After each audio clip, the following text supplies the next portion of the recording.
cup of coffee, please do so.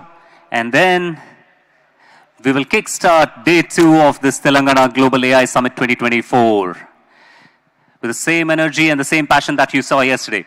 And hopefully all of you had very, very good rest. Did you all have that? Maybe a little hungover from the entertainment and all the late evening networking. A cup of coffee will help. Anyway, we'll come back to that, but a really good morning. I can see people trickling in from the back into the main hall, which is a really nice sight to see.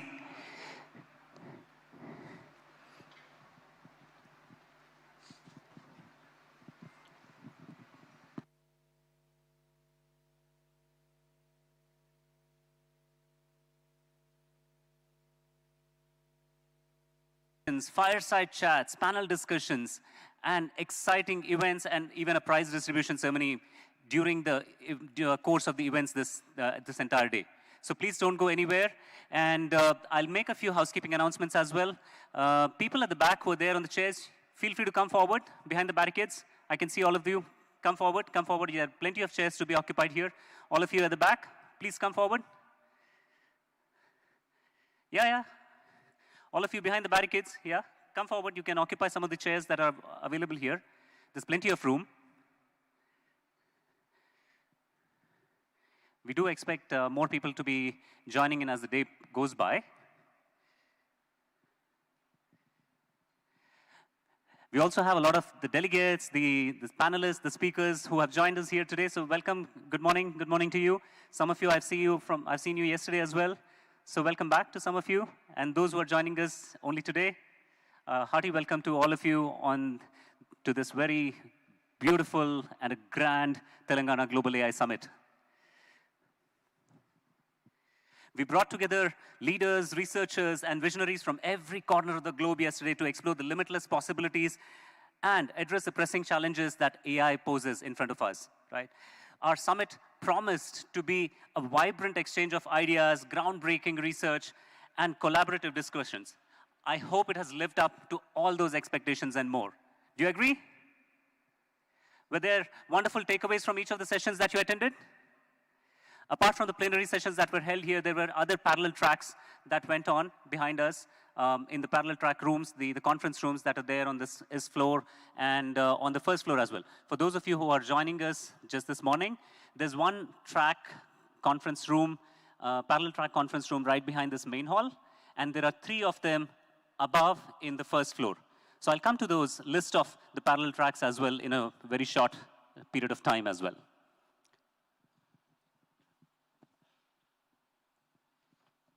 But before we move on to what's there in the agenda, just to re-jog your memory, what was day 1 like? What did we do on day 1? Day 1 started with a spectacular inaugural session that included the Honorable Chief Minister of the Government of Telangana, Shri Revant Reddy Garu, the Honorable IT Minister, Mr. D. Sridhar Babu Garu, Special Chief Secretary, Shri Jayesh Ranjan Garu, Ramadevi Lanka ma'am, the Director of Emerging Technologies Department, and plus a host of other luminaries, dignitaries, sponsors, partners, everybody else who had joined us here in that inaugural session, where a couple of MOUs were signed, the AI compendium was released, the Telangana government's AI roadmap was released as well. We also had the beautiful AI City launch, AI City logo as well. It was unveiled yesterday in a pompous fashion. In addition to that, there was a publication on the Telangana's growth story and inaugural of the AI exhibition itself.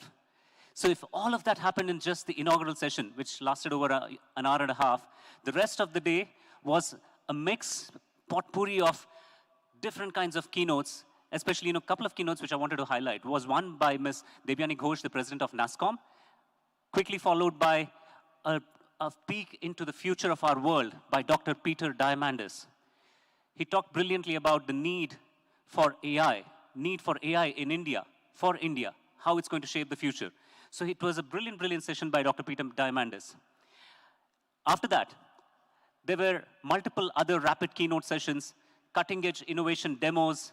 There were fireside chats, panel discussions, And all of that culminated with an evening gala, which also had a fashion ramp walk. If some of you missed it, I'm so sorry about that, but it was a phenomenal evening, one where some of the best dressed people walked the ramp, showcasing unique Telangana handloom and the weavers where their designs were presented here. So all of that happened on day one. How does day two look like?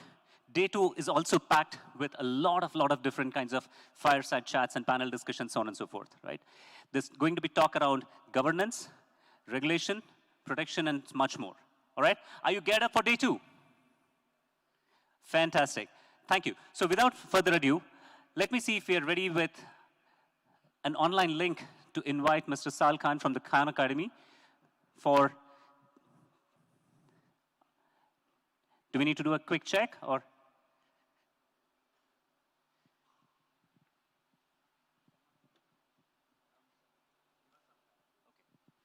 All right, just getting ready there, making sure all the technical connections are all done, and then we can get started.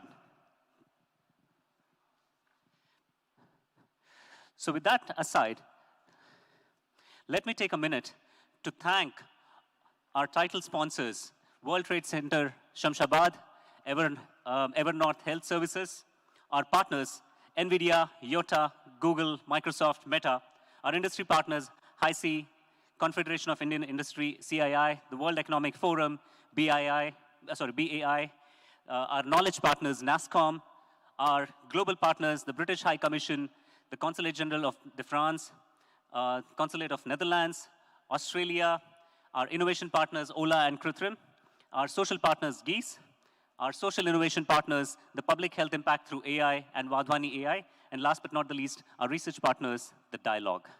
So it's been, this event of such a grand scale has been possible only through the support, generous support and partnership with all of these different entities, different bodies. So we are grateful to each and every one of them, and we thank them from the bottom of our heart.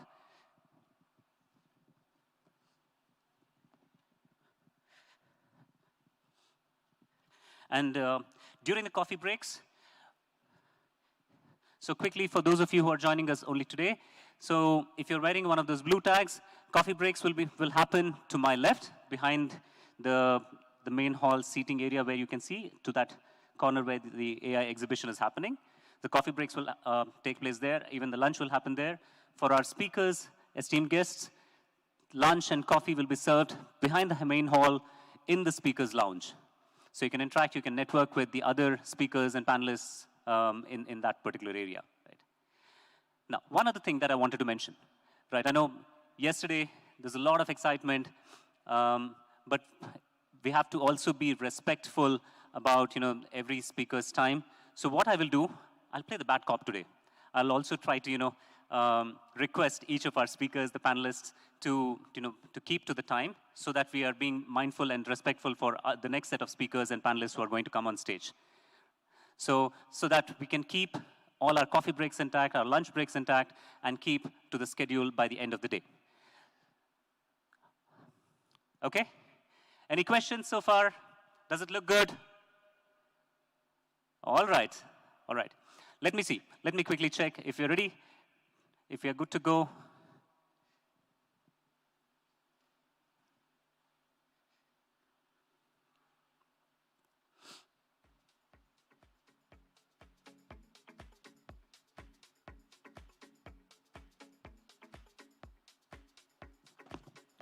Okay, still setting up. Meanwhile, let me talk about the parallel tracks. So for those of you who are interested to know about what are the parallel tracks that are going on behind this main hall. So today, the track one will be about AI adoption for enterprise success. This is being organized by HICC, and it's targeted at industry, faculty, and startups. The panel for this will include Mr. Rajesh Dudu, Mr. Arijit Sarkar, Mr. Anand Raman, Mr. Kishore Seshagiri, Ms. Sangeeta Yanamandra, and Mr. Sai Guma. And Mr. Rajesh Dudu will act as a moderator for that particular panel. Followed by that, in track one, will be about strategic integration of artificial intelligence for the skill development ecosystem in Telangana. This is being hosted by the United Nations Development Program and T-Hub, and the target audience is everybody for this. Right? This particular panel will include Mr. Dinesh Mysore Sidhu, Mr. Srinivas Ganji, Mr. Varun Jain, Mr. Raghu Kambampati, and moderated by Ms. Dhoya Snyders. The next, which will be in the afternoon, the next track, on track 1, will be about reimagining the new code of innovation and transformation in GCCs with Gen AI. Again, this is aimed at the industry and startups, and it will include people which will be on the panel will be Ashish Kumar Jha, Mr. Kapil Daga, Mr. Vijay Morampudi, Mr. Ramana Vadavalli, Mr. Kapil Runja, Mr. Vivek Mahindra, and Mr. Mausam Deb.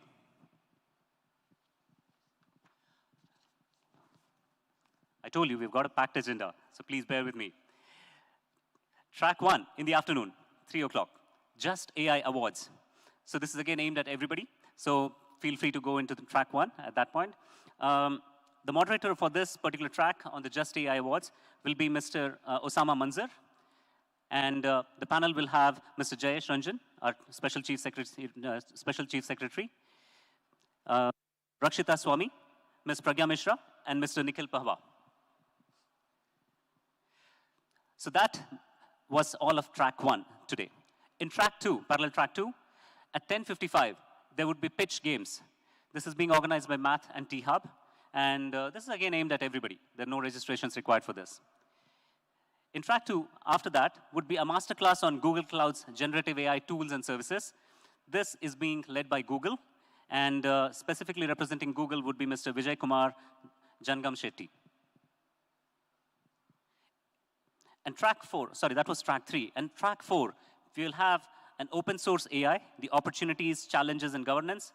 This is being hosted by Deutsche Gesellschaft for International sorry if I get this wrong, but Zusammenarbeit, and in association with NASSCOM. The moderator of this will be Mr. Ankit Bose, who heads the AI for NASSCOM. And the panelists will be Mr. Amitabh Nag, Mr. Sunil Abraham, Philip Albrecht, and Mr. Zainab Bawa. Track 4 in the afternoon, we'll have AI for social good, innovation for impact, which is being hosted in partnership, Vadmani AI and partnership with NASSCOM. Again, Mr. Ankit Bose will be the moderator for this session, and Dr. Kalika Bali, Mr. Sachin Malhan, Dr. Makaran Tapaswi, Miss Amrita Mahale, and Mr. Gaurav Godwani will be the panelists on this particular session.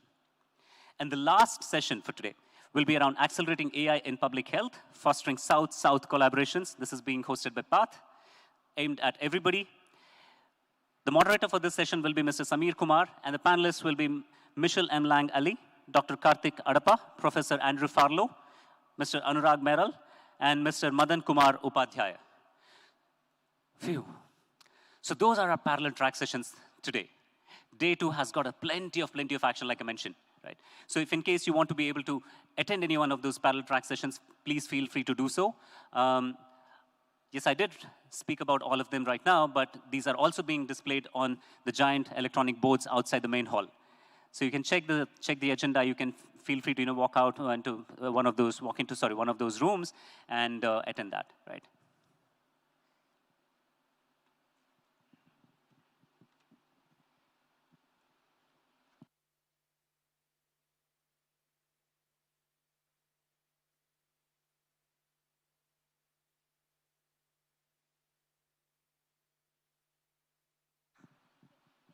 Okay.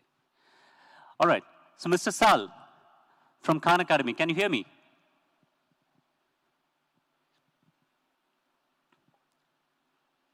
We're doing a quick mic check. I'm here. Fantastic.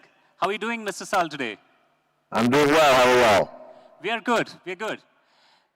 We have a huge crowd here at the Telangana Global AI Summit 2024 on the day 2. We're all eagerly waiting to hear from you, sir. Well, great. Well, first of all, it's a huge honor to be here. What I thought I would do is just say a couple of words about a little bit of my journey, how I got here, and obviously now how we're thinking about AI and education. Many of y'all might know, Khan Academy, we're a not-for-profit, which means no one owns Khan Academy. We're a charity. Our mission is free world-class education for anyone, anywhere. And it started in a very organic way. My background was originally in technology and then in finance, but about actually almost exactly 20 years ago, I was an analyst at a hedge fund in Boston, and I had just gotten married. I was a year out of business school, and my family was visiting me from New Orleans, which is where I was born and raised. And we're originally Bengali, but I was born and raised in New Orleans.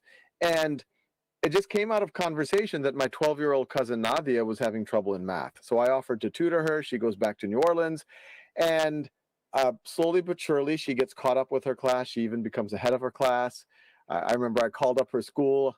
Most schools don't appreciate these types of calls. And I said, I really think Nadia Rahman should be able to retake that placement exam from last year. And strangely enough, they let her.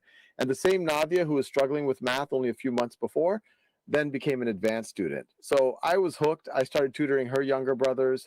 Word spreads in my family that free tutoring is happening. And so before I know it, I'm tutoring 10, 15 cousins, family, friends. And I quickly see a common pattern. The reason why my cousins were struggling in math wasn't because they weren't bright. It wasn't because they didn't have great teachers or didn't go to great schools. It was because in a traditional academic system, you're moved ahead at a fixed pace. And even if you don't learn the material well, even if you get an 80% or a 70% on, say, basic exponents, the whole class will move on to a more advanced topic, say negative exponents or logarithms, somehow expecting you to understand the more advanced thing without having understood the more basic thing. And the value of tutoring, what I was able to provide my cousins, is that we could review those gaps and fill in those gaps, or even things that they might have forgotten. And that when you fill in those gaps, then and you have a strong foundation, everything else becomes a lot more straightforward. And middle class, or actually I'd say especially affluent families, educated families have known this for hundreds of years, for millennia, that the school system is going to move lockstep, and you need oftentimes to provide extra support for students so that they don't fall behind. Now, I had a background in technology, and even when I started tutoring 15 cousins, I had a day job. I was still working as an investment analyst. I said, well, maybe I could use technology to help scale these sessions. And so I started creating exercises, practice exercises for my cousins to fill in their gaps, to get some practice there. That was the first Khan Academy. I had dreams that maybe it would turn into something big, but I said, you know what, this is a family project. I'll just call it Khan Academy. The domain name was available, and my cousins were getting a lot of benefit out of that. About a year later, 2 years later, 2006, I was at a dinner party showing this software that I had written to the host. I'm a very fun dinner party guest. And while I was doing that, the host suggested, well, how are you scaling up your lessons? And I said, well, it's hard to scale up my lessons and with 15 cousins. And he said, well, why don't you record them as YouTube videos and upload them for your family? And I initially said, that's a horrible idea. YouTube is for cats playing piano, not for serious mathematics. But I gave it a shot. And I started making lessons on a lot of the things that I found I was repeating from my cousins, on a lot of the things that I knew that they might have questions about. I was doing a lot of worked examples. And after about a month of that, my cousins, somewhat infamously, told me that they liked me better on YouTube than in person. Now, it's important to think about what they were saying. They weren't saying that they didn't appreciate me in their life as a family member, as a cousin, as a tutor, to motivate them to dig deeper. But what they were saying is, if it's 11 p.m. and you're trying to do your homework, it's really nice to have an on-demand version of your tutor there that can pause, that can repeat. If you're in algebra and you're a little shaky on some of your 5th grade dividing decimals, you don't have to feel embarrassed because you can just watch a video. No one has to know. You don't feel like you're wasting your cousin's time. So I took that as positive feedback. I kept making videos. It started becoming clear, and working on the software. And it soon became clear that people who are not my cousins were watching, and they started sending letters from all over the world about how it was helping them, how it was helped them get through their class, how it was helping their children. So I was hooked. I kept doing this on the side. By 2008, 2009, there were about 100,000 folks who were using this every month. That's when I set up Khan Academy as a not-for-profit. Once again, it's somewhat ironic. I live out here in Silicon Valley now. We moved from Boston to the Bay Area, but it just felt that it was the right thing to do, to not make this a business, so to speak, that it should be a social good, hopefully fundable with philanthropy or government or other or corporate sponsors. And that's where we set up Khan Academy, or I did at the time. It was just me. Actually, I was in this closet at the time. And it was a bit of a grand statement: free world-class education for anyone, anywhere. But the reason why I felt that was possible, and I didn't think this was going to be by ourselves, obviously the global public education system should have the same mission statement, free world-class education for anyone, anywhere. But it felt like you can, the free anyone, anywhere part, the access would be even more possible with technologies like the internet, with devices becoming more available, with on-demand video and software. And then world-class to me is always, I always say that Aristotle was Alexander the Great's personal tutor. That's what world-class has always looked like. It's just we had to make a compromise a few hundred years ago when we had public education. We couldn't afford to give everyone a personal tutor. But the idea was, well, maybe we can get more world-class if we can start to personalize with videos and exercises. And as I'll talk about in a few seconds, artificial intelligence, which wasn't on my radar back then. But that first year, whenever you quit your job to do anything entrepreneurial, whether it's for-profit or nonprofit, you almost have to start with the delusional optimism. It was a hard first year. I could go into details on that. But by the end of the year, it went from nothing to almost something. Folks like Ann and John Doerr, Ann is still our chairperson. They gave some of the first significant philanthropic donations to get off the ground. And then it just came out of the woodwork that Bill Gates was using Khan Academy with his own children. And I say that because a lot of times efforts that are there for everyone, especially kids of need, kids who don't have it, what we tend to do is like, oh, well, we're not going to be able to give them the best, but maybe we can create a cheap approximation. But what's exciting about the time that we're living in now is that the same thing that Bill Gates' children used, they're now grown now and in college, we can now give to every child on the planet. But that obviously helped us, the Gates Foundation, Google became some of our first significant funders.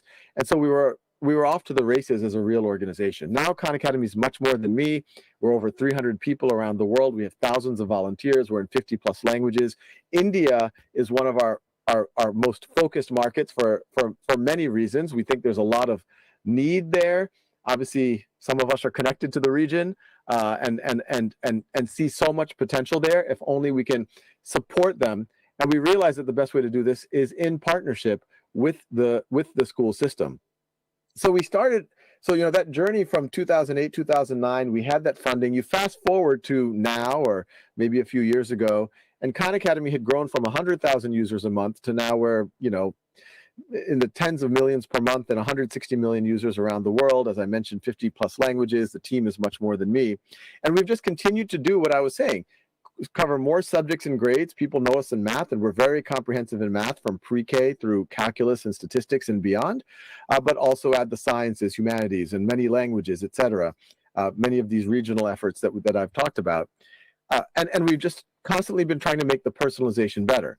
Now you fast forward to 2 summers ago, and we've had 50 efficacy studies. This is an important point, that if students, even before artificial intelligence, if students are able to put 30 to 60 minutes per week into Khan Academy, about 18 hours per year, that those students are accelerating their math outcomes by 40% in many cases. Different efficacy, we had 50 plus efficacy studies, some show 40, 50, 60, some show 30%, but it's a pretty profound acceleration. So you now fast forward to about 2 years ago. 2 years ago, I get a email from Sam Altman and Greg Brockman at OpenAI. They were acquaintances. I'd met them in several different situations out here in Silicon Valley, but I didn't know them well, but I had a lot of respect for what they did. And they said, look, we're about to finish training our next generation model. It's the model that would have ended up becoming GPT-4. We knew that GPT-3 already existed. And they told me that they thought that this was going to be the model that really opened people's eyes to what AI could do. And remember the context. This was 4, 5, 6 months before ChatGPT came out. And even ChatGPT was not based on GPT-4. It was based on GPT 3.5. So I was skeptical, but I had respect for what they did. And when they showed me what GPT-4 could do, immediately a lot of issues were there. It made math errors. It would hallucinate, worried about safety with students. But it felt that if you could mitigate those risks, you could actually use this technology to get that much closer to a personal tutor for every student and actually a teaching assistant for every teacher. Help a teacher do things like lesson plans, progress reports, grading papers, things that teachers have to spend hours a week doing, but it doesn't face the student. And so that's when we started working on Khanmigo, which is the AI tutor and teaching assistant on Khan Academy. to support that work. You know, the learning is happening on the pre-AI Khan Academy, but now Khanmigo can nudge students forward, can answer questions if the videos, the articles, the hints aren't enough. And we're trying to work on it so every day it's becoming more and more engaging and more helpful. And obviously it can help teachers with reports and things like that. And it's not going to fix everything overnight. I don't want to give anyone the impression that AI is a panacea, but I do want to double click on when ChatGPT first came out in November of 2022. Immediately, people, first of all, I was a little bit bummed because we were under a non-disclosure agreement with OpenAI. We were going to launch Khanmigo on the same day as GPT-4, which was going to be March of 2023. And all of a sudden, this ChatGPT thing comes out. I Slack the OpenAI guys. I'm like, what's going on? You guys launched something. And they said, we didn't launch anything. We just put a chat interface in front of our old model, in front of GPT 3.5, and the whole world exploded.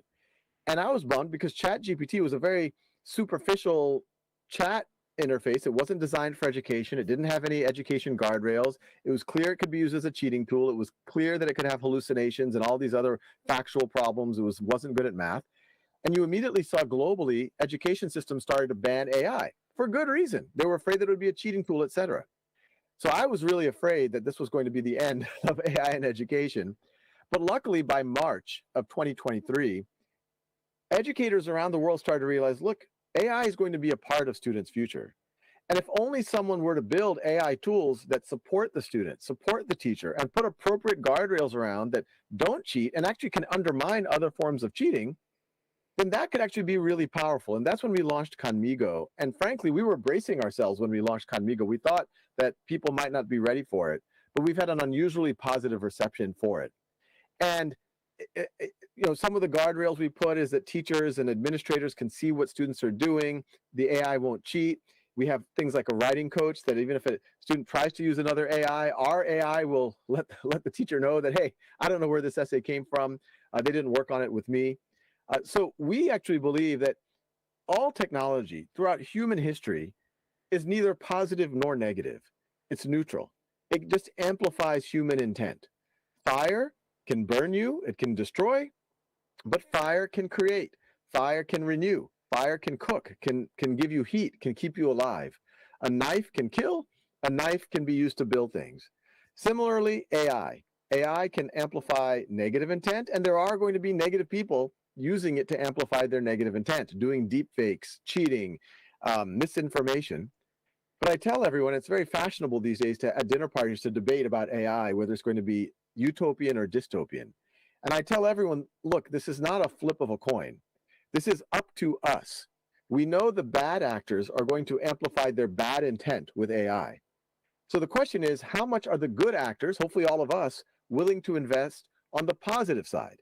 If the good actors amplify their positive intent and put more resources behind AI in things like education and healthcare and productivity in good ways, then AI is actually going to be a net positive for humanity.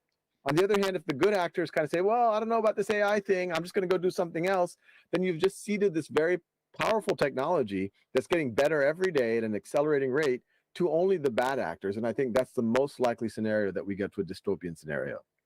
And I tell this to the Khan Academy team, and I know there's some educators in the audience here as well, that I actually think education is the ultimate app for artificial intelligence. One, there's a need. We will be seeing economic dislocation because of artificial intelligence. There will be shifts. There will have to be new skills that people develop, although I still believe some of the old skills are very, very relevant. And so what could be a better and more poetic use of AI than using AI to improve human intelligence, human HI, or human purpose? And so if we do that, then we're going to have a pretty exciting world to live in. And so with that, thank you. And I'm happy to answer questions or anything else that you'd like to do. No, thank you, Sal. Thank you so much for that wonderful, wonderful insight. I was so inspired by what you just talked about. I just had something very unusual happen here while you were actually speaking. So one of the members from the audience just walked up to me and said, oh, I thought Sal was going to be here in person. So first of all, we'd like to appreciate that you're able to join us from Mountain View, California. It's probably, 9:45 p.m. there, roughly, thereabouts. So thank you so very much for taking the time out during your evening hours to talk to us about Khan Academy, how that the entire idea emerged. So we are really, No, well, thanks for having me. And I do hope to go to India in the not too far future. Fingers crossed for 2025. But yeah, I would have loved to be in there. Hi, Mr. Khan. Can I ask a question on behalf of the audience here? Absolutely. So let me introduce myself. My name is Jayesh Ranjan. I work for the government here in Hyderabad, and I'm one of the main organizers for this Global AI Summit. First of all, we are very, very appreciative of the fact that you took time while you could not join us in person, but you took time to interact with all of you. My question is like this. So you spoke about AI in education, but I want to speak about AI education. In fact, today, as the moderator explained to you, is the second day of this Global AI Summit. The day one was yesterday, in which we announced an AI roadmap for the state of Telangana. I don't know how familiar you are with India, but India has 28 provinces, and we are one of the 28 called Telangana. Our capital city is Hyderabad. So yesterday when we released our AI roadmap, one of the announcements which was made by the Chief Minister was that we will introduce AI curriculum in the schools. We will teach AI, how to train models, how to build algorithms, and so on and so forth. And the other important announcement to tell is that, as you would know, while writing algorithms, building models requires higher levels of intelligence and academic achievement. But there are also basic AI tasks like data annotation and data cleansing, etc. So all that also will be encouraged in the state. So we would like to know from you if Khan Academy would have any interest in supporting government's agenda, government's vision. Would you like to kind of collaborate with us? Have you tried out, just as you offer maths and other disciplines to school children, have you also built an AI curriculum which is appropriate for different grades? And what else is your advice and guidance for a government like ours? Yeah, well, first of all, one of the reasons why I was very eager to speak at this conference was we absolutely want to work with y'all to support students on both their traditional skills, which we think we can do to great effect with you in partnership with the state. And also, we have started developing AI courses. Right now, they are more on the, I would call it AI literacy, digital literacy level. But we hear demand globally for exactly what you're describing, all levels of AI courses. And we have a pretty large team in India that develops content in India, in the regional languages. So I'm very eager to partner here. And there's a few, I have a good number of people in my wife's family, especially from Hyderabad, so they would be excited about this. Wonderful. That's good to know. You will be winning lots of brownie points amongst your in-laws if you start something here in Hyderabad. So let me ask anyone else in the audience. You may not be able to see us, but there's a very large and a very attentive audience. Let me ask if anyone else wants to ask something. Come, please, take the mic from me. So, Salman, it's okay if we continue the Q&A for a few more minutes? Yeah, absolutely. Thank you, Jayesh Ranjan Garu. Thank you, Sal Khan. I thought you'll be here in person. I bought a copy of the One World Schoolhouse.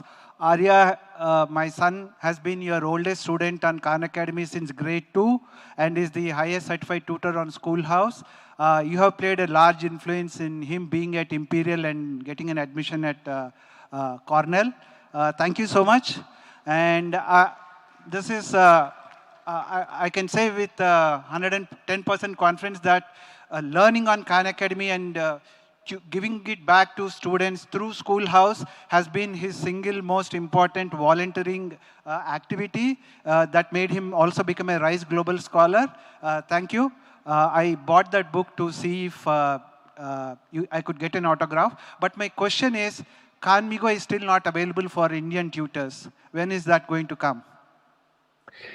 Yes. So, well, first of all, I love to hear the story about, never gets old to hear stories like that. And when your son is very successful, remind him that we are a nonprofit. So when he, starts a $1 billion company, he should donate back. But to answer your question, and first of all, you know, the audience might not know about Schoolhouse.world. Schoolhouse.world is another sister nonprofit that I helped start, and this is free tutoring over Zoom. Zoom gave us a bunch of free licenses, and the way that we give free tutoring is there's young people, like just mentioned, who are tutoring on the platform of other young people, and they get rated, and it helps them get into colleges, etc. So there's also a free tutoring platform that is global that I hope that we could also use in the state. So I think that's another interesting dimension here. But in terms of Conmigo, the teacher tools we now have, they are now accessible in any English-speaking geography. So I believe the teacher tools we have been able, and those are free, make available in India. We are starting pilots in India of Conmigo by partnering with ministries of education. So I hope that we can do that. And the main issue right now, obviously our mission is free world-class education for anyone, anywhere. But I'm sure this is an AI conference, so many people are aware that if you want to use the best models, which I think is the only responsible thing to do, the computation cost for these models is not small. The good news is the costs are coming down dramatically. We received a $32 million computation grant from Microsoft in order to give the teacher tools away for free. And the cost on the student side is coming down dramatically. India also has another benefit of, you know, our capacity, it balances it because it's complementary to when the Western Hemisphere is using it.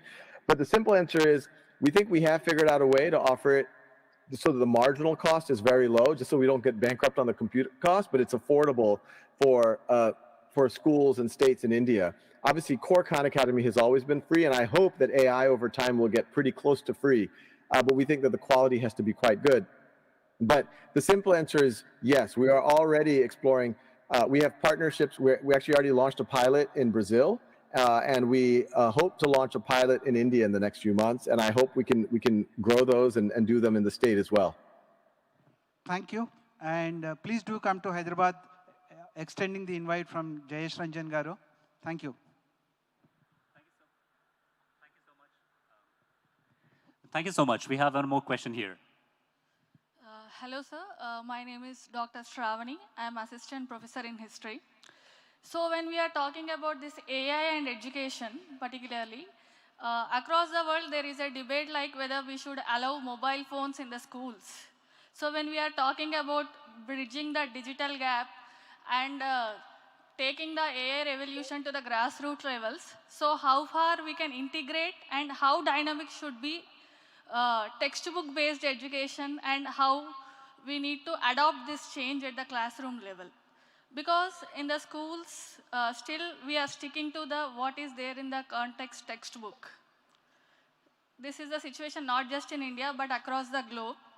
And in most of the Telangana schools and colleges also, that is the situation. So what you think will be the change needed at academics level? Yeah, no, thanks for the question. So, you know, I also have fears about cell phones, especially with young children.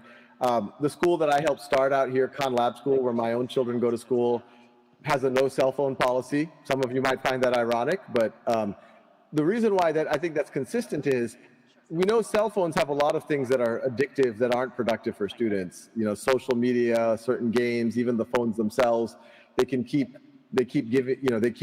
pulling you back in, even to adults. It's very hard for us to regulate our behavior with cell phones. With that said, we want to make, and Khan Academy is accessible with an app and with a cell phone. So if someone has no other device, we do think that the cell phone should be a way to access someone's education. So that's why we do build for cell phones, and we'll probably do more in the future. But in an ideal world, in schools, there's intelligent use of devices, low-cost laptops, etc., for doing things like Khan Academy, writing papers, programming, learning about AI, whatever it might be. One of the things, and we haven't made Conmigo do what I'm about to describe, but I hope in the next 2 or 3 years, what I'm about to describe exists, and this is something that we want to work on. Right now, when you go on the internet, every website has AIs, especially social media websites, that are trying to get your attention, that are trying to pull you in, and they do that by triggering you. They do that by making you insecure.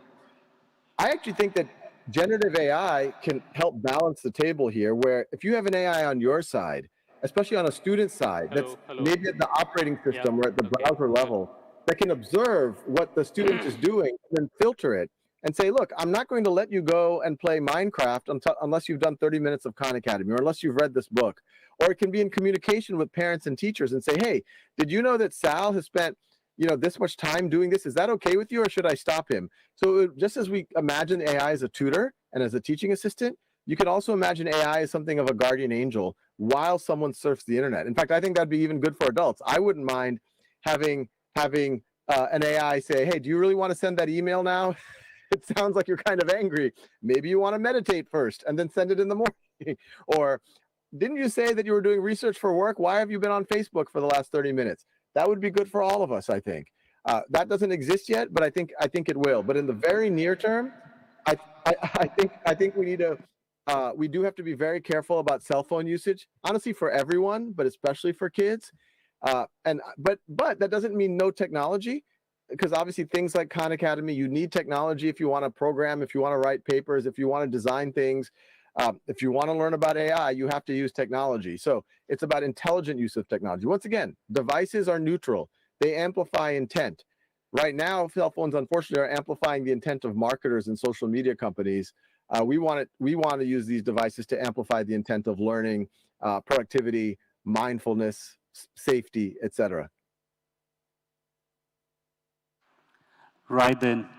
Mr. Sals, thank you so very much. I know we have to be mindful of your time as well. It's pretty late in the night.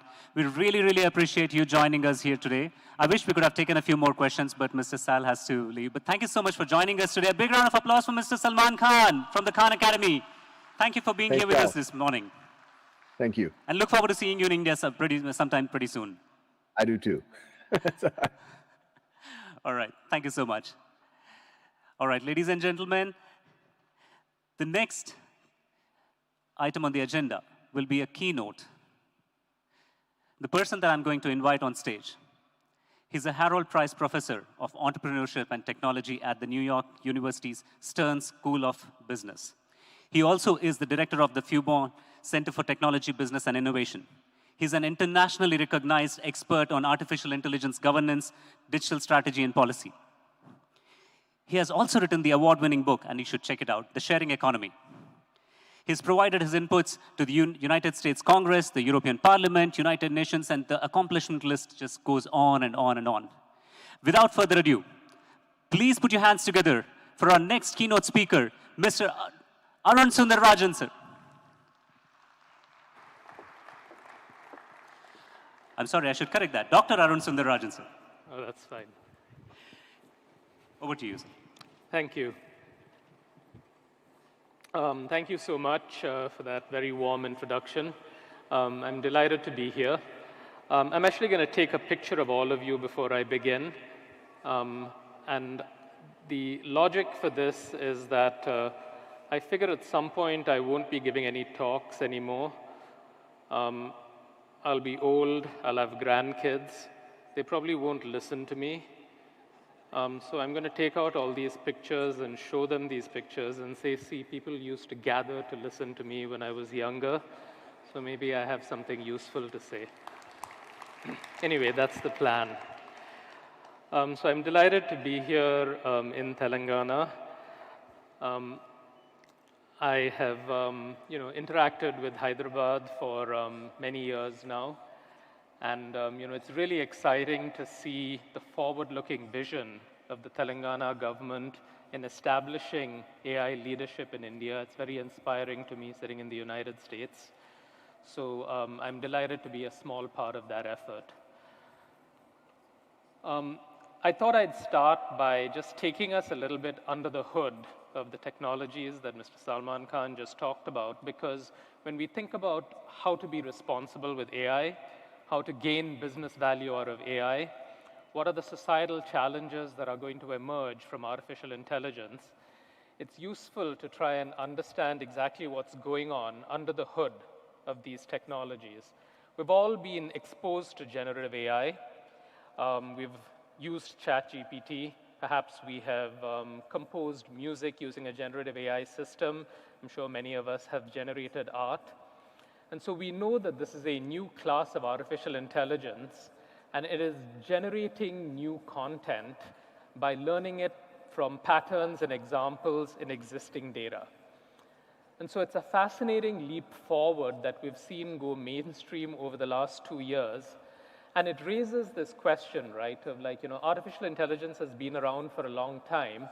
How did we go from AI that can make decisions, decide what to recommend to you, what ad to serve to you, should this person get a loan, is this fraudulent, is this credit card transaction fraudulent, to systems that are actually sort of composing poetry in the style of Shakespeare, like, creating paintings, creating videos.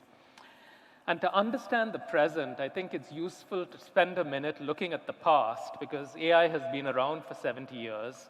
And 30 years ago, AI was all about taking human expertise, interviewing a bunch of people, codifying their knowledge, and putting them into what are called expert systems.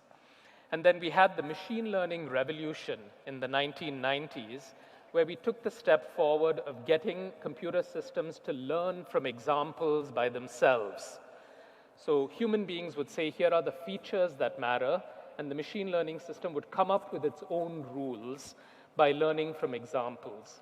Now, this was followed a few years later by the deep learning revolution, which was another step forward, where you gave a large neural network raw data, and it would not only come up with the rules by itself, but it would come up with the features by itself.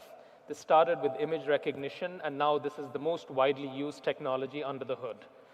And a massive, large neural network, a deep learning system, is what is sitting underneath these powerful generative AI systems like GPT. But we have now entered this platform era, where you have these general capabilities of artificial intelligence that are embedded into these large machines that we can draw on in the same way that applications draw on the capabilities of operating systems. So 2 questions that come up are, why did it take so long? Well, and this is an important point to think about, it's because these deep learning systems are incredibly reliant on computing power. And so computing had to become cheap enough for massive deep learning systems to become affordable. This wasn't possible 10 years ago, even if the technology had existed. And I bring this up because leadership in AI isn't just going to be about talent, it isn't just going to be about skills, it isn't just going to be about scientific breakthroughs. A very important part of the competitive landscape, both within companies and globally, isn't just these other dimensions, it's a scale game as well. There are going to be tens of billions, hundreds of billions of dollars of computing power infrastructure that are going to drive who is going to be the eventual leader. And the second question that comes up is, how did we make this leap from prediction to generation? Well, over the last few years, we've done 3 things. We've said, well, if we want to understand language, we break it down into these little pieces called tokens. These aren't just English language words or Telugu language words. They're also proper nouns like Hyderabad or Charminar, Paris, France. And we create what are called embeddings. This is like, 1 more minute of lesson, and then I'll get into like, sort of the more, I'm a professor, like, I like to teach when I'm on stage. And then we create these things called embeddings. These are sort of mathematical representations of these words or phrases or tokens, but they are not created based on specifying to the machine that these 2 words are synonyms. They are learned by how these words are used in practice. So an embedding then discovers that Hyderabad is close to Charminar, or that the relationship between Paris and France is the same as the relationship between Berlin and Germany. And then finally, in 2017, we had the attention mechanism breakthrough, where words that, for example, have multiple meanings, that you can learn how to generate words by understanding what they mean from the context that they are used in. So if I have a sentence that says, I'm going to paint my car orange, you know that orange is being used as a color rather than a fruit. If you say that this apple tastes good, you know that you're talking about apple as a fruit rather than Apple, your iPhone, at least one would hope. And so you put these 3 things together, tokens, embeddings, and transformers, the attention mechanism, and then you get to the point where sitting inside this massive machine is a system that has learned from massive amounts of text the patterns that are contained in grammatical structure, common sense, and it works fundamentally by predicting the next word. That's how we make the leap. We are building a system that can now, given a bunch of content, can predict the next word. You take that word, you attach it to the next thing, it predicts the next word, and so on, and so on, and so on. And so that's how we've made the leap from predictive AI to generative AI. And how these machines are trained is really important in what follows. So you might say, okay, now we've got things like GPT, Claude from Anthropic, we've got like, Llama, there's a whole bunch of homegrown large language models. How do we take them and make them into something useful? How do you create an investment advisor? How do you create a medical diagnostic system, a legal advisor? How does a company create an HR system that answers questions about vacation policy? How does a company create a customer service system that knows enough about your products to be able to answer these questions? Well, there are three broad approaches. Very few people are building their own systems from scratch anymore. Perhaps Bloomberg was the only company to do this a couple of years ago. Most people use one of two methods: fine-tuning, where you're giving the system new data and changing the underlying foundation model, and systems like RAG, where you're not changing the underlying large language model, but you're doing all of the context discovery on the outside. You're saying, well, I'm going to build a separate search system that figures out what document I should provide as context, and then I send this to a generic large language model. So that's the state of the art today. Now let's take a glimpse into the future. Where is generative AI going? Some of you have already used image generating systems. Some of you perhaps have seen the early examples of video generating systems. But that's certainly on the horizon. Over the next 5 years, we'll have increasingly sophisticated AI systems that can generate video on demand based on specifications. That's a very exciting development. Another development that doesn't receive as much attention in the popular press is that generative AI is revolutionizing drug discovery. I told you that we have tokens and embeddings of language from which you can use that to find out, you can learn grammar, to learn word usage, to learn common sense. In a similar way, a generative AI system for drug discovery is not generating text or images, it is generating molecules or proteins, and it is generating them having learned from millions of examples the patterns of chemical dependencies, the patterns of biological relationships that exist. And so this is perhaps one of the most exciting frontiers for generative AI. And then if you think about human intelligence or species, living things intelligence, there's certainly among human intelligence, language is a very big distinguisher. But our ability to navigate physical space on our own, to learn how to move, is another distinguishing intelligence characteristic. And to me, that's another really exciting frontier of generative AI. Of course, we have seen autonomous vehicles already. They gather data using LiDAR, which is what you're seeing, one sort of sensing technology, using video cameras to sort of map their surroundings. They even use radar, that old technology that has been used for a long time. They combine this with satellite data on precise locations and very detailed maps. But they are fundamentally today still rule-based systems. There are millions of rules that are sitting under the hood. But if you think about how you and I might drive a car or drive a motorcycle, we're not reacting instantaneously to our environment. We are making sort of intelligent predictions about what is going to happen in the next few seconds. You're approaching an intersection, someone is approaching the same intersection. You are making tacitly a prediction that perhaps the person is going to be crossing the road when I reach the traffic light, so I need to slow my car down. So this is the next frontier of generative AI, which is creating systems that are called world models, and there are already prototypes of these, which given data about what the world looks like today, what your physical environment looks like today, encoded as video data or LiDAR data, what will the physical world look like in a couple of seconds? And the generative system is generating this prediction of what the world is going to look like in a couple of seconds. So this is definitely a space to monitor. But this brings me back to the computing power point, which is that the language models themselves have required these massive infrastructure developments. World models are 2-3 orders of magnitude more computationally intensive. And so countries around the world are realizing that a big part of staying on the frontier of AI isn't just getting enough NVIDIA chips and building these massive infrastructures, but that electricity or power is going to end up becoming a constraint as well.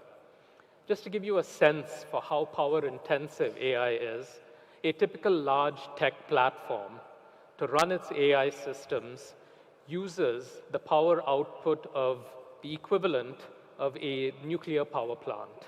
So even a single company requires as much power as is generated by a typical nuclear power plant. And that is today, when generative AI is in its infancy. It hasn't yet been deeply integrated into our lives. And so part of the reason why there's been so much recent interest in nuclear fusion technology into sort of next generation power systems is because there's an anticipation that at some point in the next 10, 15 years, electricity is going to be an access to cheap and affordable and sustainable electricity to power these massive AI infrastructures is going to be on the boundary of what constrains or enables a country or a government to sort of move forward. Now let's spend 5 minutes talking about how companies are getting business value from these generative AI systems. Over the last 2 years, there have been dozens of studies that have established, not surprisingly, that generative AI increases individual productivity. It makes people who write faster. It makes people who translate faster. It makes people who edit documents edit faster. It allows people who write computer programs to program faster. It allows consulting teams to come up with better solutions faster. And so these rises in individual productivity have been established. But to me, that's not the exciting thing.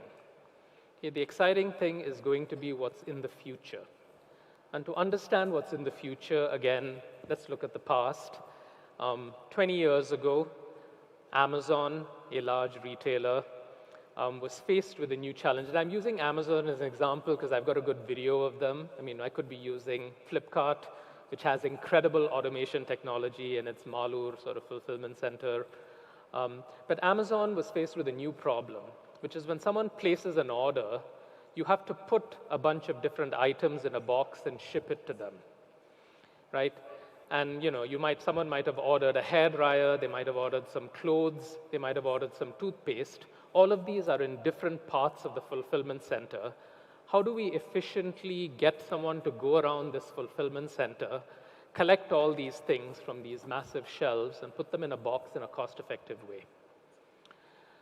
And so the productivity increasing approach would be to say, let's build a robotic system that rapidly moves around the warehouse, maybe a drone that sort of flies around, picks things off and puts them in a box.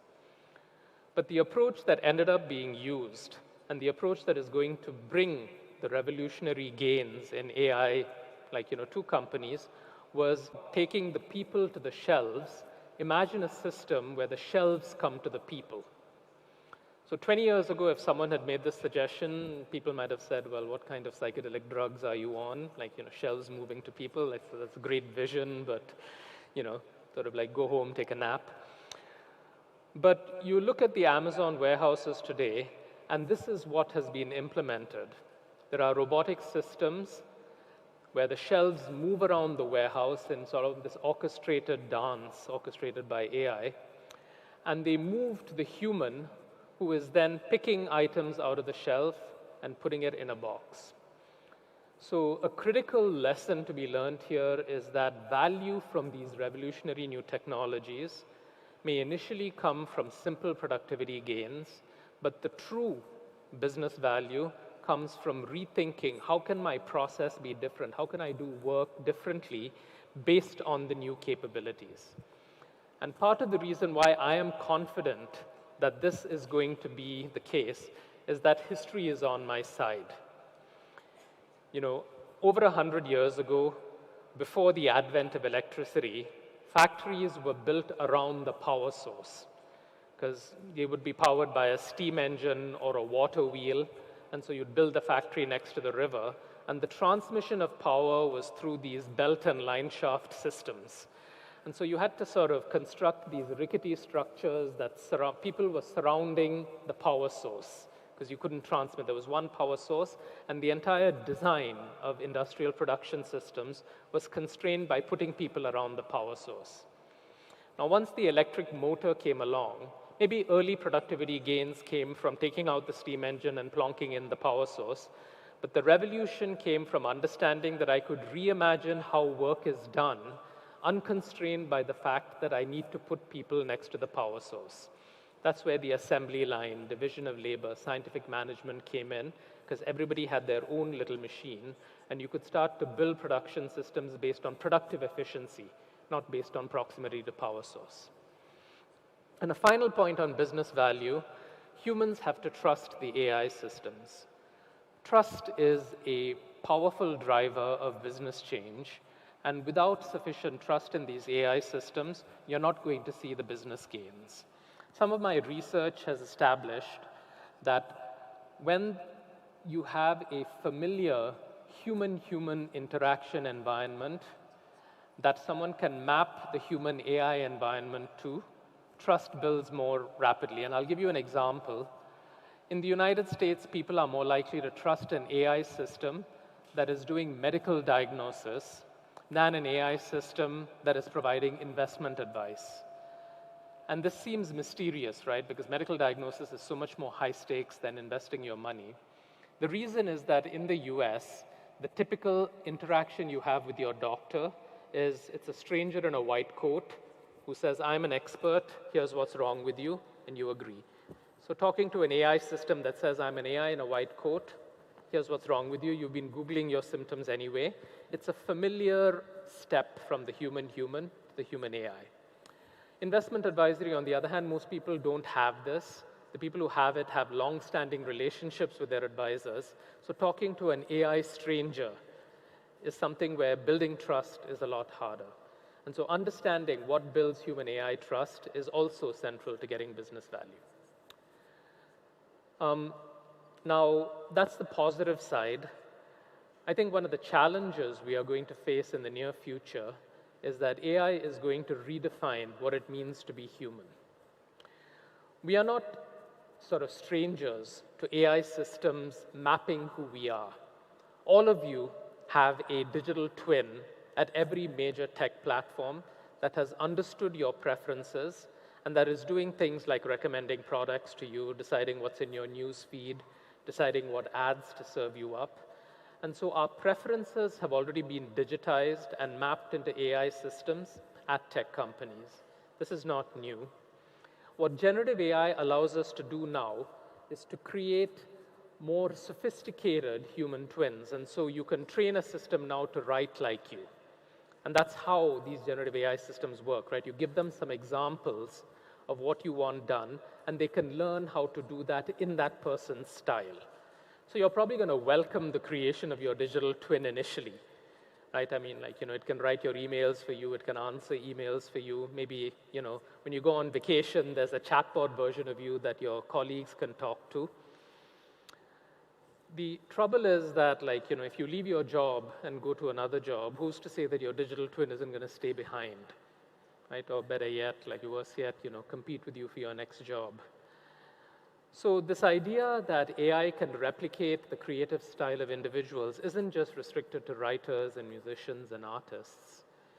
A very skilled foundry worker, their movements can be recorded to create a robotic system that encapsulates 30 years of experience there.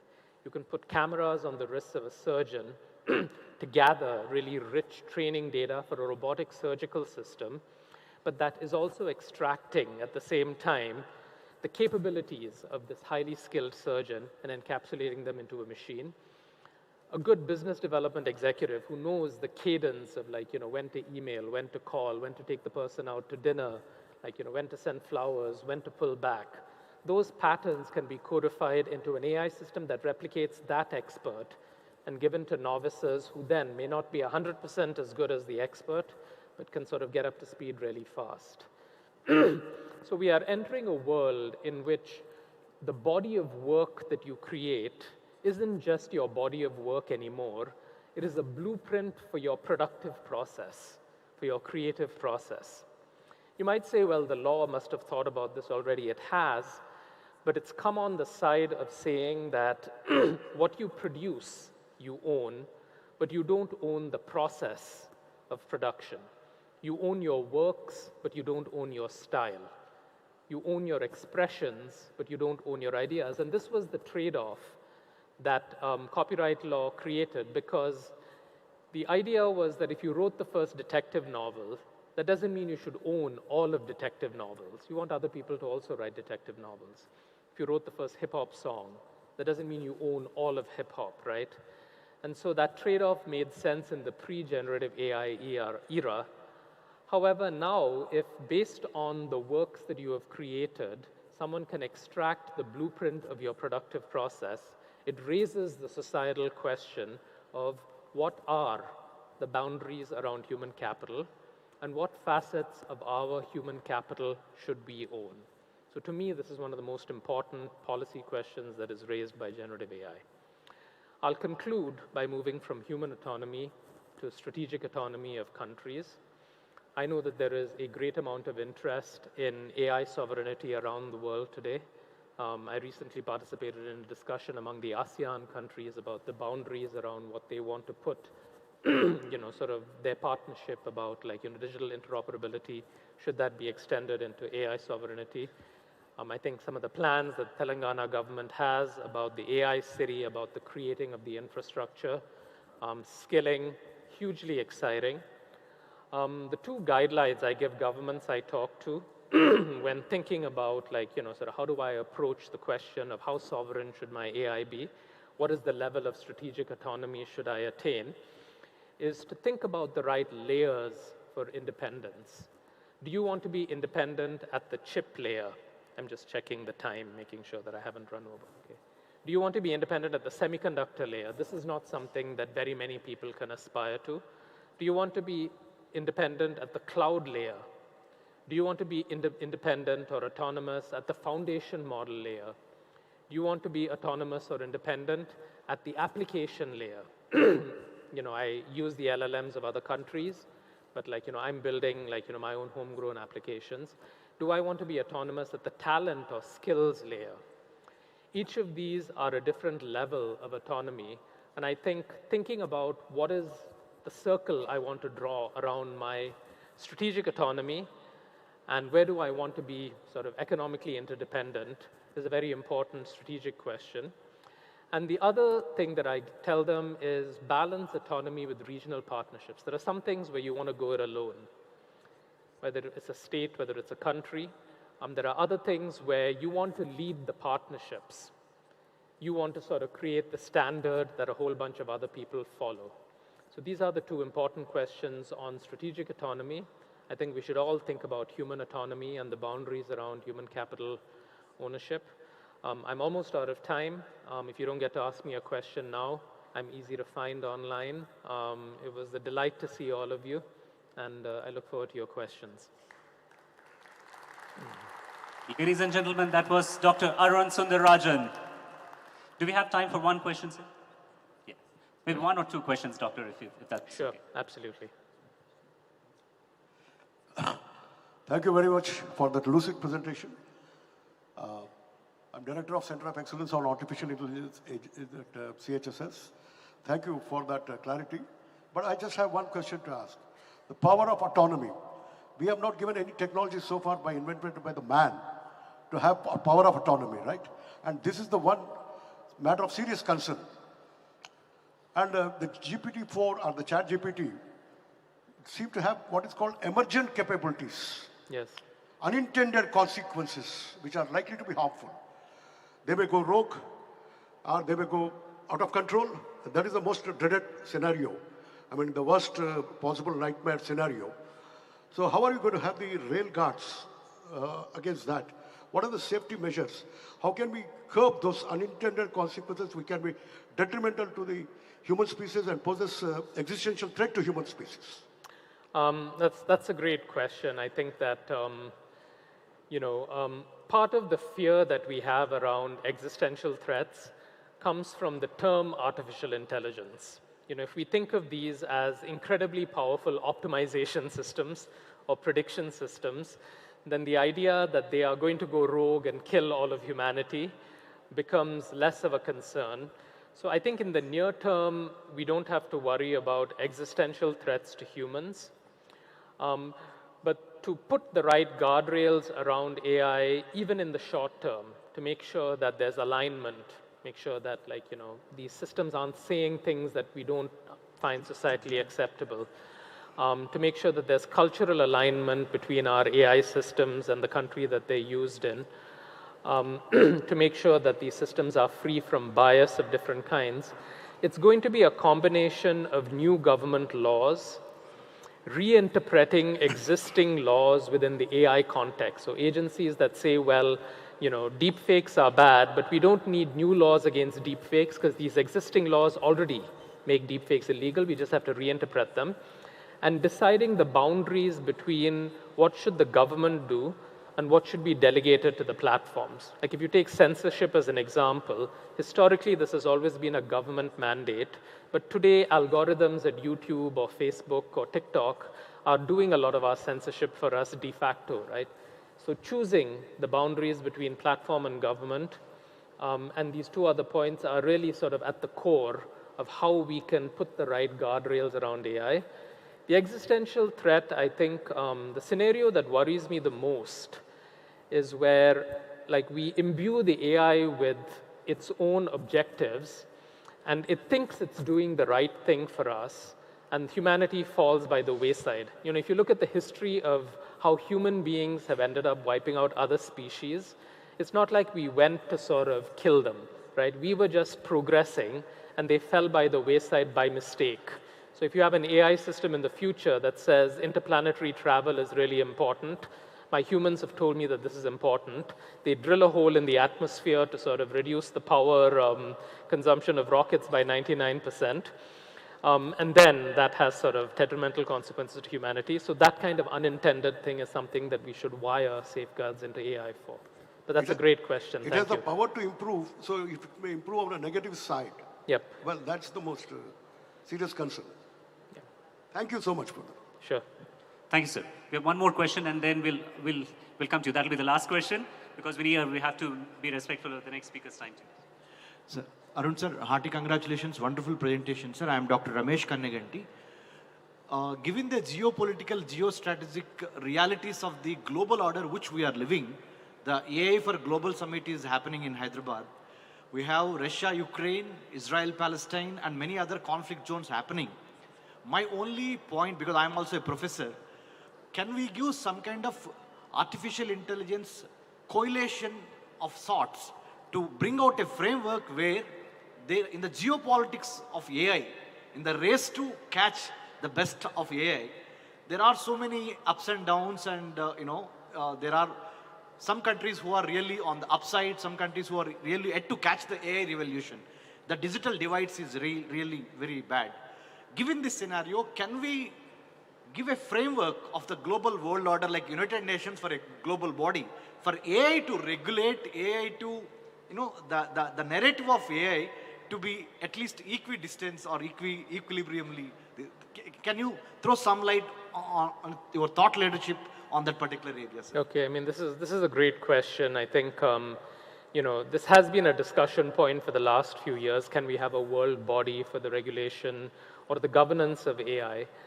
I think the reality is that there is one power center that is emerging that is US-centric. There is another power center that's emerging that is China-centric.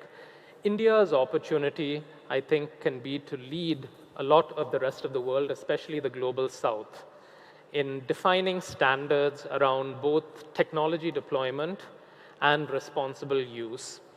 But I think it's, while it would be ideal to have a world in which there is one body that governs all of us, the genie is out of the bottle in some sense. AI is not going to be a winner-take-all technology. there are going to be multiple competing systems. The threshold for implementing a small-scale system is extremely low. So every country can, in fact, take a step forward. And then the governance issues have to be aligned with that country's principles, that country's laws. So I think we will end up in a decentralized AI governance world. And what we want is for the world leaders like India, like the US, to step up and provide the leadership. I think that is going to be a better model than saying, well, let's create a UN-like body, that it sort of comes bottom up rather than top down. Thanks. Dr. Arun, we have one last question here from this gentleman. Thank you, Dr. Sundararajan. That was very enlightening to look at it from different perspectives of the AI future. If you go to the traditional model of land, labor, capital, we're saying labor is no more human labor. A good part of it will be machine labor. And labor today is not only used for livelihood, but also for organizing your day. And when you come to the capital, these models also look like the capital holders will have outsized returns because of the machine labor. How should policyholders, governments think about it? Okay, again, a great question, sort of like, lots of interesting facets to it. When I was writing my book about the sharing economy 10 years ago, part of what inspired me to get interested in there was the possibility of capital decentralization. We know that when capital is concentrated, inequality grows because the returns from capital grow faster than the returns from wages. And the sharing economy promised to create millions of small sellers, millions of small video creators, millions of small hosts, millions of small sort of like, taxi company owners of one. But you realize that that promise would only come from government policy that nudged platforms away from capital centralization and favored capital decentralization. I think we're at a similar phase with AI.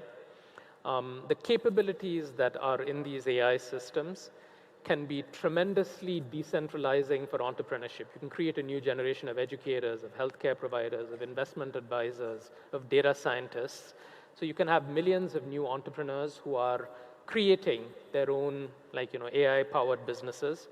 You can have that foundry worker who I was talking about, whose movements are being recorded, sign a contract with the factory to have their capital, their intellectual capital embedded in a machine, and a contract that gives them capital returns from that. Now, all of this will only happen if the government says that those are things, if it pushes the evolution of these things in that direction, where it says, well, you need these kinds of intellectual property contracts when you train a system on a specific person's AI. I don't know exactly what the right policy solution is. Nobody does. But the simple answer to your question is that these fears can be overcome if we put the right rules of the game in place to nudge our economy away from a capital centralizing direction and towards a capital decentralizing and entrepreneurial sort of empowering direction. All right. Thank you all. All right, very ladies much. and gentlemen, thank you so much, Dr. Sundararajan. If you could please stay on the stage for just one more minute, I would request Ms. Ramadevi Lanka ma'am to come on stage and thank Dr. Sundararajan with a memento as a token of our appreciation for this wonderful keynote.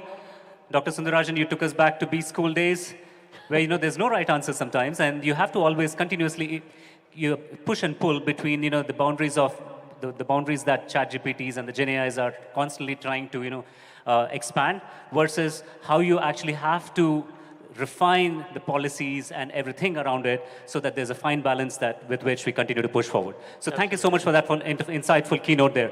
Ladies and gentlemen, once again, please put your hands together for Dr. Sundararajan. Meanwhile, continuing on the topic of Gen AI, there's an open AI parallel track going on. It started about 10:55, starting right about now, and it's being moderated by Mr. Ankit Bose, head of AI at NASSCOM, and has got great panelists, Mr. Amitabh Nag, Mr. Sunil Abraham, and Ms. Zainab Bawa. So if anybody's interested, you could look at the parallel track that's going on right now. Yeah, thank you. Good, good. How are you? Okay. So a couple more announcements. There's another session that's going on, which is called the AI Adoption for Enterprise Success. This is being driven by HICC. This is on the ground floor right behind the main hall. Anybody who's interested, you can probably attend those sessions. And we see a lot of other people coming into the main hall here right now. So please take your seats. Don't go anywhere. We have got fantastic fireside chat coming up.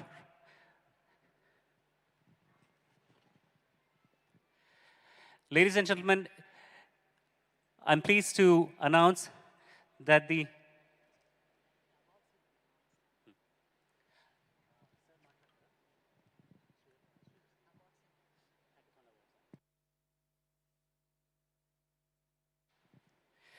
Ladies and gentlemen, I'm pleased to announce that we are joined here today by the Honorable Minister for IT, Electronics and Communications, Industries and Commerce and Legislative Affairs, Mr. D. Sridhar Babu Garu. A big round of applause because it's his vision that has driven Telangana towards this kind of a path where we are taking the step forward to building the AI city, being the AI capital of the world, of India, and hopefully the world one day as well, sir. And in that endeavor, I thank Mr. D. Sridhar Babu Garu for his presence this morning. And we'll be moving ahead with the awards shortly. So please be seated. Don't go anywhere.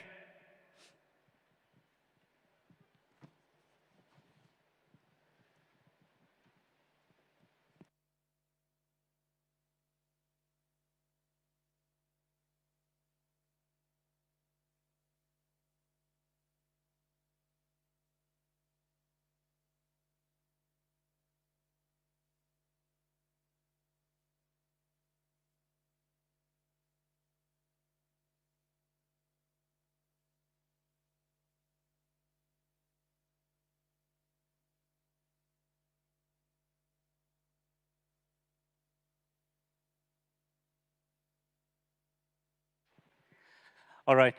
So ladies and gentlemen, like I mentioned, we're ready with the award ceremony right now. I'd like to call upon stage Mr. Pankaj, who's going to talk about the hackathon and the award winners here. Mr. Pankaj, thank you for joining us. Thank you. I'm very glad to announce the hackathon, which was conducted for the last 36 hours, called Math Hack 2. By far, this has been the largest hackathon that has ever been conducted in India, with more than 10,000 registrations flowing in. And we finally shortlisted about 40 teams, about 150 participants because of the physical space constraints. And then, of course, we also had a parallel online hackathon going on. Very glad to say that this was a hackathon conducted by Government of Telangana under the aegis of Global AI Summit, by MATH, which is Machine Learning and Artificial Intelligence Technology Hub, a joint venture, COE, by DST, Department of Science and Technology, and T-Hub, which is an entity of Government of Telangana. So without much ado, I would request Minister Garu also to be on stage, Mr. Jayesh Ranjan, Special Chief Secretary, to be on stage, Ms. Ramadevi Lanka to be on stage, the team from HICC to be on stage, which has been the industry partner for this hackathon. The hackathon partner for this event was Idea Labs, and the platform that was used was an AI-based platform called talentfarm.ai. So I would request everyone to join on the stage. And we have 3 winning teams here today. So we would call those winning teams here so that they are felicitated by by Minister Garu. And of course, Ben Franklin has been the sponsor for these cash prizes worth about 10 lakh rupees. So the first prize will be 5 lakh rupees, the second prize 3 lakh rupees, and the third prize 2 lakh rupees. We have Mr. Ram Mohan, who's representing the sponsor, Ben Franklin. May I request Mr. MSR also to come on stage representing T-Hub. So this has been a wonderful event, sir, with about 36 hours of non-stop hacking.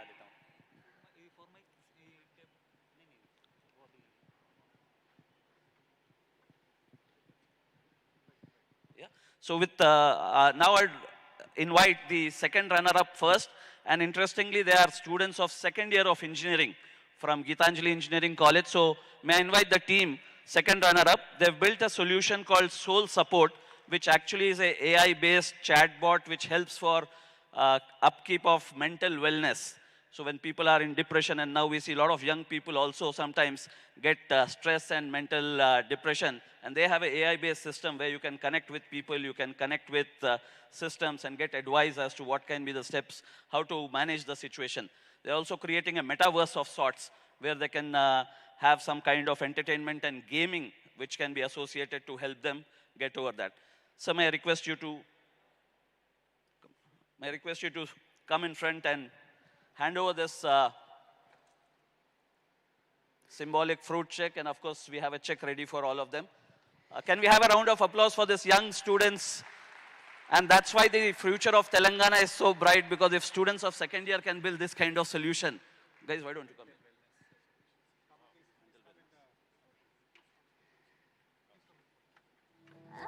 Such a bright sight to see all these youngsters up on stage. Brilliant minds.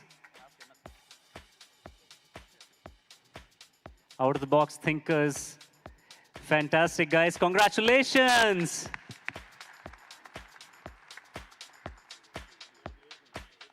Wonderful.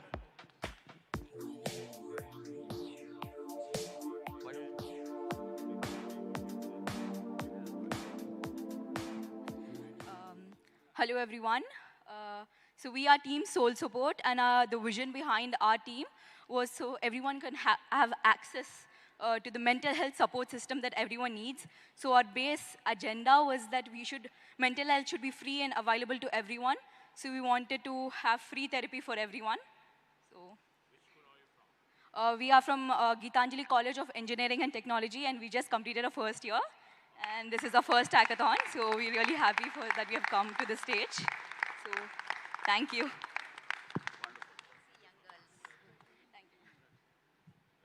Thank you so much. The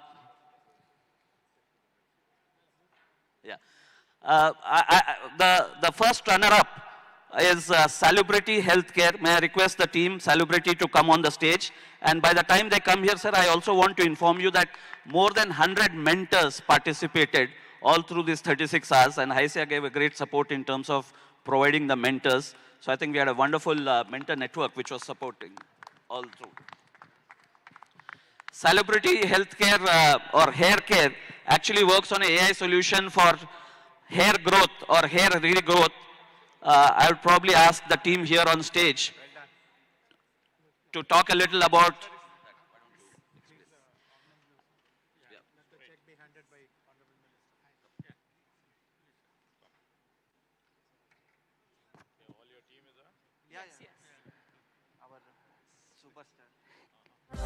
Give it up for the first runners-up. Everybody, put your hands together. Congratulations, guys. Phenomenal achievement.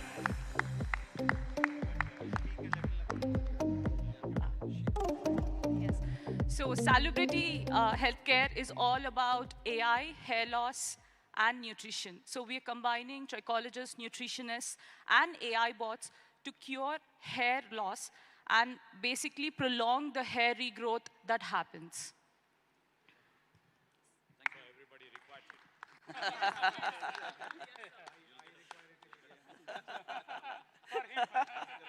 There are enough people on the stage who have already become her client.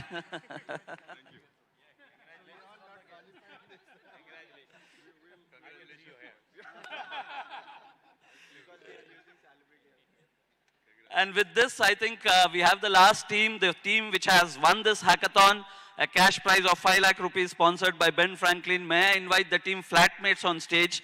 Their solution is to find like-minded people as co-living, for the flats. So they have, based on how, based on your interest, based on your like-mindedness, you can find people who can share your flat. When students and people search for Flatmates, so they have an AI-based solution which does that looking at multiple parameters.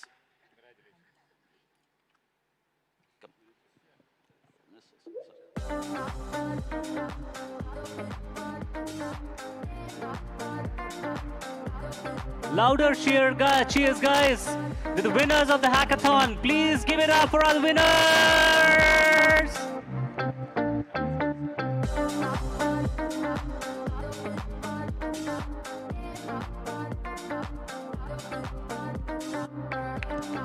Hello.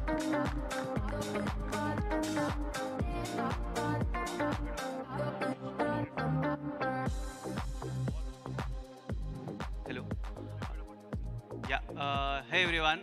This is Nitin. I am from IIT Kanpur, graduated in 22, and I'm working in Sprinkler. So we all formed as a friends group and started working on this. And yeah, we finally won it, and we are very excited that it's all happening in Hyderabad. I'm like from my childhood, I'm big fan of Hyderabad as a city. So yeah, and hope soon you all will use our platform. So our application is mostly on finding flatmates or rooms based on your preferences. So right now, all the Gen Z and the next generation wanted their preferences to be upfront. Like they wanted someone who is staying with you. They wanted who will be staying. That is very important for them.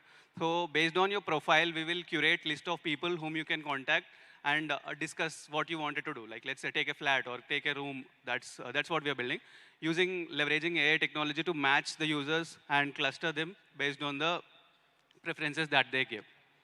Yeah, thank you. Thanks for the opportunity, everyone here. Yeah. Thank you so much. Congratulations. Once again, I would like to thank the sponsors, Ben Franklin, the team of Math for organizing this hackathon, Idea Labs, TalentFarm.ai, HICC. And may I request Minister Sir to speak a few words on this hackathon.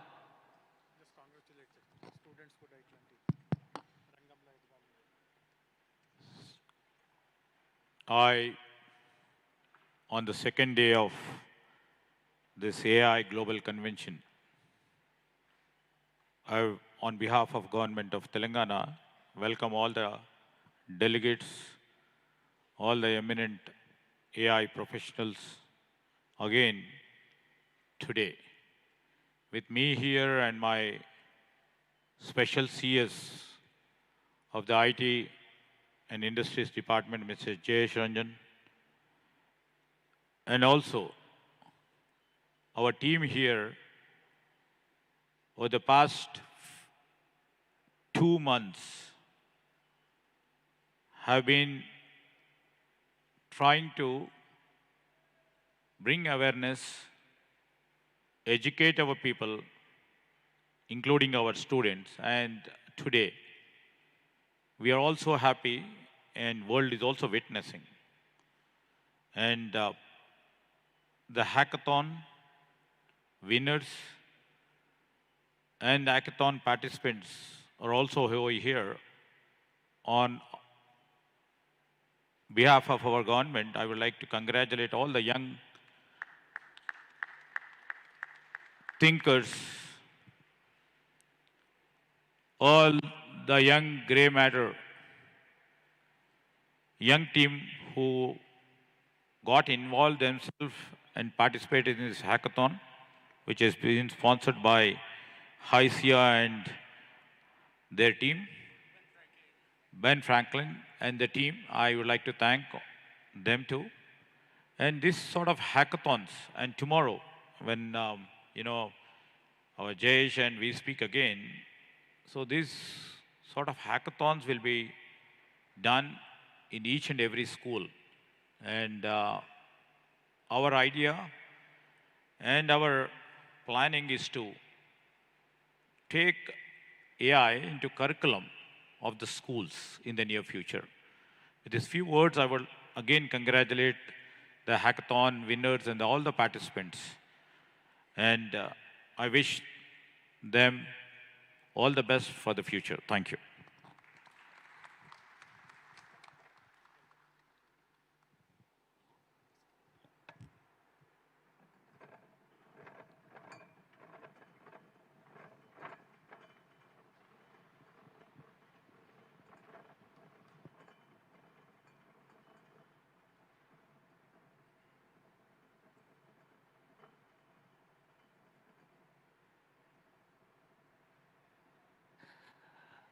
All right, congratulations to all our hackathon winners, and thank you so much, Honorable Minister for IT, Electronics and Communications, Sridhar Babu Garu, for that wonderful, inspiring speech. With that, let's continue with the agenda for the day 2. Coming up next, we have a wonderful fireside chat. We want to talk about, the future of the world. and what kind of a world do we live in? So to talk about that, we have a short panel here comprising of Mr. Eric Smith, who's a senior advisor in the Office of the Special Envoy for Critical and Emerging Technology in the US Department of State. We're very privileged to have him here. And along with him, to talk about this particular topic, is my namesake, by the way. My name is Prashant Kumar Ivaturi. And my namesake, Mr. Prashant Kumar, he's the CEO of Entermind.ai, as well as he sits on the board of Astro, which is one of Malaysia's largest media group. He dons a lot of other hats also, mentoring startups and so on and so forth. So please welcome our panelists. And moderating this session will be Mr. Mr. Anjani Kumar, who's a partner at Deloitte. Ladies and gentlemen, please put your hands together for our fireside chat panelists. They're going to be talking about the worldview on India.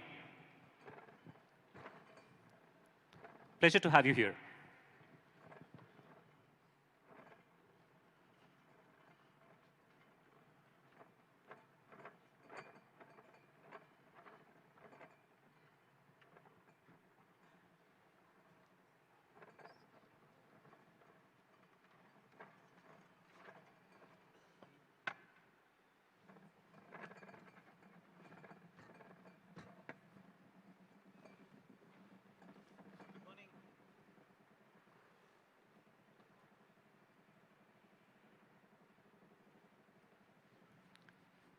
Good morning.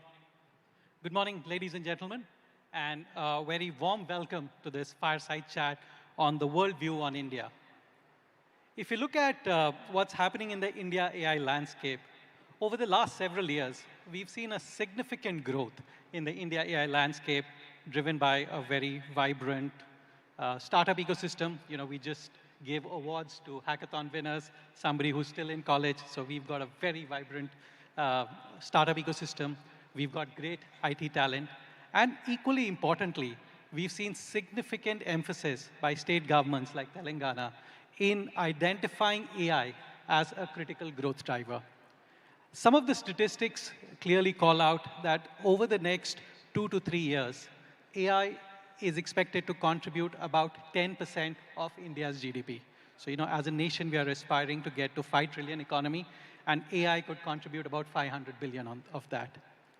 And if we move to a global context, you know, today the world economy is about $110 trillion. According to some estimates, by 2030, about 17 trillion will be contributed by AI. But the catch is, the same estimates also assume or say that about 70% of that 17 trillion will go to US and China. And that's where, ladies and gentlemen, we have these two gentlemen on the stage with me who will talk about the opportunity that exists for India. You know, 17 trillion in 2030 is a large number. So how can we as India capitalize on that opportunity and make sure that we get a lion's share of that incremental value, the incremental GDP that is going to get contributed by AI? So maybe I want to start with you, Eric. You know, given your role in the US Department of State and your experience, what are some of the mega trends in AI that you're seeing in the US?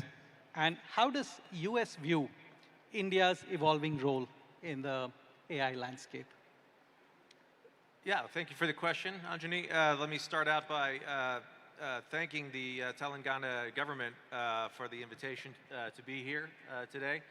I'm from Washington, D.C. I'm from the U.S. Department of State, our foreign ministry. I cover critical and emerging technologies, which are so transformative, so disruptive, so important that our Department of State created this special office with the acknowledgement that we need to have a foreign policy for how it is that we're dealing with what is indeed a geopolitical implication.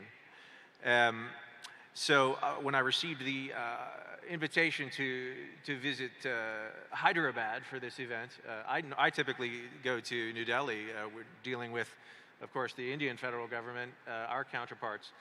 But I leapt at the opportunity to come to Hyderabad because I kept being told, you've got to go to Hyderabad. That's where the action is in tech. And I can tell you, Yeah, I spent the last couple days touring around a little bit. We went to T-Hub, we went to T-Works, and I just am blown away with what I've seen. And it's my understanding a lot of the buildings that we visited, had you been here 20 years ago, they didn't even exist. So I'm really in awe of the accomplishments, and a lot of credit, I think, goes to the policies of the Telangana government. To answer your question, Anjali, I don't know about mega trends, if this would qualify as a mega trend, but I can tell you, you asked about my own experience. I mean, the way that I personally am seeing AI being harnessed is in the work that I'm doing, and I think it's probably typical of what a lot of the people here today and throughout the world are doing, where it's helping in doing the job that I already do. I'm talking mostly about text generation. The Department of State, which has not always been the most tech-savvy institution, has really leaned into using AI for our work. So it's enabling somebody like me, who has to do a lot of writing for my profession, as many of us do, to take what had been a blank page, you know, and it's always that kind of difficult part of where do I start writing this thing? I've got to, and it gives you a great first draft. And what I've heard is 20, 60, 20. You spend 20% of your time getting the prompt right. It gives you 60%. It gives you a pretty good draft, and then the value add is the last 20%, I think, where you do the editing and the fine tuning.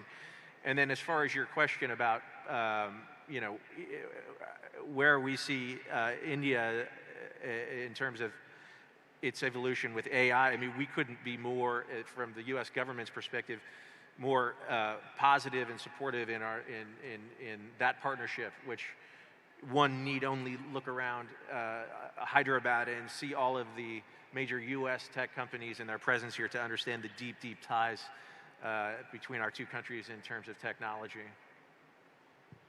And Prashant, you spent a lot of your career in India and Asia Pacific. So from your perspective, what are you seeing in terms of the AI ecosystem in the other Asian countries? And are there any learnings for us as India? And how do they view us as an AI power? Sure. So if you look at the global AI landscape, there are two ecosystems that are pretty holistic. Means across the value chain, whether it's chips or whether it's cloud or foundation models or applications and so on. One is the US ecosystem and other is the China ecosystem. And those ecosystems are fairly autonomous in certain ways. However, if you look at other countries, they realize that they cannot do everything and they cannot be great at everything. So they are going with a more focused approach. So if you look at South Korea, for instance, South Korea is trying to work on the AI space bottoms up because they realize that a lot of foundation models that are being developed in the West, a lot of thinking there is very top down. And because of that, once you apply it to the local, heterogeneous, diverse context, a lot of time the applicability is very low. And so they believe that they want to work on hypercontext, right? So that is I won't call it a niche, that's a space they have identified for themselves because they do not want to take on the big foundation models head on, the big firms head on, because they believe they can't, right? If you look at, for instance, Singapore and UAE, I mean, both of them have developed their foundation models, UAE, I mean, the Falcon and stuff like that. A lot of their focus on the space is in terms of government transformation and public access and so on. If you look at Malaysia, for instance, Malaysia has had historical strengths in semiconductors. So we just saw Intel in the last 2 years making billions of dollars of commitment there. You see now Microsoft having committed to data center upskilling and training to help. So if there are two spaces that they are focusing on, it's chips, and they want to be the neutral semiconductor hub of the world, not pro-US, but not pro-China, and data centers, right? Chips and data centers, that's how Malaysia is looking at it. So that brings me to India. As to where should India focus, I think the question goes back to where India's current strengths lie, that we can build upon, and that leverage allows us a better chance to win, right? So then let's look at our strength. We have lots of people, which means we generate humongous amount of data, whether it's UPI, whether it's retail and e-commerce space, whether it's our telcos. That's the kind of data asset that very few countries in the world have. And a lot of that data is very high quality data, very scalable, and very friendly to AI applications, right? The number 2 asset is the massive IT workforce. By 2027, India will have the world's largest IT workforce. That is a huge asset. The third strength, I would say, if you look at currently, the big 4 areas where a lot of applications are gaining momentum, somebody put it as 4C. So there is coding, there is content, there is customer service, and then there is Copilot. And if you think about our GCC/IT/BPO industries, the export-facing industries, a lot of their work actually comes from these 4C areas. So we have humongous amount of data, we have humongous amount of IT workforce, and we have tons of global work we are doing here, which relates to exact spaces where there is tremendous momentum. I think India has everything going for it to give it among the top countries for AI status. Unfortunately, that is not today's reality. Because if you look at global rankings, various, depending on which ranking you look at, we are at number 14, sometimes number 10, or sometimes number 16. So we have got a long way to go, but I think we are placed extremely well if we bring our ambitions to it. Thank you. So, Prashant, I think that's a very good articulation of the segments of the AI stack, starting from hardware to deployment of the hardware via cloud, to LLM models, to AI services and AI products. And what you're also saying is, for each of these elements of the AI stack, there are certain skills needed, there are certain leverage needed, there are land, labor, capital needed, and each of the countries in Asia Pacific, you're seeing them play to their strengths. Correct. So Eric, just coming back to you on that, if I take that argument forward, one of the large strengths of India is both the tech workforce, and according to a report we recently published, we will have about 1.2 million people trained in AI in the next 2 years. So that's a large strength for India. How should India leverage that strength, and how does somebody like US look at India from that perspective? Well, I couldn't agree more with Prashant's points about those strengths, not only the vast talent pool, but also the vast amount of data as tremendous advantages that India has, and I would say is already harnessing. In terms of from my perspective, from representing the U.S. government, I think that we're partnering with that workforce in a variety of ways. At 3 different levels, really. At the top, from a government to government level, we are engaging with our Indian partners through institutions like the Indo-US Science and Technology Forum, which facilitates academic exchanges and provides grant funding for technological entrepreneurship to identify talent on both sides. At the academic level, I need not tell anybody in this room about the number of students that go to the United States. Indeed, I know that in 2023, it was roughly 205,000 Indians that were studying in the United States, the most of any country in the world. And I learned this morning something to the tune of 40% of them come from right here in Telangana. And then at a third level, between private industry, of course, there's a tremendous flow of mobility, the workforce back and forth. So, I'm sorry, Anjani, what was the second part of the question? In terms of how does the US perceive the talent, both for solving problems in India as well as India solving problems for the rest of the world? Yeah, okay. Well, I think on that question, I would point to an example that I learned of in a conversation I was having with a contact of mine at Google, which an example I'm sure everybody here is familiar with, this Bashini app that provides for, as I understand it, real-time language translation across multiple languages. For me, that's a tremendous example of harnessing all of this data and for a societal good.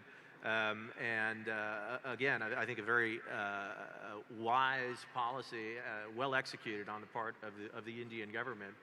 And yeah, those are examples of, I think, where India is on the right track and is already harnessing its vast pool of talent. You know, one of the things we've been hearing both yesterday and today, Prashant, with the growing prevalence of AI, questions around bias, around governance, and around safety are becoming very prevalent. So what strategies do you see globally are organizations and governments using to solve for that?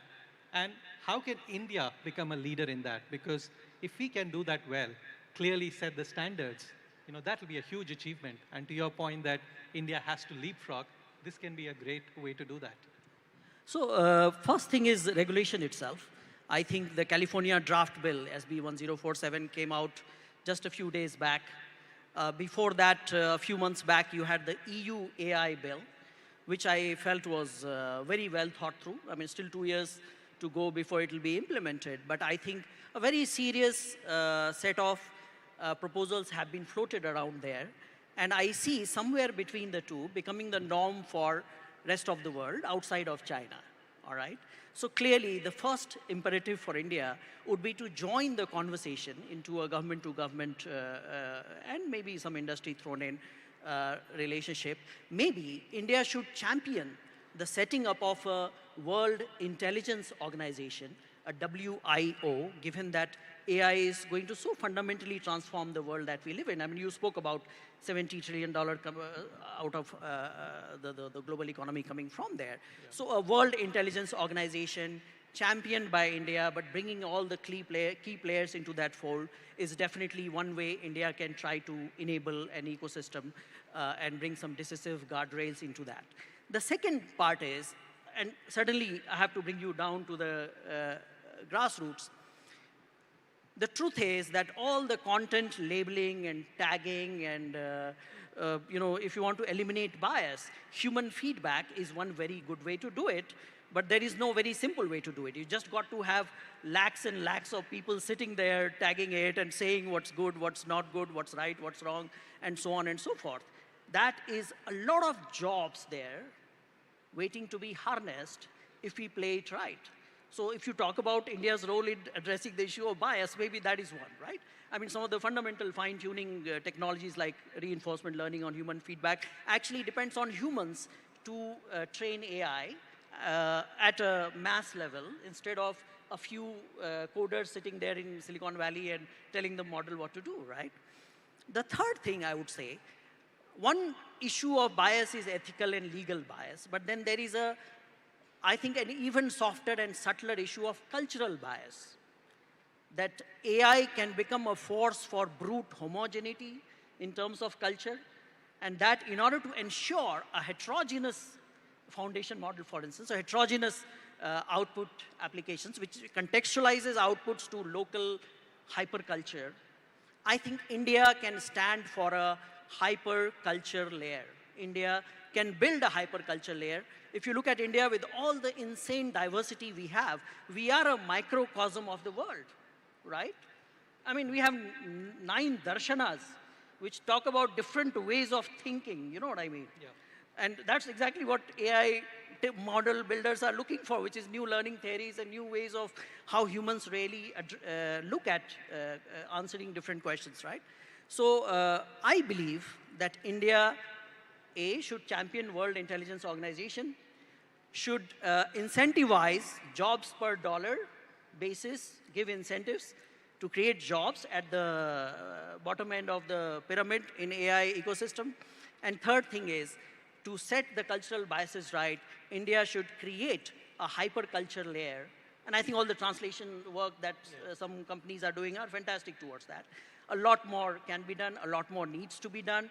I think the government needs to function as almost an industry CEO in this respect, bringing all the players together into one collaborative ecosystem. And Prashant, your point of lakhs of jobs being created at the bottom where we are doing tagging and some of the foundational work takes me back to the late 90s when, because of the Y2K issue or the threat, there were lakhs and lakhs of jobs were created, and that laid the foundation for the IT services industry, which is 250 billion plus today. So probably something like that. Absolutely, absolutely. Maybe, Eric, one of the things that India's approach to AI distinguishes itself from rest of the world is because of our focus on inclusivity, affordability, and social impact. And that's just the nature of what we are as a country. So how do you see elements like this being incorporated when rest of the world looks at integrating AI into society? Yeah, it's a very important question. And I would say that India's approach to AI is an example of our like-mindedness with the U.S. approach to AI. We share common values in terms of democracy, human rights, and innovation, with a mindfulness that innovation, needs to be promoted while mitigating risks. And so, to your question about how this is shaping influence around the world, I would give you the example, again, from a U.S. diplomatic perspective of a recent event that we point to as a great success for setting global norms. In March of this year, the United States tabled in New York at the United Nations a resolution for safe, secure, and trustworthy AI. This was to establish a global consensus around the need for guardrails for how we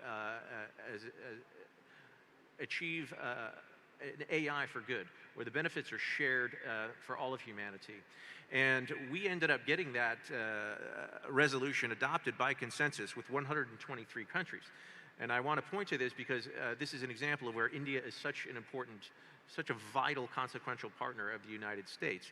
Because, candidly speaking, when the United States tabled a resolution in the UN, there were a lot of countries who were a bit skeptical about what it is that the objective was. But once our Western friends signed on early on, but soon thereafter, so did our partner India. And once India did, basically the whole rest of the world followed, which underscores the importance of India's position as the voice of the global South, which we are fully supportive of. And we see such an important role for India in setting the right norms around the world as its rightful position as the greatest influence for the rest of the world. Thanks. And I think before I let you two gentlemen go, I do want to run a rapid fire round with you. So just think about the first thing that comes to your mind. Don't think. So maybe I'll start with you, Prashant. What's the most unusual use case of Gen AI that you've seen? Okay, so, well, at the cost of sounding narcissist, there is this POC that my team developed a few months back, where it was AI for afterlife. So let's say as a loved one in your around you passed away, but you have a lot of voice samples of that person, you have a lot of emails, you have a lot of letters, you have photos, videos. How do you use those to recreate a virtual shrine where you could actually, say, speak to your grandfather when you are feeling down and out? Maybe he can read the letters that he wrote in his voice by using voice cloning and by simulating the tone and manner. And actually, technologically, it's not difficult anymore. So yeah, it was AI for afterlife. How do you recreate memory by bringing back our loved ones in virtual form? Not to the extent as you see in the Black Mirror, but so not to the creepy extent, but still in a believable, you know, space. Yeah. So more present, Eric. Which movie, book, or TV show do you think has the most realistic portrayal of AI? And I'm not talking the Terminator series here. Okay. Well, okay. I'm going to say HAL 9000, for those of you who know the reference. The 2001 A Space Odyssey, of course, was this HAL 9000 was this very prescient, because I think the movie came out in like 1968, and it was this, what became this malevolent computer, but it was artificial intelligence. And for those of you who haven't seen it, it's really phenomenal. So one last question, Prashant, which is, and the same question to both of you, which is your most favorite AI app on your phone today? Well, the most frequently used would be Midjourney. But if you asked me the app that impressed me the most, I mean, I used it at one point of time as just to test what's behind it. It's eva.ai. It's a dating app. You date a virtual person. And the whole emotional simulation of how a girl behaves or a boy behaves, and you know, she even kept diaries and stuff like that. I thought it was really impressive. And mind you, it wasn't the technology that was impressive. It was the human experience that was impressive. And I always say that humans are the true magic in AI. You know, we often forget that part. Even when we are trying to do AI transformation in organization, we forget that human AI teaming, how that teaming dynamics will work, how will that teaming psychology work, is often a very overlooked area. And that is why a lot of AI pilots do not produce the results that we train them for.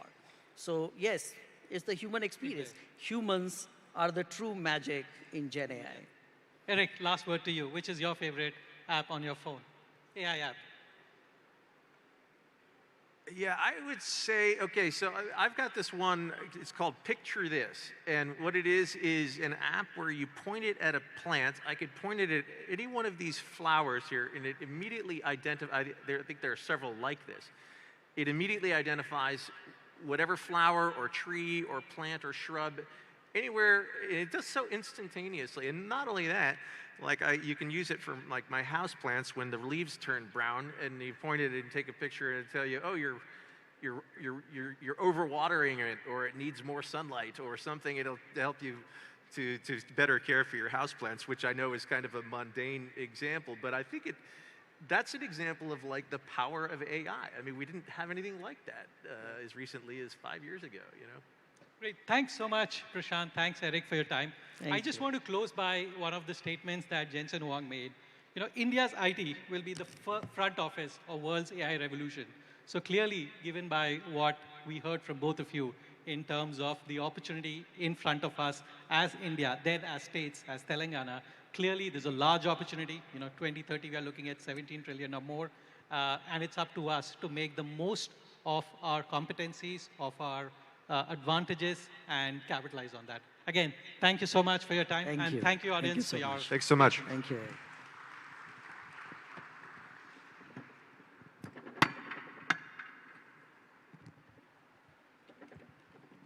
Check. Thank you so much, Mr. Ranjani, Mr. Eric, and Mr. Prashant. Please stay back in for just a quick minute, please. And I request Deputy Secretary Shri Bhavesh Mishra ji to come on stage and felicitate our panel members here. Ladies and gentlemen, a big round of applause for the three panelists here.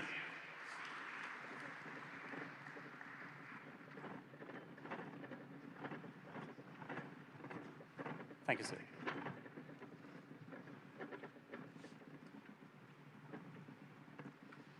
Thank you so much.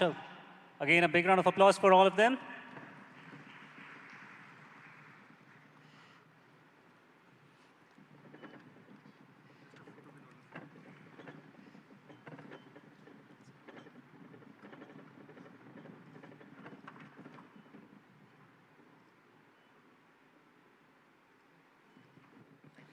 Thank you. Yesterday, 2 MOUs were, and today we've got 2 more MOUs that have been signed and exchanged at this point of time. So while we have the gracious presence of the Honorable Minister for IT, Electronics and Communications, Sri D. Sridhar Babu amongst us here, I'd like to call upon stage the representatives from World Trade Center Association, Mr. Robin, the Executive Director and his team, to come on stage, please. And for the second MOU exchange, I'd like to call upon stage the members from TASK, Mr. Abhishek Sinha, the CEO for TASK, as well as Mr. Prashant Nandella, the President of HICC, and joining him, Mr. Saidam Vedam on stage. Please come on stage.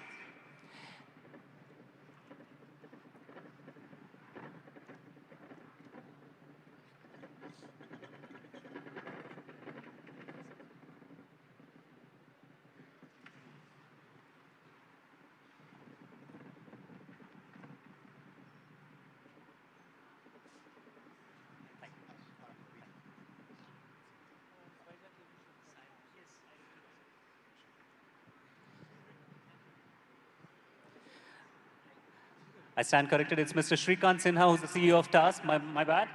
Mr. Jayesh Ranjanji and Sri D. Sridhar Babu are here. Thank you so much, sir.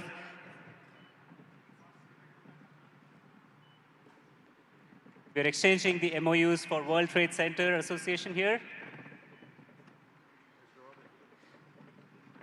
Mr. Robin, who's the Executive Director.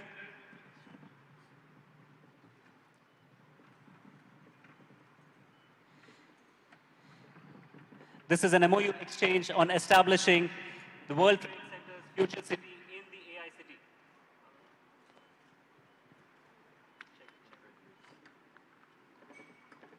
Check. Sorry, the mic went off. So this is an MOU exchange on establishing the World Trade Center's future city in the upcoming AI city. Fantastic.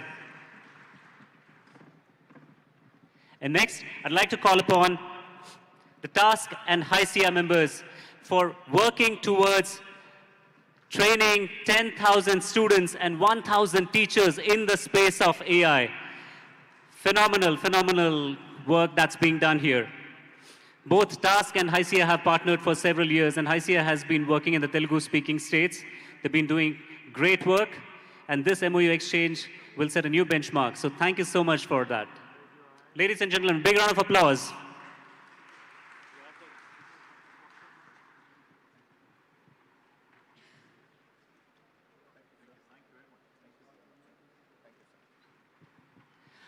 I'd like to call upon stage the UNDP representatives.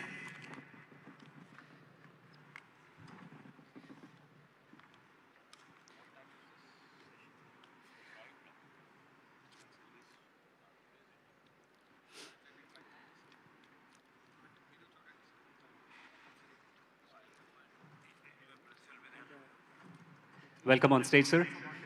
Welcome on stage. I request representatives from UNDP.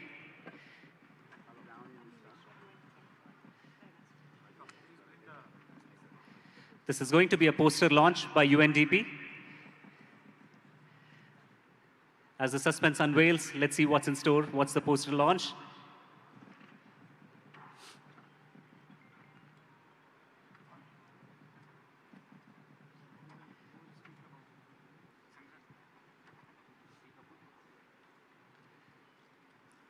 Once the photo op is done, I'd request the representatives from UNDP to talk about the innovative AI strategies poster that they have launched here this afternoon.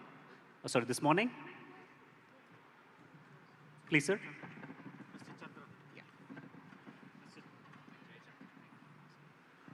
Mr. Jayachandran here from UNDP. Please give him a big round of applause. Thank you. Very good morning, sir. And so UNDP is technically supporting many state governments on policies and creating frameworks. So one of the model which we have proposed for Government of Telangana is to create the innovative AI strategies for skill development.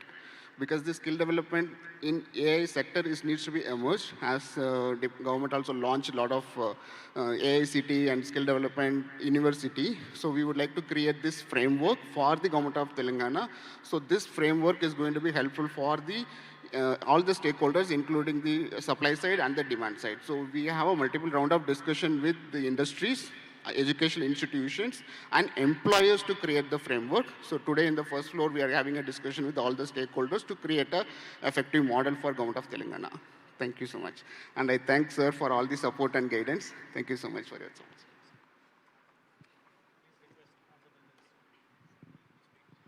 Thank you so much, Jayachandranji. Now, I'd like to request our Honorable Minister for IT, Electronics and Communications, Industries and Commerce and Legislative Affairs, Shri D. Sridhar Babu Garu, to address the gathering here this morning. Ladies and gentlemen, the IT Minister, Shri D. Sridhar Babu Garu.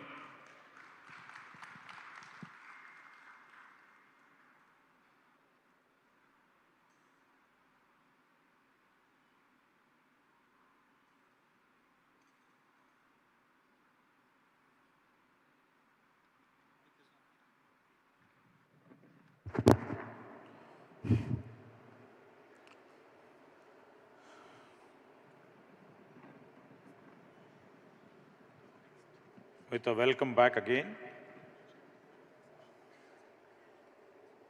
You know, I thank UNDP and also I thank World Trade Center for evincing their interest and come forward to put a WTC in our future city, that in AI city. And this shows their commitment and conviction, and it also reflects our government commitment, sincerity, and also how the government is pursuing each and every word what we have mentioned on the day one. So here I would like to say, for the past 1.5 days, I just had opportunity to see the fight chat, where the fruitful and the meaningful deliberations and discussions are taking place here, and we are all excited here. We and our officers team who are here are excited. What we are seeing, India's first time capacity building initiatives, cutting edge startups in the demo zones, and very thought-provoking sessions since yesterday. The overall buzz in this conference since yesterday are energizing not only the citizens of Telangana, but also nation at large.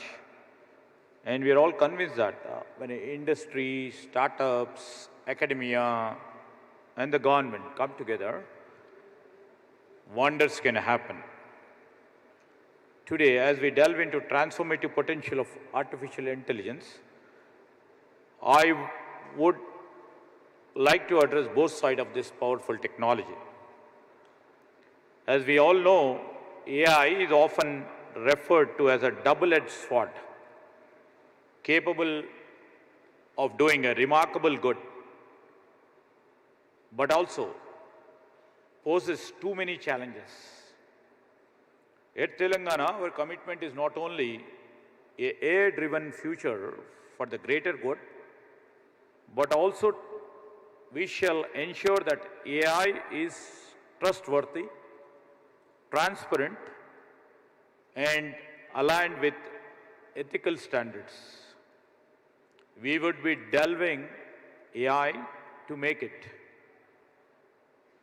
very safe, secured, and would like to see that the AI over here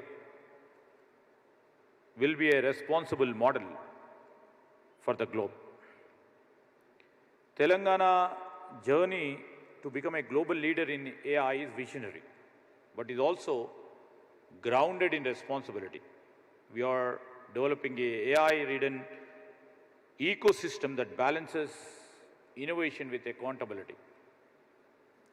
Telangana approach to becoming an AI powerhouse is not only visionary, but we shall execute it meticulously. We are in the process of building AI ecosystem with cutting-edge infrastructure, unified services, and robust funding for startups, which shall ensure ethical practices.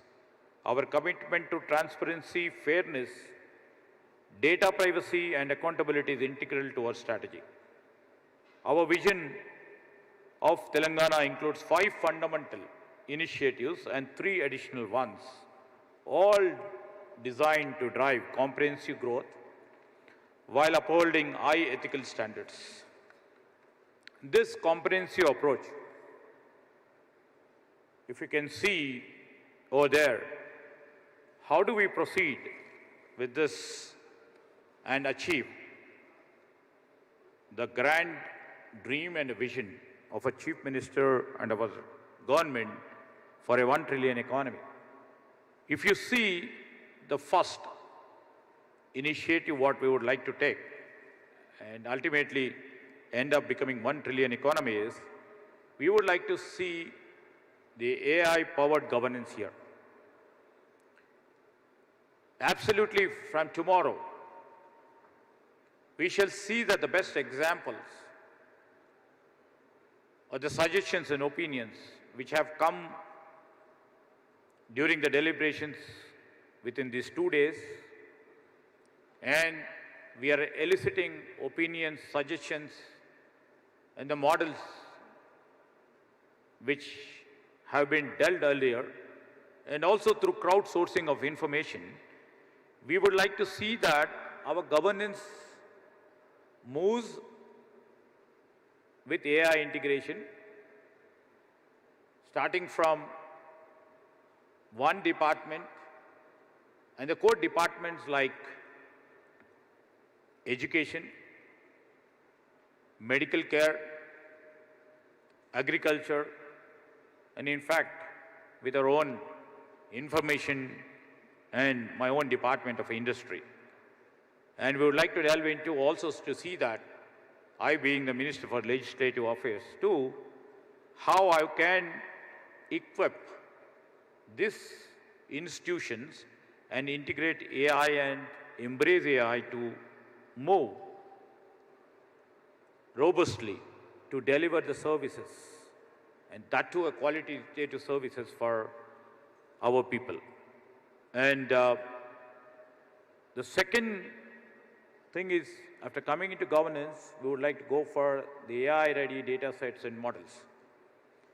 So we would be gathering the information, especially the data. Data is a key tool for the AI as such. And we would be taking different models into account.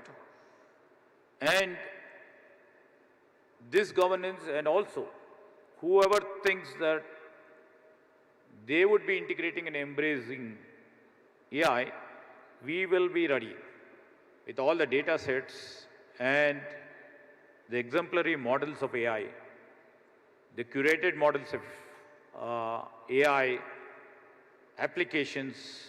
We would like to really integrate and move forward. So next comes, the AI skilled population. Yesterday we've been telling about how Hyderabad and state of Telangana, with the talented engineers who does lots of work for all GCCs and all software companies stationed here, they have to reskill themselves and engage themselves in this technology of AI. How do we do it? That's where our government thought of having a skill university. The thought process have come to see that the high-end technologies or disruptive technologies and the exposure to our highly skilled engineers who are into the other software tools has to get exposed to the reskilled and upskilled too. the AI. That's the real reason we just started Skill University. When we thought and we formulated our policy in initial stages, we just thought of high-end technologies. AI being the prime focus. But later, it has become one of the part to reskill and upskill the technologists over here who are into AI, and also we have gotten different faculties into this, our skill university. This is how we would like to become. The other part is we would like to become the skill capital tomorrow, who would come here, the companies or the organizations who needed the skill in any vertical of the industry will be looking up to the state of Telangana and to the city of Hyderabad in the near future, and we will be ready with the skill required. So the skill required will be positioned here in all terms, especially as you know, we have just seen the task and the other organizations which have entered, they are on the process of training about 10,000. HICC, the ICA and task has joined a memorandum of training 10,000 people on the lines of AI and also into different disruptive technologies. These are all, you know, few skill initiatives what you are taking. And if you see the AI enhanced ecosystem which will be created, any vertical, if you see the ecosystem in tomorrow's world will be AI powered. That's how the stage will be going by. And next comes the HICC, which our Chief Minister has mentioned. And yesterday we made a strong mention about it, and we have shown the AV also. And in all parts of this, where we try to introduce the centers of excellence for everything. We have a center of excellence of artificial intelligence, which hosts so many startups and innovations in this center of excellence. And also tomorrow, we will be having a center of excellence. Now we have been having a center of excellence for the cyber security. And the next would be quantum computing and data analytics. These all centers of excellence will make us drive to see that we excel in each and every part in terms of the innovative hubs which are there and which are stationed here. And we take pride in terms of the centers of excellence which are existing over here. And coming to AI for grassroots, the caption goes like this: AI for everyone. Why did we mention AI for everyone? In the process, the new technologies comes. In the process, the new technologies advance.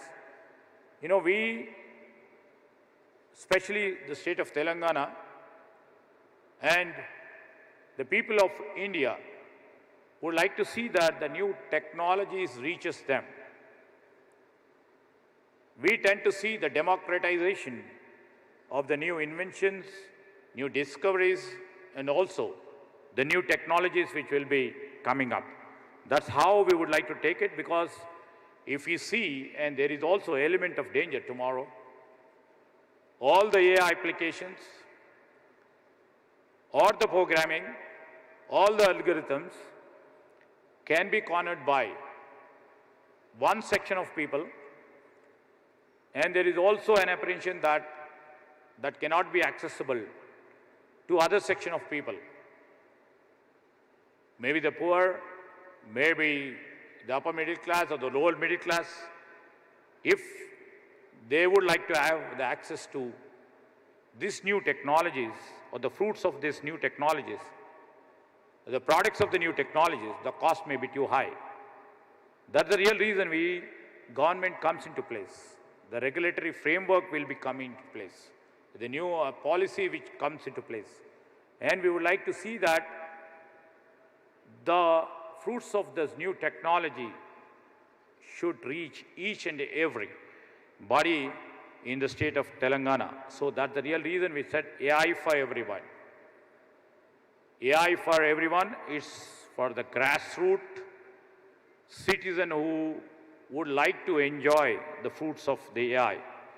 And coming down to ethical AI, yesterday we've been mentioning about how a country like Japan, when they have envisaged a policy on AI, the strongest point to see that the ethical AI is driven into their policy making.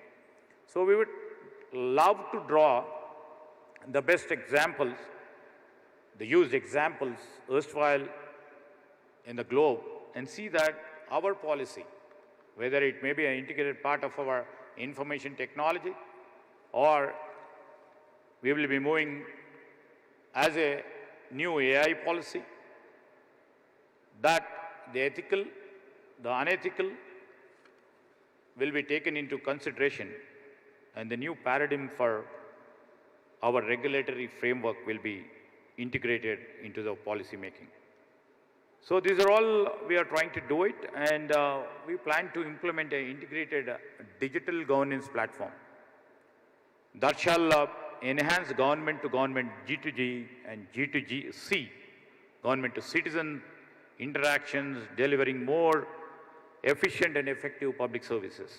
A statewide capacity building program that I mentioned about in, in enhanced ecosystem will be developed to identify AI tools that streamline operations and improve government productivity. So here, I would like to mention, we have already embarked, as I mentioned earlier, on a skill university which is named as Young India Skill University. We have drawn this name on the thought and also on the inspiration of the father of nation when he has started his paper by name Young India. So this is the age for the young Indians, with a large population of young Indians who literally see what government is doing for their future. So that's the real reason our Chief Minister and government thought of putting our skill university on the name of Young India Skill University of Telangana. So we would like to literally see that to integrate 100% AI curriculum, what I've been mentioning earlier, when the Hackathon winners got the prizes, we are trying to integrate 100% AI curriculum across 5,000 government schools, which shall impact about 20,000 teachers and 5 lakh students. So this, where do we draw the inspiration from?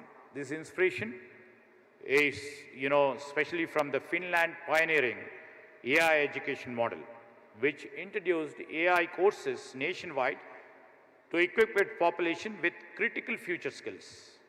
Telangana also aims to refine and tailor this approach to our unique needs. By having equal access to AI in both Telugu and English, we are ensuring that our students not only gain foundational AI skills, but also prepare to lead a rapidly evolving digital landscape. As you know, the computing capacity marketplace, we tend to democratize access to essential resources, and we would love to support over 100 AI startups with subsidized shared services. This initiative ensures that the Telangana remain at the forefront of the AI innovation. To increase compute capacity through partnership, such as yesterday, we have signed an agreement with Yota, which shall be crucial for accelerating our hyperscale capabilities. Additionally, expanding data center capacity from 1 gigawatt to 2 gigawatts over the next 5 years will sufficiently drive our AI ecosystem forward. The upcoming 200-acre AI city near Hyderabad will serve as a dedicated ecosystem for AI research, which I mentioned yesterday, and also for application and learning ecosystem with the launch of AI School. Building on top of this fundamental initiative will more three initiatives which shall fuel the growth and truly position us as a global leaders and drive our state towards 1 trillion economy. The first pillar, if you see, we are also trying to have our specialization in terms of having centers of excellence, not only pertaining to the cutting-edge technologies or disruptive technologies. We would be having centers of excellence in terms of aerospace and also finance and also in the driving industry. Specific AI advancement and fostering and bringing competitive advantage for our state. And as we are all witnessing the global shift towards AI, over 70% of the company are allocating more than 20% of their IT budgets to the digital and emerging technologies. Telangana is equally and uniquely positioned to capitalize on this momentum. The Global AI Summit 2024 is not just an event, what you're witnessing today. It is and shall become a pivotal milestone in our journey to establish Telangana presence on the global AI stage. Ladies and gentlemen, the future is unequivocally AI-powered, and Telangana is ready to lead the way. We invite again the academia, industry, startups, policymakers to join us in this transformative journey. Together, we can make Telangana not only a hub for AI innovation, but a beacon of progress for the entire world. And I'm proud to say that, in the recent visit of our Chief Minister, including me, to United States of America, our Telugu diaspora over there, Manat American Telugu Association, as a part of their MOU with our government, which they have started their classes on 2nd September with 250 students with collaboration with our task office. I thank Mr. Srinivas Ganagoni, the president over here, who had come from US, Nagesh, the director, the Kalyani, and Dr. Vijay Bhaskar, for making this initiative and making it happen. We make lots of MOUs over a period of time. We have seen many governments keep saying that, MOUs to make it operational and functional and make it to the ground is a different aspect altogether. And I thank,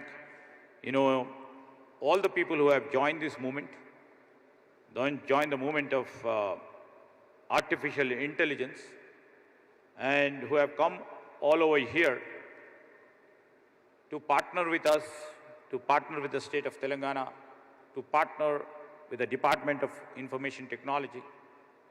And I again appeal to all of you who have come all the way from different parts of the globe. Let us join together. Let us move forward in our journey to see that AI becomes an integral tool for each and every citizen, and they should enjoy the fruits of this new innovation. Otherwise, there stands no meaning. I thank you once again. I thank one and all. Thank you.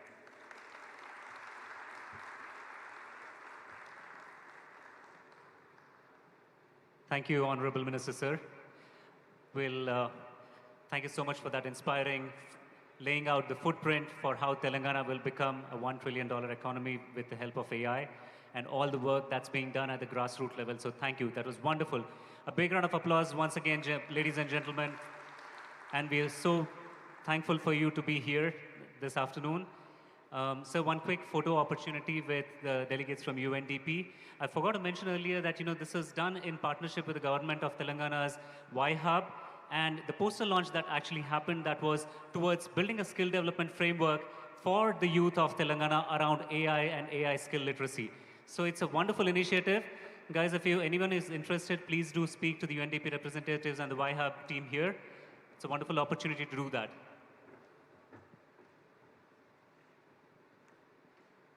The team from YHub.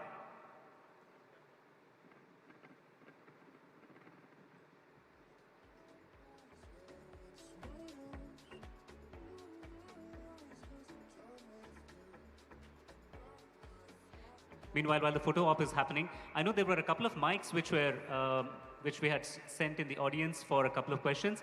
If you do find those mics somewhere next to you, please bring them over to the stage area. We need them. Thank you so much, sir, for gracing the occasion. So with that, let's move on to the next panel discussion, which is a spotlight panel discussion around the governance of AI. And to lead this panel discussion on building sovereign AI for India, I call upon stage Mr. Manish Chheda, the managing partner in India for India CEO of YCP Octus. And on the panel will be Mr. Vishal Dhupar, who's the managing director Asia South of NVIDIA, and Mr. Sunil Gupta, who's the managing partner and CEO of Yota Infrastructure Solutions. Please put your hands together for this next set of panelists.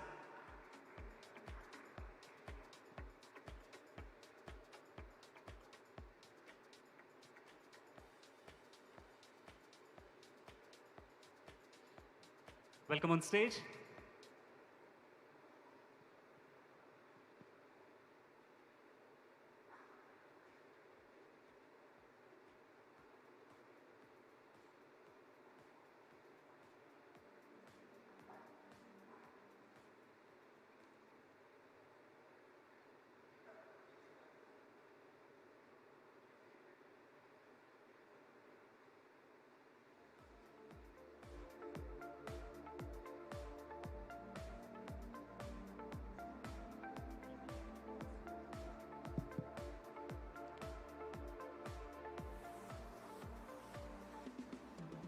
Wonderful to be here. Can you guys all hear us right at the back? If somebody can just wave and let us know that we can be heard, that's fantastic. Thank you. So we had like this fantastic address by the IT minister, and really nice to see all the initiatives that Telangana is running on the AI side and how it will help to build a 1 trillion economy. As you all are aware, our panel here, kind of talks about building a sovereign AI for India. And we have Vishal Dhupar from NVIDIA and Sunil from Yota. Both the speakers here are very, very passionate about India and the fact that it's poised for some significant growth in the times to come. Very passionate about AI and how AI is going to help propel India's growth, and how AI also needs India. I think they believe in both of these kind of paradigms, and willing to do more than their bit to help build that digital infrastructure which will propel this growth. So we have about 20 minutes. I've kind of got a few questions for them, which I'll request them to kind of share their views on. So the first one, and this is for you, Sunil. You just signed a big MOU with the Telangana government yesterday, and the IT minister also mentioned it, to establish an AI supercomputer, an AI factory. Congratulations on that. Thank you. India is the use case capital of the world. So, when we talk about sovereign AI, and help us demystify this a bit, what are the focus areas for sovereign AI for India? Thanks, Manish. Good morning, everybody. So I think I take this topic of sovereign AI from two perspectives. One is that India builds the models for its own use cases, for its own citizens. So we have so many of I would say, issues and avenues where AI can solve our issues and increase to our better life and productivity, whether it's in healthcare, whether it's in education, whether it is in agriculture, whether it is in industry for, let's say, customer care or in banking for fraud and risk management. So the list is endless. And given India's population, given India's very, very highly digitally enabled population, the list is endless. So we use Indian data sets, we use Indian skill sets, and we use India's GPU infrastructure to build models in India. That is one aspect of sovereign AI. And for the second, I will take a quote from what Professor Arun Sundararajan spoke in the morning, that how much control, how much sovereignty we have on our AI, this value-added layer. Are we talking about sovereignty at the chip design layer, that we design chips here? Are we talking about chip foundry layer, we start manufacturing chips here? Whether we start having our own data sets and have a control on that, or whether we start building our own models, foundational models here, or are we having the use cases and the applications here? So everything has its own perspective. I would say chip designing possibly is little far off. We may or may not do that even in longer future. Chip foundry thing has started in India, at least with some chips. GPUs, again, may be far off. But for sure, we should have our own India-based foundation models based in our own languages and data sets. And for sure, we should have our own applications for our own use cases. That's how I take sovereign AI. Thanks for that, Sunil. So our own foundational models to start with, and our own sets of large data sets, which can kind of propel our domestic AI. Vishal, NVIDIA has captured the global imagination. It's amazing, the journey the company has had, and you've seen it, up front there. So what is this sovereign AI opportunity? How has NVIDIA seen this unfold in other parts of the world, the US, Europe, Japan, China? Any insights for us here in India regarding this sovereign AI opportunity?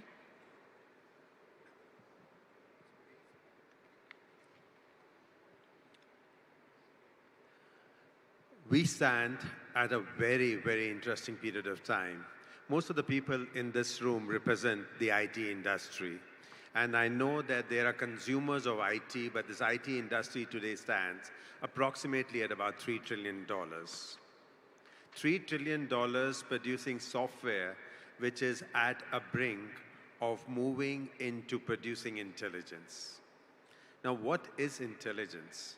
Intelligence is uniqueness that differentiates me over Sunil, Sunil over Manish. You, between you and me, are organizations, our states, our countries. That uniqueness keeps us separate and allows us to prosper.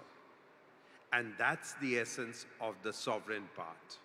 Now, a lot of people ask me this question: is this the right time for India? Will India be able to do it? Why should India do it now? And the answer is pretty clear: this is India's time. Because India is not following India's leading. India is at a stage where we are innovating, we are not just copying. India is at a stage where we are having grand challenges, which at a scale and diversity are absolutely more unique than anywhere else. And therefore, sovereignty in India is to start in India and build for India, and more importantly, build for globe. So what we build for India will be also applied on the global canvas. That's why India has the importance. Now, what does India have? India has a blueprint. India has a blueprint to basically have the skill sets that are needed to build uniqueness. India has a diversity where you can bring in multiple scenarios around. And more importantly, India has a division among the people who've been able to use and not use. All three of them can come together and make India truly the intelligence capital of the world. And I believe that's our opportunity. That's fantastic, Vishal. Intelligence capital of the world, built for India, and then take it global. That sounds fantastic. Which brings me to the next point, right?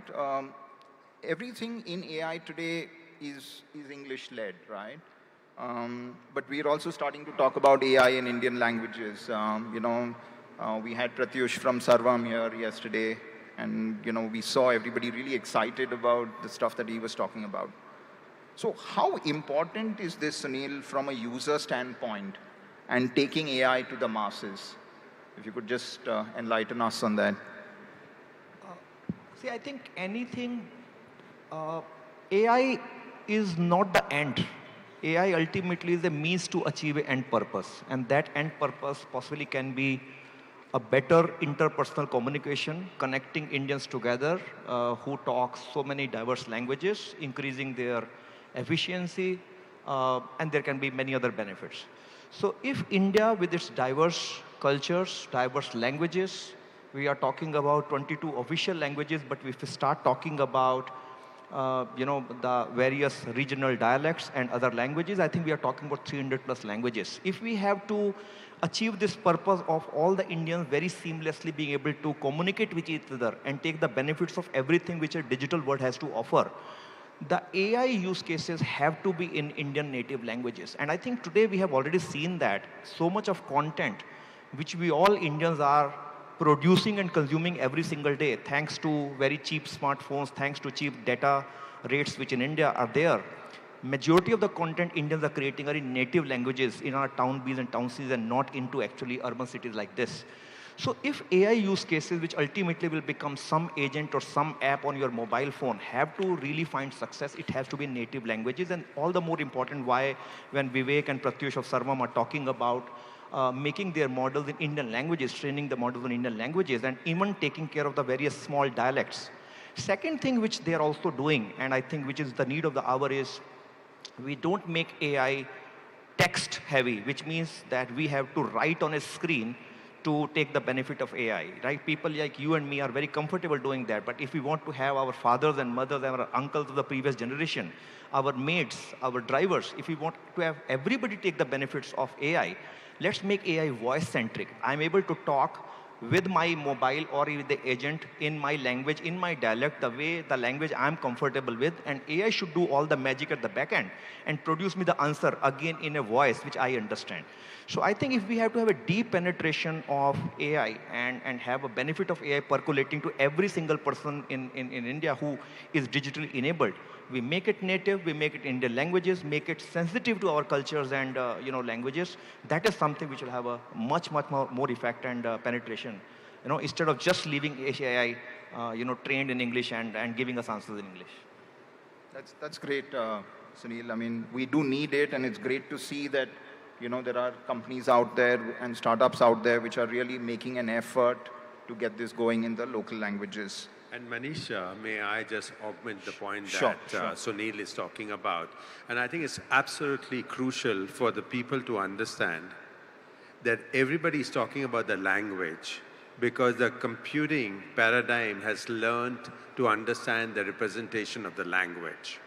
That's the structure of the language. Now, in Telangana, for example, in 2014, is a period of time which is a golden period for you. But if you go back the history, the coming of the Persian culture, the Urdu culture, coming down of the colonialism, the fact that Telugu has so many dialects, every 50 kilometers change. If you can solve that, that's such an important part.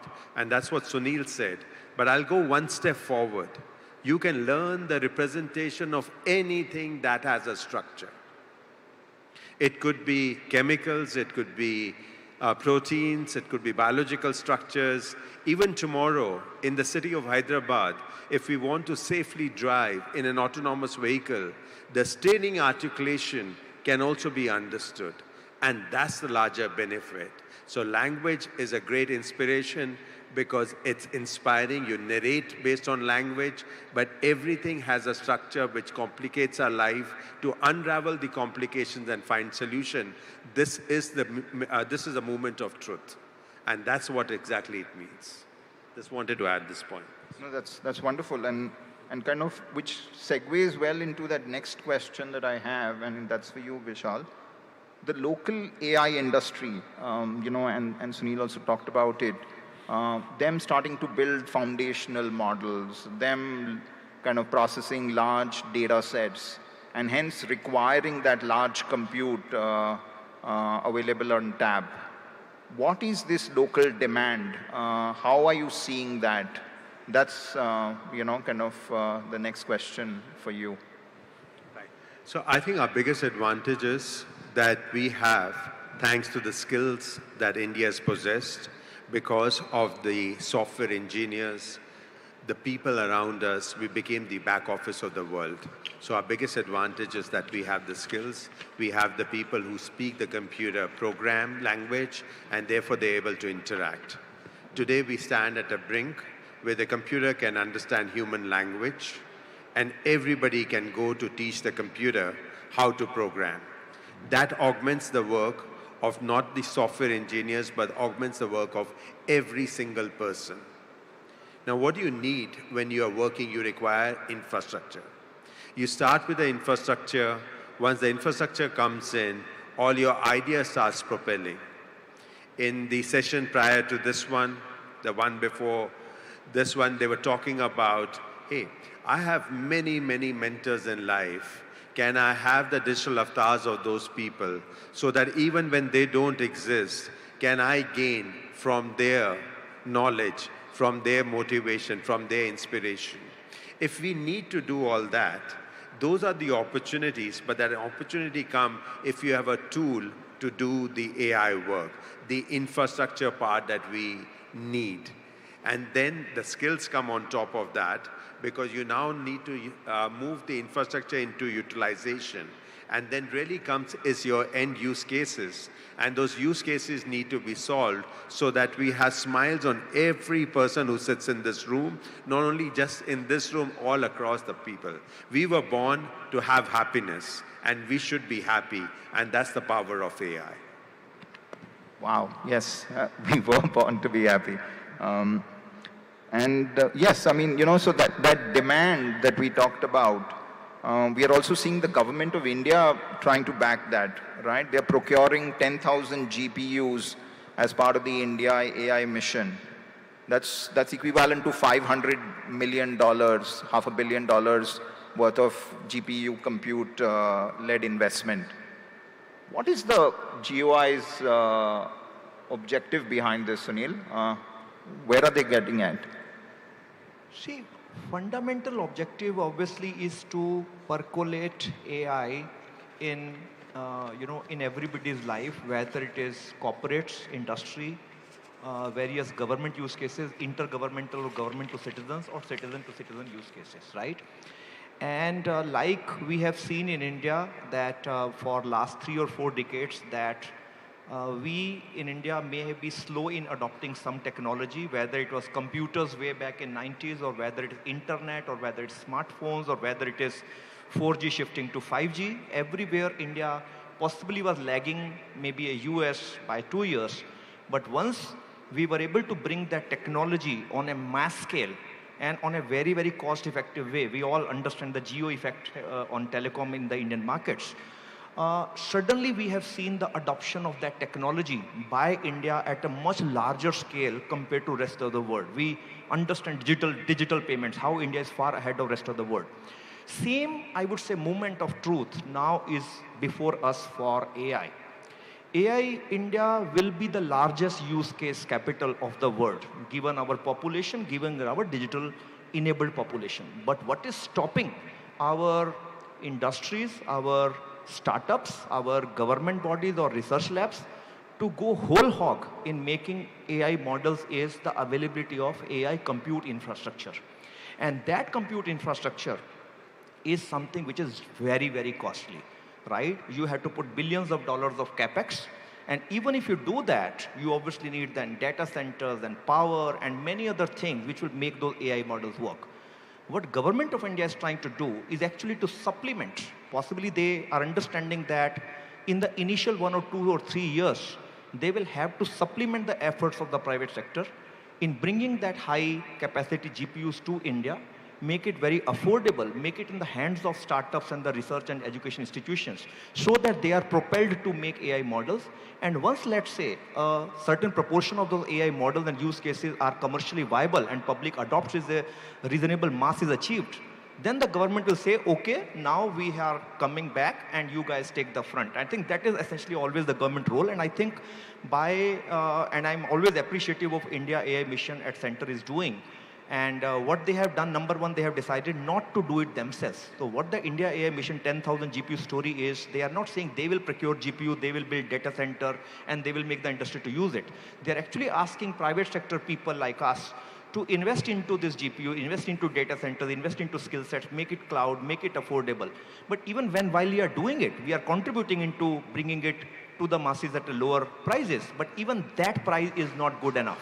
And that is where government is saying, we will subsidize the rates which you people are giving commercially and further make it much more cost effective in the hands of startups. So this is, I would say, although it is just one part of that whole India AI mission, they have obviously taken many other bids in a very comprehensive way, like funding the startups, going for skilling, going for data sets creation and many more. But I think it is a great step which government of India is taking. And by the way, yesterday and today when we are hearing, and today we were hearing the minister sir, IT minister sir of the Telangana AI mission, it is looking like a reflection of which government of India is doing at a center stage. They are actually trying to again looking at the whole thing in a very, very comprehensive way, touching upon every aspect of AI and starting with, and that was, I can take it very openly, publicly, I would say zeal and the hunger which I saw in the government of Telangana in getting somebody like us to build up a large data center and put up a GPU capacity of 25,000 GPUs, which is very large even on a global scale.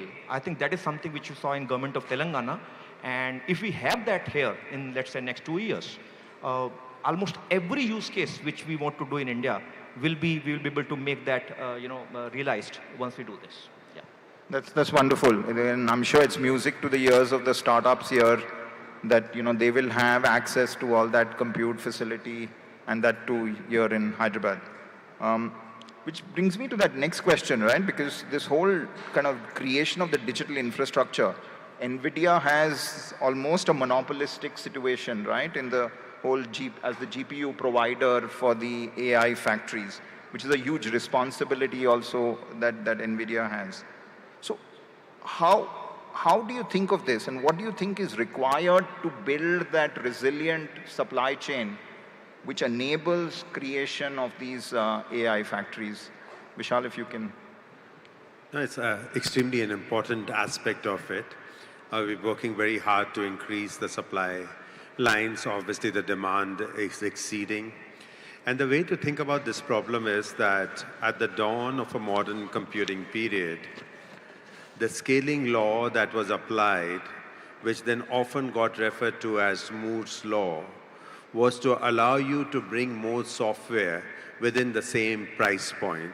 So every 2 years when the performance of computing doubled, one way of looking at it, or reducing the cost of the software by half, you allowed more software applications to come upon it. And yet the industry grew at a 40% compounded growth. That was a demand that was existent, and the industry continued to grow.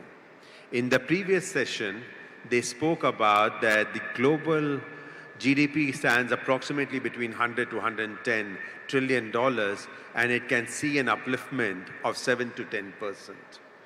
Now, the reason this is possible because the scaling laws are being applied to learning. And learning scaling laws are moving double every 6 months. The demand is so high that you have to have opportunities to continuously find innovative ways to keep increasing the supplies, and we are at it. And every time you do that, you end up having even more demand because the problem statements in front of humanity are so high that if you can find solutions to it, you can have humanity that is healthy, humanity which is safe, humanity that is happy. And that's why this is an angle that we need to keep working on. So that rang on happiness. No, which is great. I mean, we've got just one last question, Prashant, that I have for the panel. I hope you can allow me that grace, right? But we've managed to stick to time otherwise. So, you know, it's fantastic hearing of all this and you know, supply trying to play catch up, and each time you catch up, then demand kind of crawls ahead or like leaps ahead. But, you know, in the interest of time, we could have continued endlessly otherwise. So what is your message, and this is to both of you, to the government personnel who are tasked with developing the AI roadmap? So that is one constituent. And then the local AI startups. Several of them are listening to this talk or able to view it on YouTube. So if I would like, Vishal, for you to first do that, and then Sunil as well, and we'll have to wrap up, unfortunately, after that. Okay, I'll do it quickly. Absolutely. Prashant is getting angry there, but for very quickly, net, we are into the new industrial era. The new industrial era is the era of intelligence. Intelligence that can be transported from one modality to the next modality of your choice. Come benefit from it. Do not wait. Enjoy the ride. The train is moving fast. Yeah, my message to Government of India is just appreciative of what they are doing.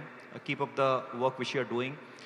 Very, very balanced. I can tell the audience, I think some very, very serious thoughts is happening in Ministry of IT at the central level. The India AI mission is a great step forward. So my message to them is keep up that good work. Enable AI, enable the system. Don't start doing it yourself, which they are not doing. Just enable the industry, and industry will do the rest. Of course, put guardrails also. Make sure that there are reasonable regulations about ethical use of AI. And that's what, I'm sure government is taking care of that. My message to startups is I think this is the time, right? Just about 6 months back, there were no GPUs in India, right? And of course, you were restricted. Either you were not making any AI model, or you were trying to be happy only by making small applications connecting to some, open source models which are available publicly. Now you have abundance of compute infrastructure in India. So this is the time, I would say, achieve your dreams. Your dreams are going to be India's dreams, and we can make India the AI capital of the world. Thank you. Thank you to both Vishal and Sunil. Just Prashant, one sec. And, I just wanted to share with this audience, I had a wonderful opportunity to spend time both with Sunil and Vishal over the last couple of days. I hope you guys had probably at least half the fun that I did, hearing from them. I mean, such tremendous passion. It's been wonderful. Thank you. I don't mean to be the spoiler to the party here, but thank you so much, Mr. Manish, Mr. Sunil, and Mr. Vishal for a wonderful, lovely session there. And I'd like to request Ms. Ramadevi to come on stage, please, to thank our esteemed panelists here with a token of our appreciation. Thank you, Mr. Vishal. That was wonderful, wonderful insights. Thank you, Mr. Sunil. And thank you, Manish.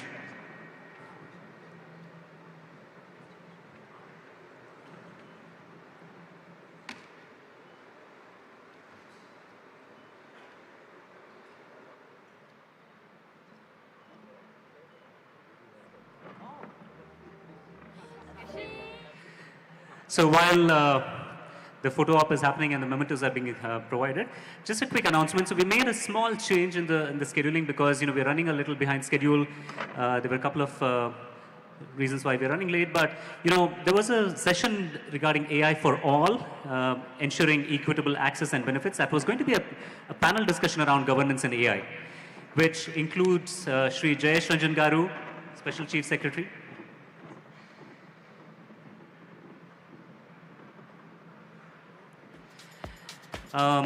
Joining Jayesh Garu is Mr. Sanjeev Gupta, who's the CEO from Karnataka Digital Economy Mission. And moderating that panel is Mr. Ibal Singh Dhaliwal, who's the Global Executive Director at JPAL at MIT. So that session is happening in a parallel track behind the main hall in MR Room 1 and 2. So anybody who's interested in learning about the governance or around AI for all, please join there. That's in MR Room 1 and 2 behind the main hall, right? And let's move on to the next discussion. So we've spoken about the governance and AI. Now let's talk about responsible AI and how do we build trust into AI systems, right? To have this panel discussion, I have the privilege of calling up on stage Ms. Veronika Leskova, the ICT Counselor, Delegation of the European Union to India and Bhutan, who's joined us here today.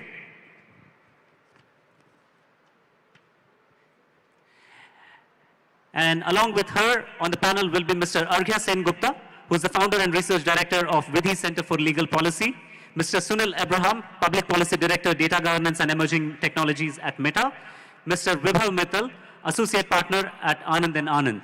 And moderating this session will be Mr. Ankit Bose, who's the head of AI at NASSCOM. Welcome, panelists. Over to you. A big round of applause for our panelists here. And we'll need some mics. I think we'll need 2 more mics on the stage.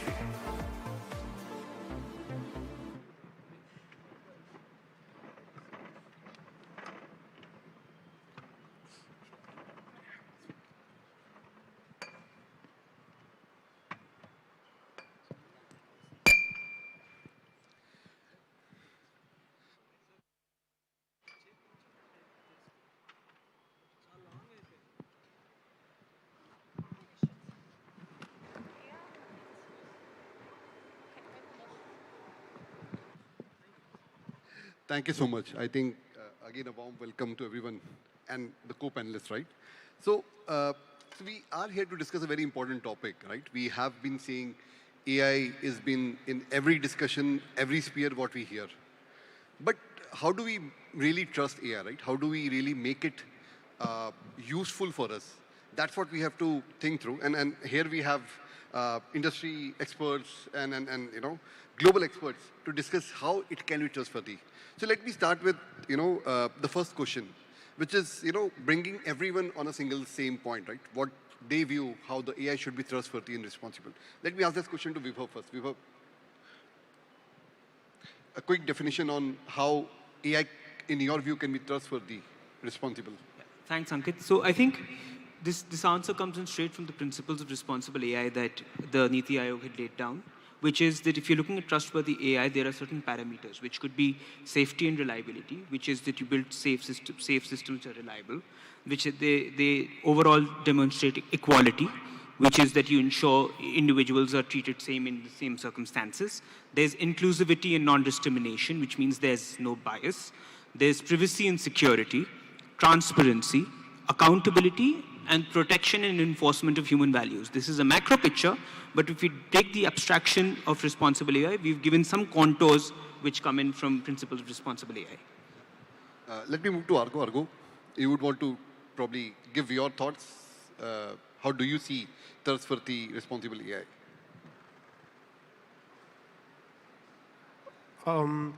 I think Vibhav has laid out the definition in terms of the principles.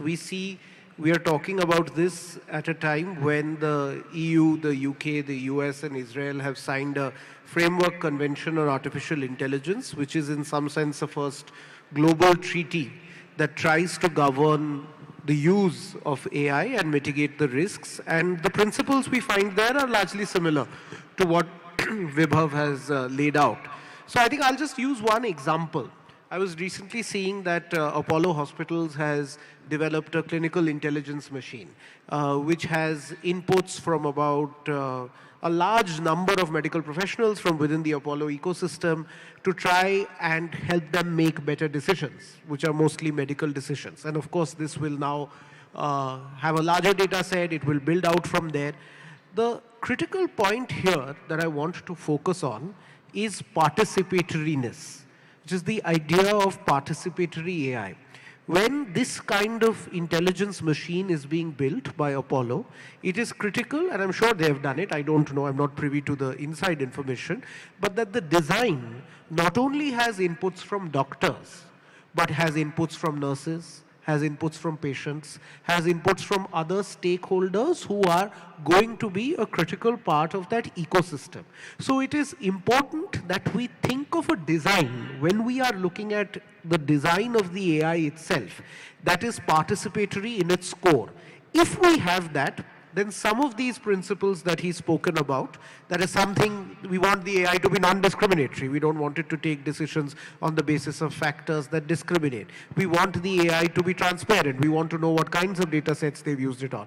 I think core to all of this is participatoriness, and that the stakeholder ecosystem has a structured role in the design. Great. Sunil, you do want to add anything to this? Just to agree with the previous two speakers, with Vibhav on the principles and what Orgo said about stakeholder consultation or stakeholder participation. I think what Orgo said works both if you are operating in a proprietary paradigm or in an open paradigm. With an open paradigm, it is on steroids. It's not just the explicitly identified stakeholders who can participate, it is everybody. To push on that paradigm, some of the claims made in the open paradigm are more easily verifiable compared to somebody who is making the very same claim in a proprietary paradigm. And it is not sufficient for a company like Meta just to release 650 open models on Hugging Face. We also believe that we should release, and we have released, 350 open data sets. One of the data sets is a data set called Casual Conversations. So if any model developer is building a vision model or a speech recognition model, they can use this data set to check the bias across gender, across complexion, race, disability, the different types of clothing and ornaments we wear, whether all of that is interfering with the performance of the model. So open data sets, also important in this trustworthy environment. Veronica, to you, anything you want to add? I think EU has done, great research and great work on that. But again, what you want to add? So I will just echo what the previous speaker said. I fully agree what was said here. And from our point of view, when speaking of trustworthy AI, it's the technology that should, first of all, protect the fundamental rights, health and safety of the citizens. And we also attach a great focus on the transparency, and there on transparency at two levels. One is when it comes to the data. So basically the data collection, how the data is used and stored, and also the decision-making processes, how the technology is making the decisions or on the basis of which. And at the second level, it's about the user rights, and especially when we speak about the user rights for privacy. So this is for me, let's say in a nutshell, what I would define as a trustworthy AI. Thank you. Great, thank you, Veronica. Veronica, let me ask you the next question, right? Again, EU has come out with the regulation, I think one of the most comprehensive one. In your view, how will it impact the globe, right? Other countries out of EU, how will it coexist? What's that you see? Yeah, so as you said, the European Union came up with the EU Artificial Intelligence Act earlier this year. It actually entered into force on the 1st of August, so a few weeks ago. And for us, with the Act, we have become a forerunners at the global level when it comes to regulating of the artificial intelligence. And maybe just very briefly to tell you a bit about the approach that we have taken upon. It's a risk-based approach where we are looking at the regulation proportionately to the amount of the risk which the technology brings to the citizens. And we have basically defined the AI in 4 categories. First is AI that brings unacceptable risk, for example, uses for social scoring. Then we have high-risk categories, we have transparency risk category, and we have minimal no risk. And the main part of the regulation is actually focused on regulating the high-risk cases, which if would not be regulated, would be actually harmful.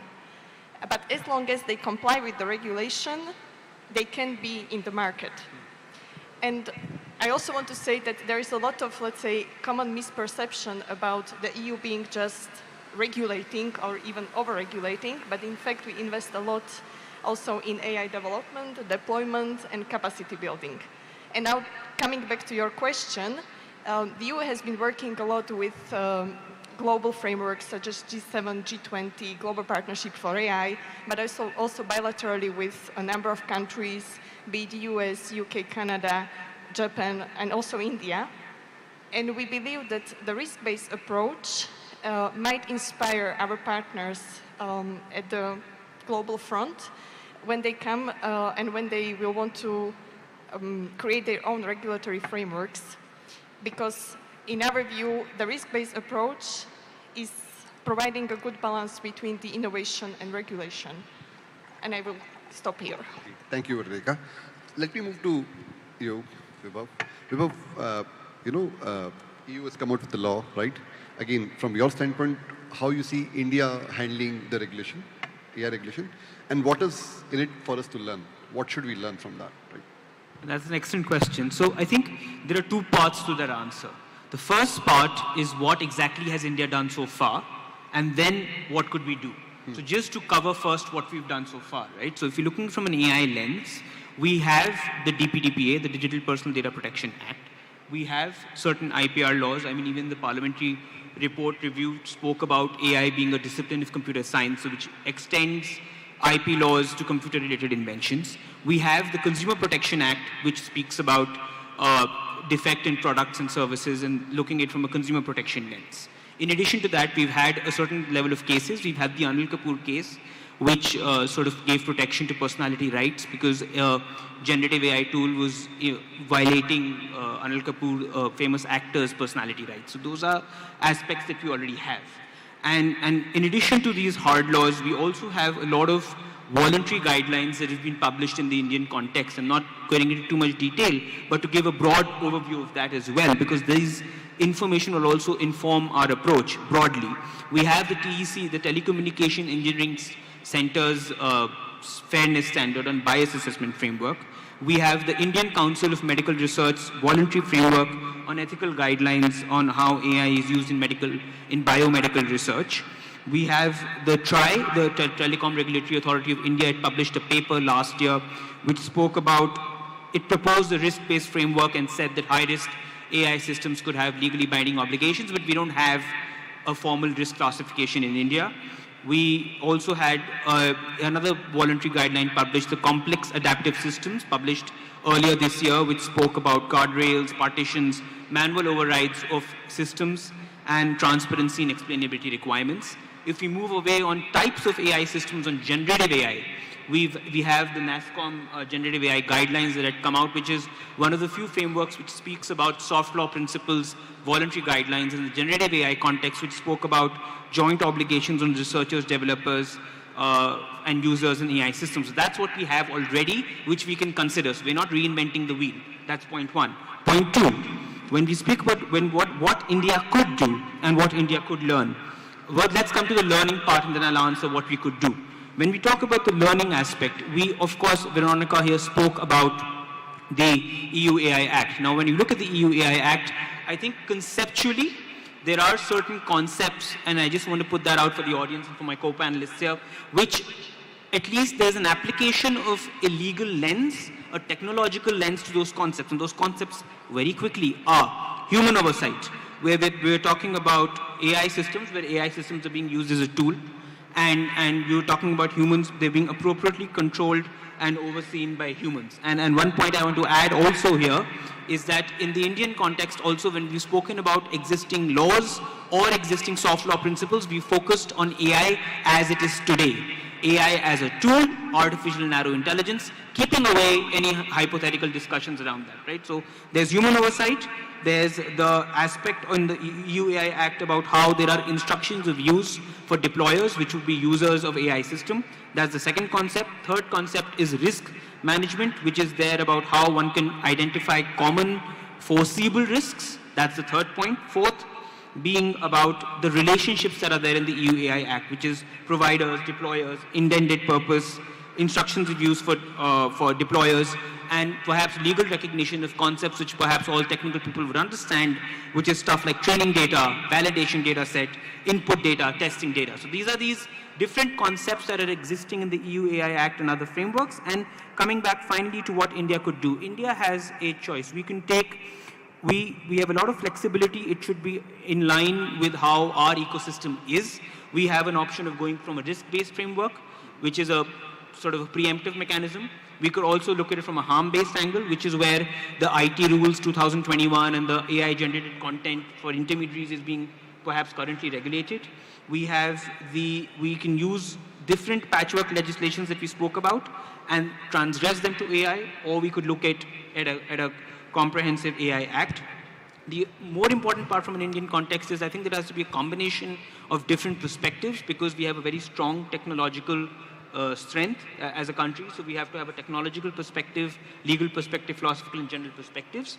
And fourth, I think till we reach that consensus, we need mechanisms, and I'm going to touch on that finally when we spoke about critical steps, is about what, till we reach that consensus, how do soft laws, market-based mechanisms help us achieve what we want to do when you're looking at the regulations landscape. Thank you, Vibhav. Let me move to Sunil.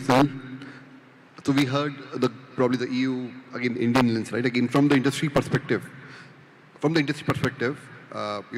What do you think the measures can be deployed by commercial AI products, AI developers, so that, it's ready, the AI systems are ready? Okay.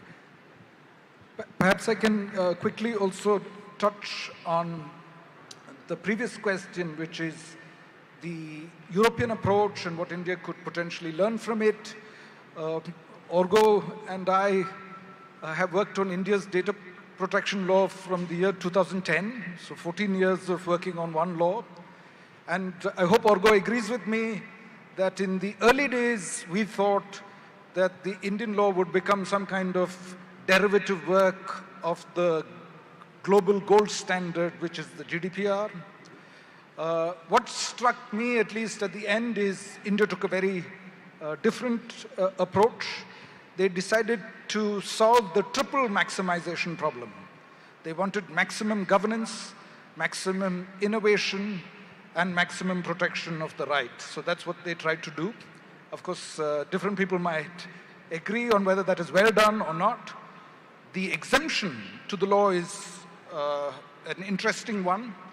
If personal information is put into the public domain by the data subject itself, then that is exempt. That's a very AI-friendly provision in the very innovation-friendly provision in the law. So it is curious to see that India has taken a slightly different approach this time, though I think foundationally trying to solve for exactly the same issues. On what companies can do, I think a project of ours, Llama Guard, it is a version of the Llama's 8 billion model that is trained to specifically mitigate harm. And the way we see it, you have Llama, and in front of it you put Llama Guard, which will prevent the harms that could potentially arise from the use of the core model. Those are some technical guardrails that we are providing not just for the users of Llama, but for all users. And that is where I see the future, that as industry and as academics and as governments, we build some common infrastructure, the sort of guardrail commons that everybody could use. Thank you, Sunil. Let me move to Argo. Argo, you are at a very interesting standpoint, right? Again, there are different views. In your view, I think how this, different views between enterprises, governments, policymakers, those gaps, how that can be filled, right? What do you think? Yeah, before I come to that, maybe just touching on the previous question of what India can do in terms of regulation, and I would simply say at this point of time, do nothing. We have many alternatives, as has been put forward. And I think these are great alternatives to consider, and Vibhav has helpfully said what the various approaches could be. But I think whenever we look at regulation, and regulations such as the AI Act in the in the EU, the hard edge of regulation always falls on the smallest innovators. In India, a problem with our policy making sometimes tends to be, at least in tech, is that we are thinking of Sunil and the big guys when you are regulating. But actually, the weight of that regulation is falling on the smallest of innovators. So when that AI advisory came out, which was withdrawn very quickly, the biggest impact of that was actually on the smallest innovators, not on the biggest guys. So whenever we have regulation that is mandatory, that has definitive rules, then we immediately shrink the market of developers. And we are not in a position to do that today. If we look at simple proxies, OpenAI is a $100 billion valuation company, Mistral is a $6 billion valuation company, India's largest Krithrim is not even a $1 billion valuation company. So, and this is just a basic proxy. So, we are not at that stage where we need to regulate this in terms of any kind of hard law. But one idea which I think we can borrow very helpfully from Europe is the idea of codes of practice.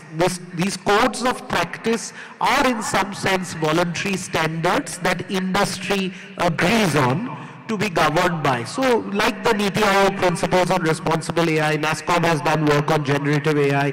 I think we need to, developers in India need to think about and develop certain codes of practice that cover these principles to ensure that the AI that we are building is transparent and ethical and accountable. So we need to ensure that through codes of practice, we do not need any legislation at this stage. Great, thank you.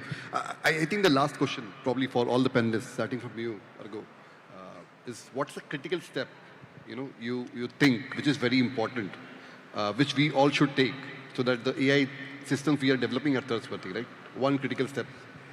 Yeah, I think there are many critical steps, but I'm going to lay it out as one for developers, one for the government of India, and one for the government of Telangana. So as far as the developers are concerned, I think it's critical at this point of time, as Vishal was saying in the previous session, to get your head down and work on developing use cases where AI can be used. I see a wonderful set of use cases outside on the other side where you're looking at river development of Musi with AI-powered tools. I think that's exactly the critical step, that get down to work. As far as the government of India is concerned, I've already said that the best thing to do at this point of time is to do nothing in terms of legislation, is to continue in that sense, develop the ecosystem through products like platforms like Bhashini, which they have done very successfully. And as far as the government of Telangana is concerned, Telangana has announced an AI city. I think this is a great development. We are sitting in high-tech city. I think the AI city is basically the high-tech city of 20 years, and we'll be sitting there. But I think there is a slight difference, is that we shouldn't think of the AI city only as a physical space, like we thought of the high-tech city. Can we think in terms of what I call a digital Delaware?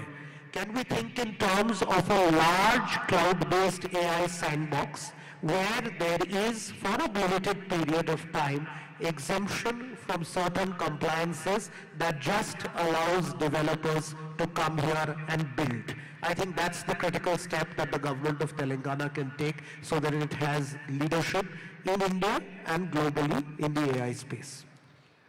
So government of Telangana, the AI city, they have 6 pillars. I think a lot of that is covered. But again, I think all those inputs are very welcome by them. Moving to you, Vibhav. I think the critical step, one critical step if I have to outline, is to get developers in the room, in the discussion. And when with this top panel is about building trust and responsible AI. So I think developers at the grassroots level are the people who are going to be implementing, taking steps for responsible AI. So I think actionable steps that developers can take, and this is picking up from Orge's point about the smallest innovator, about his point about perhaps use case approach, but so differing from you a little bit in that is developers in the room, actionable steps, and perhaps a little bit of a use case agnostic sort of a lens, so that it across each phase of the AI life cycle, as a developer, I know broadly, in consultation with other people in the organization, how I have to be responsible. I think that would be one step, and sort of inversing the perspective in what all frameworks we've just discussed. Thank you, Vibhav. Let me come to you, Sunil, and then Veronica. Yeah, one critical step you think we all should take? Yeah, to sort of slightly disagree with Orgo's pure emphasis on use cases, I think at least our founder's vision is that 1 million flowers should bloom, and we shouldn't say that everybody should focus on building large models. The free software community in Telangana have built Chandamama Kadagalu, which is a small model. I don't think they even use GPUs to train that model. So there is the possibility of building models also here, not just, and to of course fine tune and continue pre-training for big models. So not just use cases, we can do model development also definitely. Great, thank you. And I will probably just say that, in my view, the critical step is to bring together all the stakeholders. So not only, let's say, the public institutions, the industry, as we have heard, but also the citizens, because they are, in fact, the users. And I think the user's experience is a crucial one in this concept. If we want to really the AI be fit for its purpose, and that's, in my view, being a public good and work for the good of the society. Great, very pertinent point. Thank you, Veronica. With that, we'll end the session. Thank you, my co-panelists. I think it was lovely talking to you. Great learning. Thank you.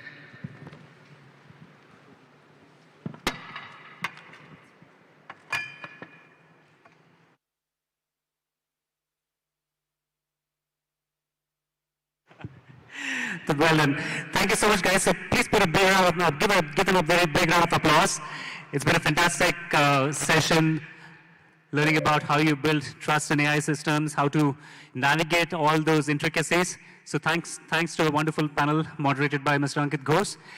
Ladies and gentlemen, I know it's almost time for lunch, but we've been looking at perspectives about AI in the global sense. We've, please, just 1 second, I almost forgot, I'm so sorry. May I request Mr. Ramadev Lankargaru to come on stage and thank all our panelists here quickly.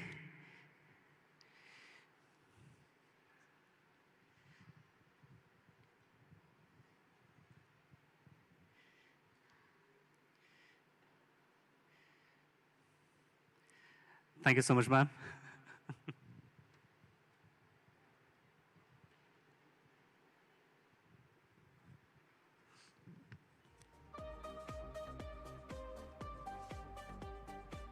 So like I was saying, we've heard about different perspective about how AI should transform India, how AI will transform India, how AI governance should be in India, and so on and so forth. We've also heard perspectives of outside in, from the US continent, from the European continent. Now talking about a different continent, we're going to shift gears, we're going to move towards how the global AI landscape is going to look like. And to have that kind of a discussion, I'd like to invite on stage Mr. Darlington Akogo, who's a serial entrepreneur, and moderating and asking him questions would be Mr. Dilip Hanumara, who's the CEO of Trigen. And the topic for this discussion would be the landscape of AI in Ghana and the African continent. Please welcome on stage Mr. Darlington Akogo and Mr. Dilip Hanumara.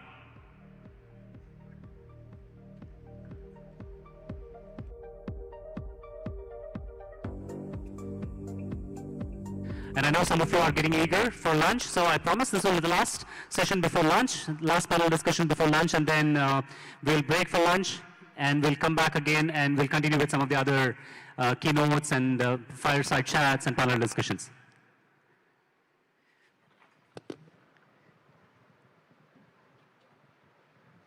Are you all set? Yeah. Over to you, Dilip. Thank you, Prashant. Thank you, everyone, for being here.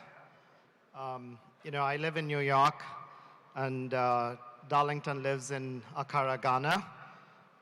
Looking at the global aspect of this summit. Before we get started, first I would like to thank the minister, the special chief secretary, Ramadev Garu, Jayesh Ranjan Garu, and then Ramadev Garu and the entire team for setting this up. When you're outside, you hear about India is the fastest growing economy, and everyone want to be part of the India growth story. But when you see a session like this, you get motivated to end up in Hyderabad than the rest of the country. So, Darlington, why don't you introduce yourself and talk about a little bit of, before we jump into AI, how digitalization has taken hold in Ghana, in West Africa, and the African continent as a whole. Sure. So very, very happy to be here. It's actually my first time in India, so It's quite a remarkable experience. It took almost 24 hours to get here, which was quite intense, but super, super worth it. Hearing all the sessions going on is amazing. So I'm Darlington Akogo. I'm the founder and CEO of Mino Health AI Labs and Kara Agro AI. So essentially, we've been building AI solutions for healthcare and agriculture since 2016, 2017. Currently, we have a generative AI system we've built, so a foundation model for healthcare, biology, and agriculture. So we have this one AI system that can go from diagnosing diseases, prescribing medications, to being used to create new drugs. So using it for biology research to create either new compounds or new antibodies and potentially even vaccines. To bring in the question about digitalization is super, super important. Essentially, AI does not come in if you haven't digitized yet. And I think different parts of the world they have different approach and it's very much effective. So if you take, for example, across African countries, there is a tool that is called DHS. Currently, the current version is DHS2. This is for mainly collecting medical data from facilities and aggregating it. For several years now, a lot of African countries actually have been using this. This goes as far back to like 2008 that they started adopting this. Currently in Ghana, for example, if you look at electronic health record systems, almost every public facility has one. The private facilities also adopt it. So it made it easier for us to then come in and bring artificial intelligence and layer it on top of the EHR. In agriculture, not so much. So that's one area that I think a lot of digitization also needs to happen if farmers are going to tap into the benefits of these transformative technologies. Yeah. Yeah, I mean, you're talking about DHIS2. I think even in India and South Asian countries, a lot of countries or some of the Indian states use the DHIS2 underlying infrastructure. But going back to your story on the models, you talked about one comprehensive model for the healthcare from the patient data to linking that to the drug discovery. I'm going to go a little bit deep, for a minute and then we'll come up. Is that a foundational model by itself, or is it you took a pre-trained model and then are you fine-tuning it? It's kind of somewhere in between both, right? So if we try to train a foundation model from scratch, we would have to have a minimum of like $50 million budget to what? It costs about $100 million to train GPT-4. So we needed to do something a bit more innovative. So it's not really fine-tuning, because fine-tuning usually implies you are really narrowing it down to like one specific domain. It's more like we did continued pre-training, where we took a model that knew how to, write poems and draft emails, and then fed it a whole lot of medical and biological data, and then also data in agriculture, coding, and everything else. So, for example, right now, we have partnerships. We might potentially be the lab with maybe the most medical data in the world, and I'm not even exaggerating. We have over 6 billion medical records from different parts of the world. We couldn't even train everything with all the data we had, so we only had to select a portion to feed to our AI system. So yeah, we did a bit more of continued pre-training before then doing the post-training. That makes sense. I think yesterday and today we have a lot of guests talk about the difference and the resources that you need to actually build the foundational models.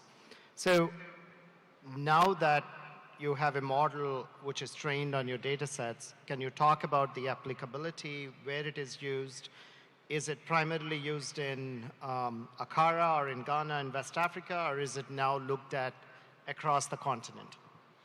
Yeah, so this AI system is like super new. We haven't even done the full launch yet. But the interesting thing is that we have a number of partners that have already started using it. So I mean, we are right from Ghana, Accra, so that was like one of the key starting points.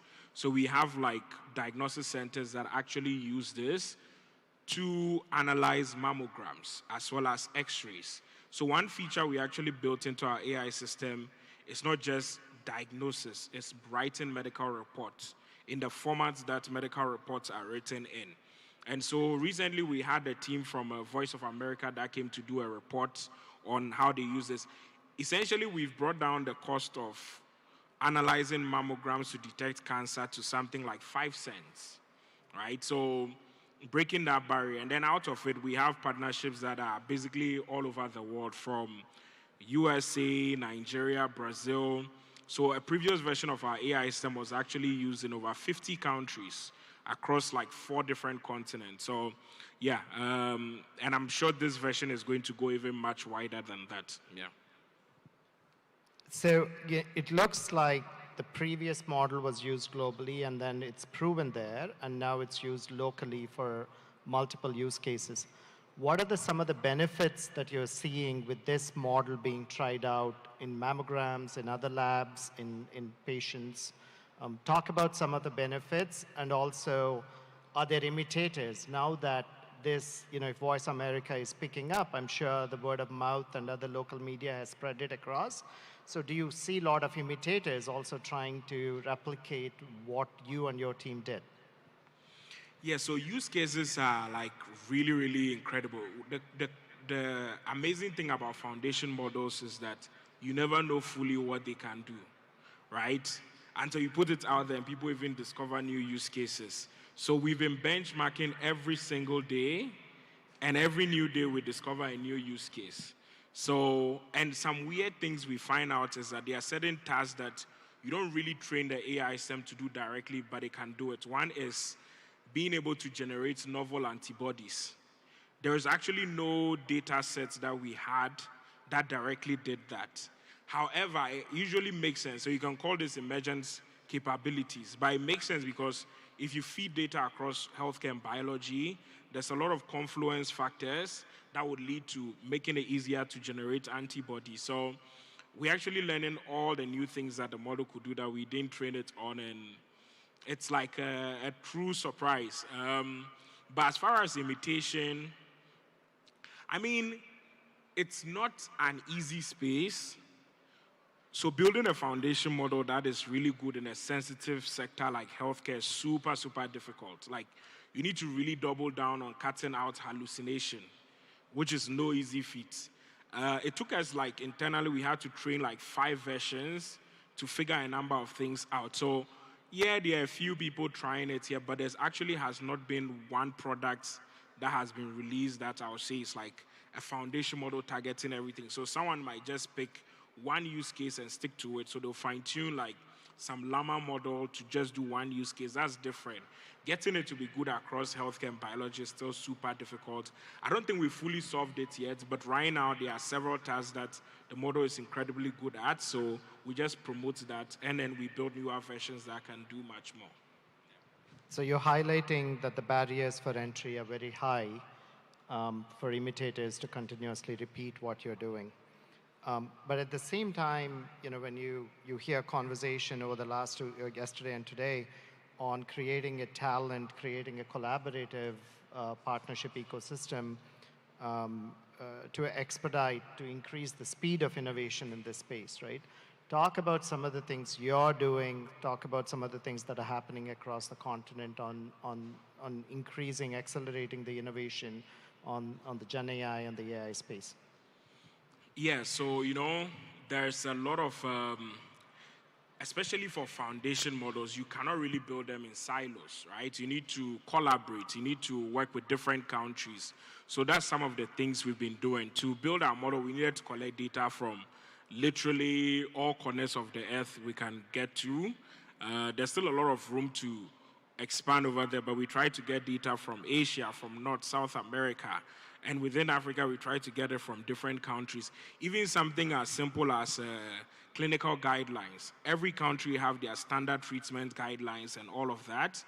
You don't want an AI system that just responds to things like everyone is in the US, which is what happens with a lot of chatbots that you pick up. So you need to go get the standard treatment guidelines from different countries and feed it to the AI system. So when someone comes in, they're like, oh, I have this condition, diverticulitis, but I'm in India. Your recommendation for treatment should be different. So we follow a number of partnerships and, for example, I would say some agencies like GIZ also help to facilitate some of this partnership. We have development agencies that encourage a lot of that. Like we work with the Bill and Melinda Gates Foundation. They encourage cross-partnership between different teams around the world. And currently we have partnerships we are forming in Brazil, so in South America, North America, across Africa. And I'm really looking forward to also forming partnerships here. So whilst here at the summit, I've already been having interesting conversations. So I'm sure in a couple of months, we'll also have strong partnership within India. Yes. I'm sure that interest is both ways, that you'll see a lot of interest even from Hyderabad and from India also to collaborate with what you're doing and with your peers. So no conversation on AI is complete without talking about policy, regulation, or some other risks that you perceive. So talk about those. How are you considering those? How are you mitigating those risks, the policy to come, the regulation and the compliances that you foresee? Yeah, I mean, it's a super complex topic, especially in certain sectors like healthcare. It's much easier for a sector like agriculture than healthcare, and we do both. So what I would say is that I'm not a fan of, we have to be politically correct because of, a number of points. So I believe some of the earlier speaker just mentioned that, the EU AI Act is not over-regulation. And I agree for the most part, but also there's a possibility that if we are not careful, the technology is so nascent that we might cut down innovation by just going to pro-regulation. And I'm saying this as someone who has worked on like health regulation and AI regulation for several years.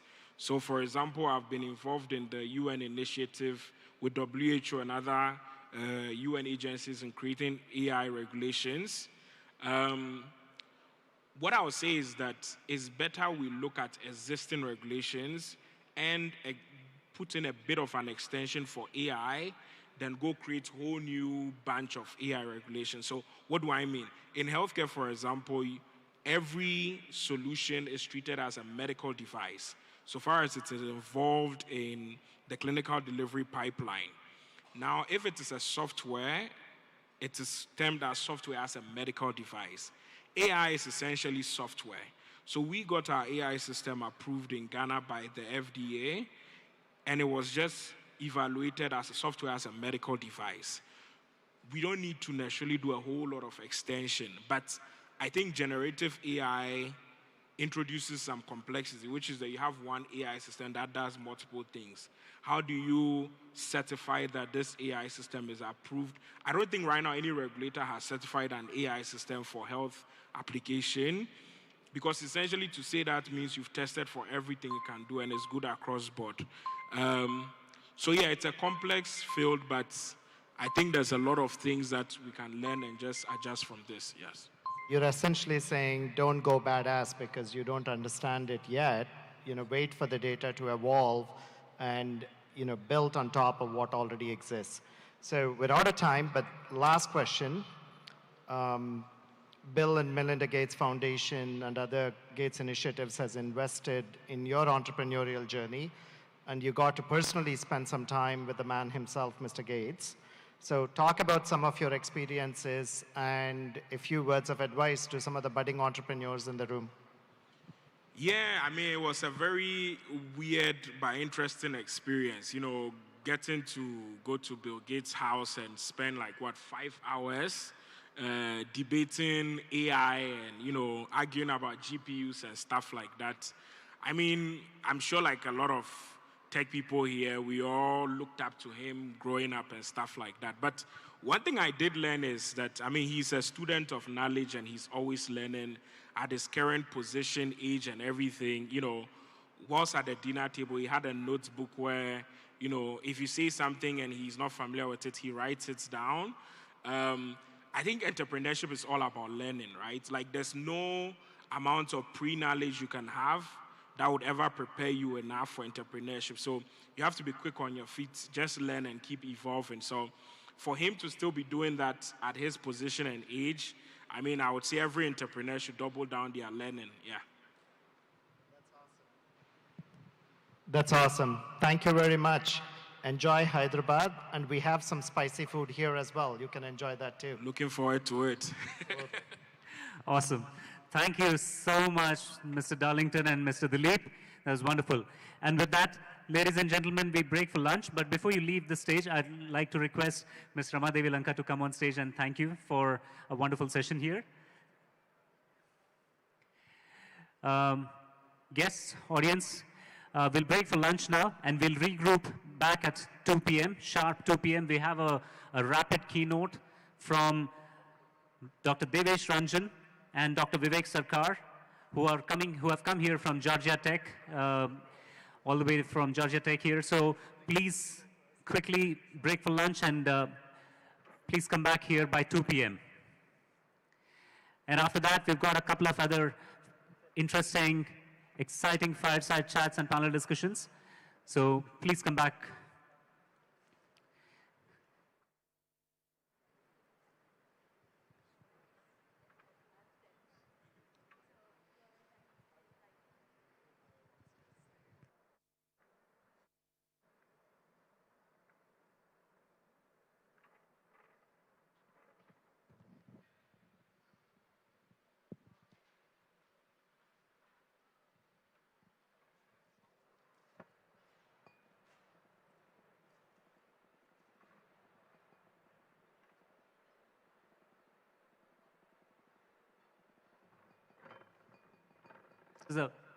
Just as a quick reminder as well, there are panel tracks after lunch that will be happening behind the main hall as well as in the first floor. On the ground floor, MR1 and 1.1 and 1.2, there will be a session on reimagine the new code of innovation and transformation in GCCs with Gen AI. At 3:15, there will be just AI awards in the same room.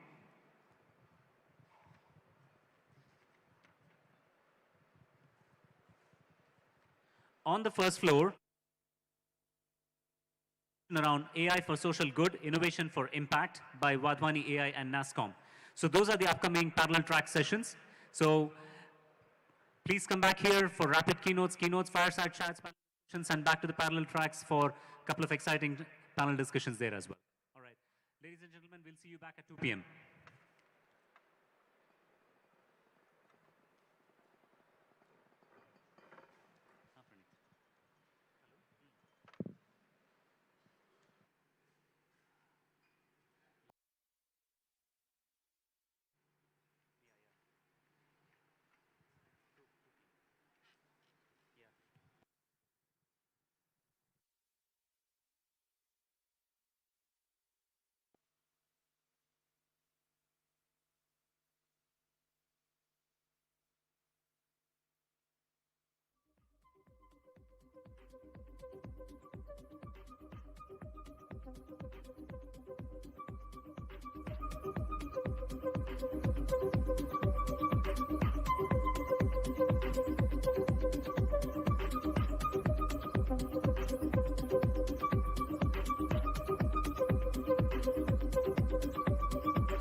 started with the session. So a couple of minutes, and then we'll get started with that. Thank you. Did you all have a wonderful lunch? Yeah? Okay. Super. So we've got some exciting speakers lined up this afternoon. You know, one rapid keynote, and following that will be another rapid keynote. They're going to be on vastly different topics, but you know, you'll be surprised as to how many different takeaways you'll have from each of those. So please buckle up, and we'll get started. All the people at the back, there are more chairs in the front. You can make yourself feel comfortable here. Please come forward.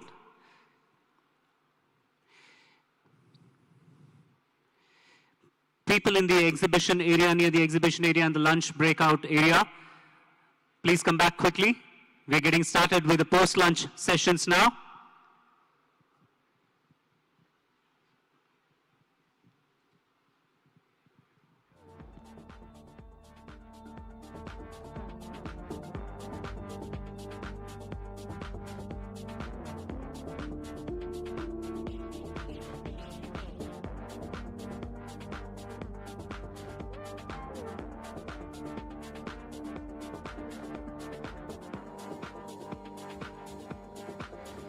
For the next keynote, can we have the clicker, please?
All right, guys, please settle down quickly. We are getting started with the next rapid keynote.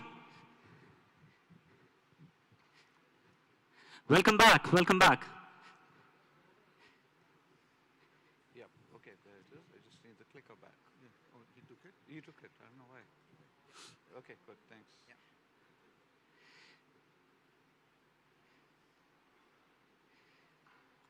Guys at the back, please come back to your seats. People outside the main hall, please come back to your seats as well.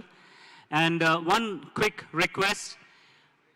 I know some of you have been standing near the console there. Please don't stand during the sessions. It's very hard for the people who are managing the console and the slides here to actually see what's coming up on screen. So please don't block that view on the right-hand side there. Make yourself comfortable, or maybe you can have those conversations at the back of the main hall here. All right, if you have everybody's attention, please put your hands together to talk about an AI for a better world. I invite on stage Dr. Devesh Ranjan, Eugene C. Gwaltney, School Chair and Professor George W. Woodruff School of Mechanical Engineering, Georgia Institute of Technology, and Dr. Vivek Sarkar from John P. Inlay, Dean of the College of Computing, Georgia Institute of Technology. Please welcome them on stage with a big round of applause, guys. Thank you. Thank you so much. Thank you so much. It's such a pleasure for us to be over here. We've been really stimulated by all the discussions and conversations today and totally blown away by the hospitality. So following up on many of the discussions earlier today, we'd like to talk about AI for a better world from the context of our home institution, Georgia Tech. So one of the things that I want to share is that in Georgia Tech, we have an ethos where we really want to, as the slide shows, focus on progress and service. So that means build future leaders who both advance technology and improve the human condition. And I find so much synergy with that goal that we have with everything that we're hearing and everything that's the state of Telangana is planning to do. And in particular, our institute president has a strategic plan with 6 pillars. One of them is to connect globally. And we see a great opportunity here in Hyderabad with all the connections that we met across industry, government, and academia to connect more over here. So I think all of you are familiar with the history timeline of AI. It's had some ups and downs. There's some periods that those of us who do research refer to as the AI winters. When I was an undergrad student in IIT Kanpur, I remember doing some programming projects with neural networks and backpropagation, but it was so limited, the size of the image we could recognize. Later on, I actually went to IBM Watson Research Center in New York State, and there one of the exciting landmarks was we built this system called Deep Blue that some of you may remember, it was some time ago now, beat the then chess champion, Gary Kasparov. So that was one milestone over there. And about 14 years later, we had another milestone that came a little closer to our current world of AI, where our system that was called Watson beat, in a trivia quiz program that many of you may be aware of called Jeopardy, beat the reigning champions. So we started seeing these trends of what we call superhuman performance by AI already. And then, of course, we have colleagues in our research community at Google and other places who did AlphaGo to beat the world champion at Go. And then, most recently, we've had, of course, generative AI and with ChatGPT. And I would say that, of course, there are multiple frameworks for large language models, multiple frameworks for generative AI. But for sure, ChatGPT captured the public imagination. And just to show, many of you may be familiar with this, it just took 5 days after its launch to acquire 1 million users. Compare that with other technologies that you may be familiar with that have taken, for example, anywhere from 2.5 months to 3.5 months. So there was something about the accessibility of this interface that anyone could work with it and be really surprised with the results. Frankly, even the creators were surprised by how realistic and helpful some of these results can be. So one of the things that when we look at Georgia Tech, it turns out we have, when I showed the AI timeline, we have a long history at Georgia Tech of that AI research across many dimensions. We have a machine learning center where we work on all kinds of topics, either really immediate ones related to cybersecurity and trustworthy AI, or more exploratory ones related to AI for science and engineering. We also have a lot of focus on interdisciplinary research with these interdisciplinary institutes in robotics, data science, people and technologies. We have a big focus on human-centered computing, which I think gives us the ability to actually convene discussions on the impact of AI and society and the impact of society and AI. So looking a little bit also from the education perspective, what's happening with computing and AI at Georgia Tech. Well, Georgia Tech as an institution has been around for 140 years. It's had some disciplines in engineering that have been leaders for many, many decades. Computing was a small corner of the campus, but the last 8 years, its footprint has increased so dramatically that more than 25% of all students on Georgia Tech campus are in computing and AI. Also, some of you may be familiar with our online master's programs that are worldwide. This connects to our institute strategy of connecting globally. These have already graduated 12,000 students. Currently, we have 17,000 enrolled. This is a full regular Georgia Tech master's degree. There's no difference between what you take on campus and what you do online in terms of the degree. Of course, depending on the student, the experiences might be different, but a degree is identical. I'm just curious, is anyone here currently enrolled or has graduated from a Georgia Tech online program? Okay, see some hands over there. Okay, great, great. Well, I'm your dean, and so it's great for me to see students literally all over. In fact, we've been talking about doing more and more outreach events in India, maybe even do a graduation ceremony over here. The photograph that you see over there are some numbers of online master students coming to our Atlanta campus for the graduation ceremony. And the school pride that they have is just amazing. So when we think of building our network in India, we know we can leverage Georgia Tech alumni, both the ones who visited us on campus, but the increasingly large number of folks in India who've taken it online. And really what we want to do is engage with industry, government, and academia to see, we are also using this visit to learn. We've had a lot of good discussion in the summit of what are the regional emphases, how do you differentiate ourselves. We want to learn from that and contribute in every way we can. Our motto is we want to teach computer science and AI to anyone in the world who wants to learn it. India has a very youthful population. You have the Skill University initiative. If we can contribute in any way, we would be really happy to do so. And then finally, it's very clear to us that the role of AI is really an enabler of other disciplines. So one way of looking at it is to say X plus AI. What does that mean?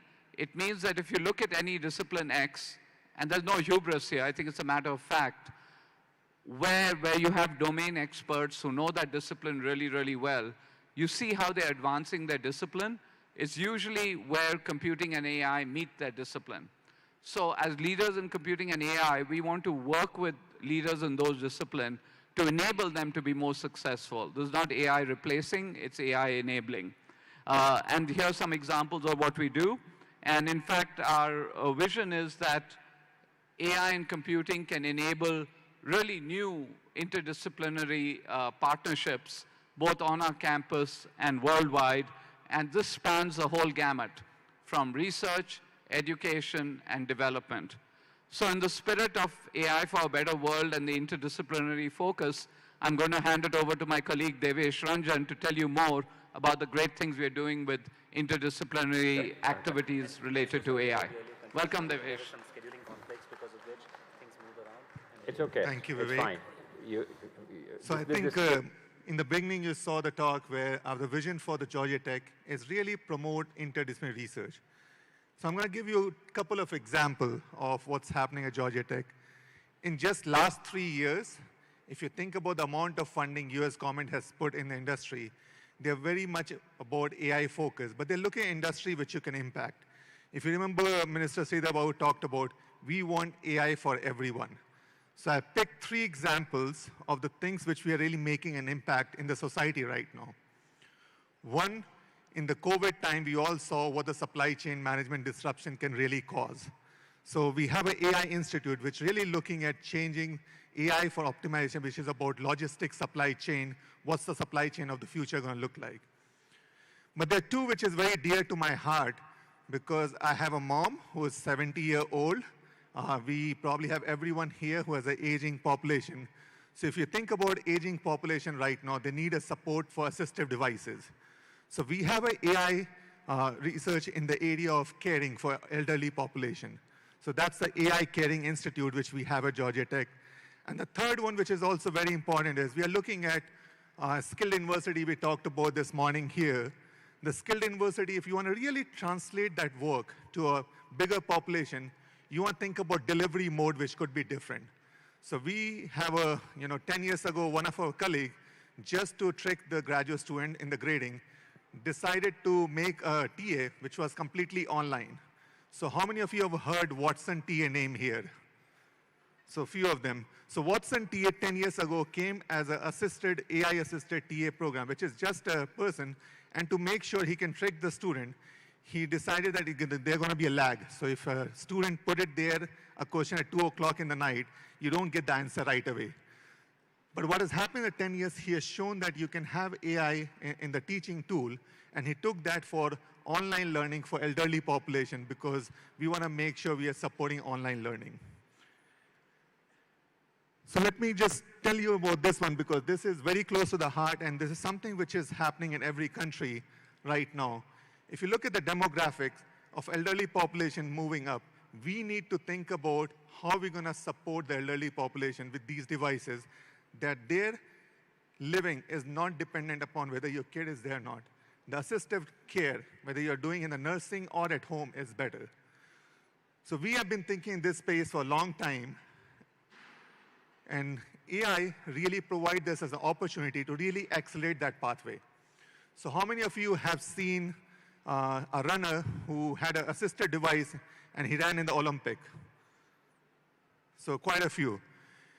So coming from mechanical engineering background, knowing that robotics intelligence system is a bread and butter of what we did in the automation industry side, AI really provided us a platform to really accelerate that transition. So at Georgia Tech, we have different human augmentation work which we are working on, where we are looking at people, and you can think about somebody who has lost a leg with a lower limb is not there. We are putting a devices with several kind of circuits and sensor, but the limitation in the past was we were really being able to work with these sensors with a very limited data set. You don't have the capability to do those computation on the go. What AI provides us now is we can really make those computation on the go, and some of the models could be that advanced that we can train the model to learn from each person walking rather than a simulated data set of a different person, different scenario, because we know every one person has a sometimes left leg smaller than the right leg smaller than left leg. So the walking is very different for each person. So how do you provide that support? And we are also thinking about this in the industry side. So we had a project which was supported from Delta for a long time, was how do you support the people who are lifting bags? Can you provide assistive devices which supports the spine of the people in a better way? And those are the things which we are looking in this space to really make a big impact. The other one which we are doing is this is more in the agricultural sector. So Georgia is very similar to some of the states here, like Telangana. Our agriculture sector is a big impact to the GDP of the state. So we wanted to do something where we are supporting SMEs and agricultural sector in that space.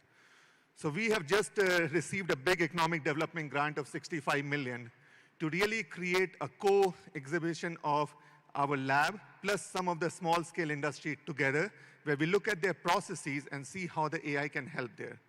So this is open for business for anyone who wants to connect with us, because what we are really trying to understand in this space is how are we going to impact the small scale industry with our AI work. And what you will see in this one is a chart. Like, think about your different processes you have. We have about 20,000 square foot of space embedded with a lot of different sensors and other AI technology. We are collecting the data, but we are making some business support decision moving forward to those businesses. In the interest of time, I'm going to give you this because as a mechanical engineer, all of us had a screwdriver at home. We used to play things. We knew how to work around those things at home. But if you want to be growing in the AI maker mindset, AI person moving forward, you don't have that kind of computational capability at home. It's not like a maker space 3D printing, which everybody now even have at home. So we at Georgia Tech, and if we have NVIDIA colleagues here, I want to thank them for their support. We just created our first AI maker space in the university environment. What this AI maker space is, basically we have a whole NVIDIA toolbox, sandbox for our students to do current LLMs, models, and other things in the classroom. This is really moving forward. It's trying to do things because, I'm going to just skip to this one. What we're trying to do is give every student an opportunity on our campus to think about AI and what you can do with these kind of things in your classroom. This is the first of its kind, and we are really thankful to NVIDIA partnership because they accelerated our request to gift those some of the computers, which is really hard for even some of the companies to get right now. So that's our future, but what we are really looking forward in this environment is to bring together, as Georgia Tech, we talk about together we swarm. So I think the excitement I saw with the young generation here, we really have an opportunity to make a big impact by not just using AI for sensor, but really bigger things together. Thank you.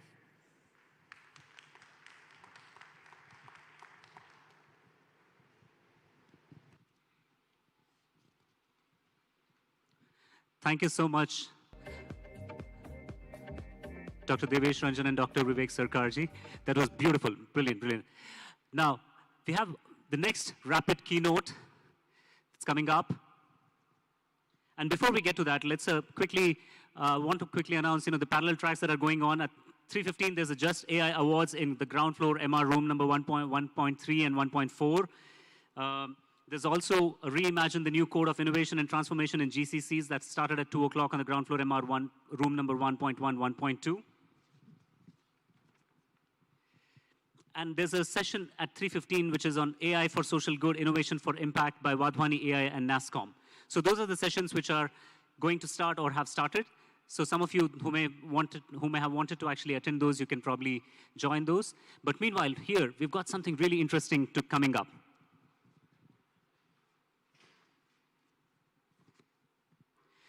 The Jameel Poverty Action Lab, or JPAL as it's known, is a setup. It's a global research center at MIT. And the JPAL is a setup within the economics department of MIT that was set up by 2 Nobel laureates, Mr. Abhijit Banerjee and Esther Duflo. Leading that, as the global executive director at JPAL at MIT, today we're very, very privileged to have Mr. Ibal Singh Dhaliwal to provide the rapid keynote session here on stage. He's held several different kinds of, he's donned several kinds of hats in his illustrious career. He was an ex-IAS bureaucrat. He's formulated policies, has provided inputs. He's spoken at Davos, OECD, and several other prestigious conferences. So, ladies and gentlemen, without further ado, please put your hands together for Mr. Ibal Singh Dhaliwal. He's going to speak about evaluating AI for social good. Mr. Ibal, sir, over to you. Thank you. Hi, everybody. Thank you very much for coming into this session, and thank you, Prashant, for keeping everybody encouraged. All right, so let me get this forward one more time. Yep. So, you just heard that in my past life, I used to be in the IAS, and now I am at MIT. The one common thing in being in the IAS and being at MIT is that I'm surrounded by engineers. There were only 6 or 7 of us who were non-engineers in the IAS, and at MIT, I don't even know what our count is. And I think even in this room, most of you are not mostly from an engineering background. So you might be wondering what an economist like me is doing on the stage. So at the Poverty Action Lab at MIT's economics department for more than 20 years now, we have been working on one simple thing. How can we make sure that policies and programs which are fighting climate change or poverty reduction in the world are based on evidence and hard data and not based on our instincts, ideology, or inertia? And so this is where we come in. So let me set the background for why I think this is kind of an important topic. As you can see, around the world, people are spending a lot of money on AI. It's in India, it's abroad, it's public money, it's private money, it's everywhere.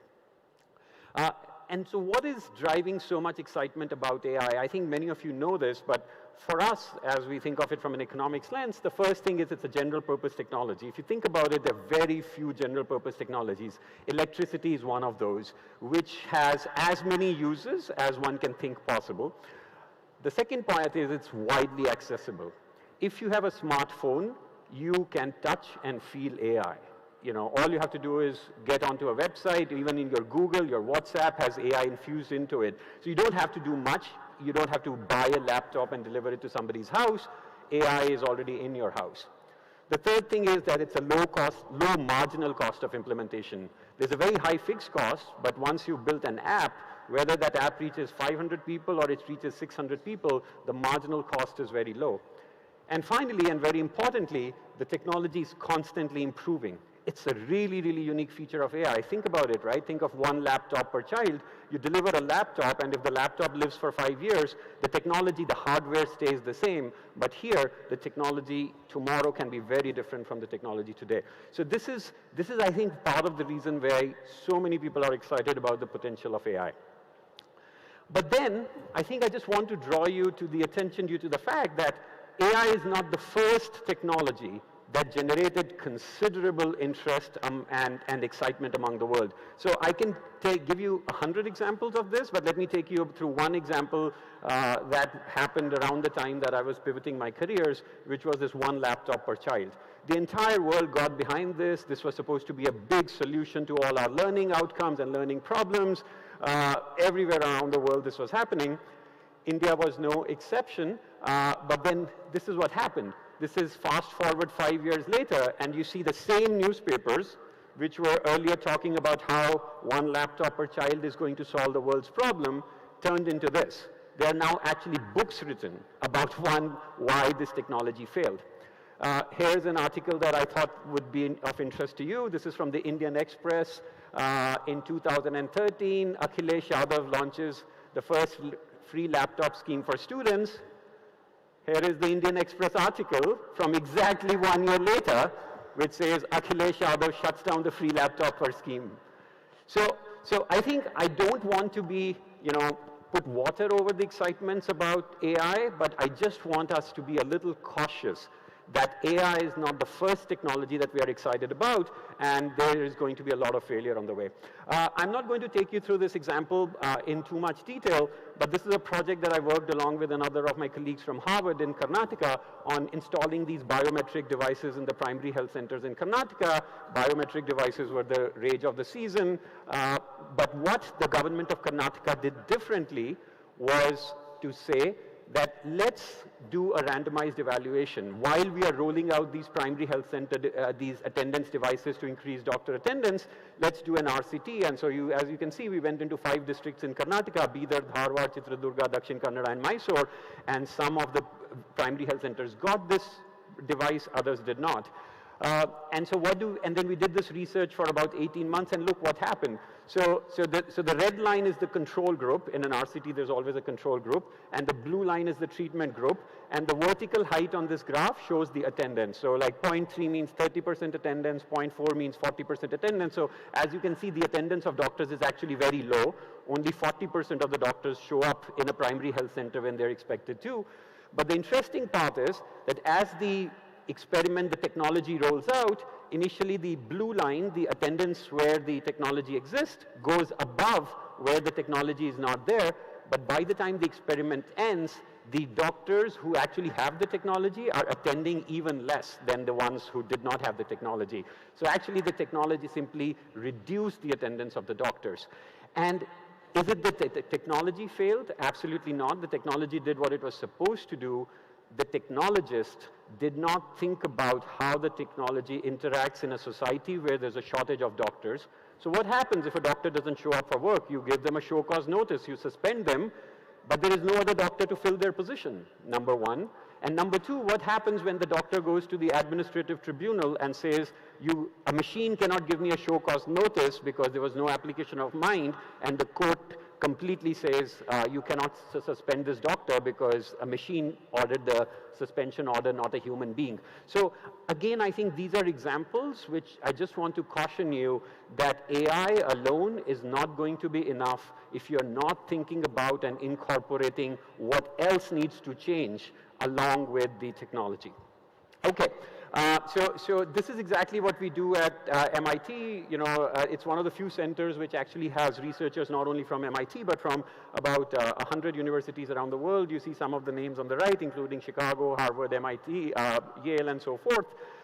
And we now have more than 2,400 projects around the world. Each of those projects represents, each of those dots represents a project. As you can see, India and the US are where we have a lot of projects across every sector from health to education.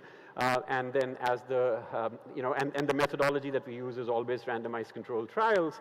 And this is the methodology which got Abhijit Banerjee, Esther Duflo, and Michael Kremer are three researchers and co-founders, the 2019 Nobel Prize in Economics. I think many of you are already familiar with Abhijit Banerjee. All right, so what does this mean in terms of AI?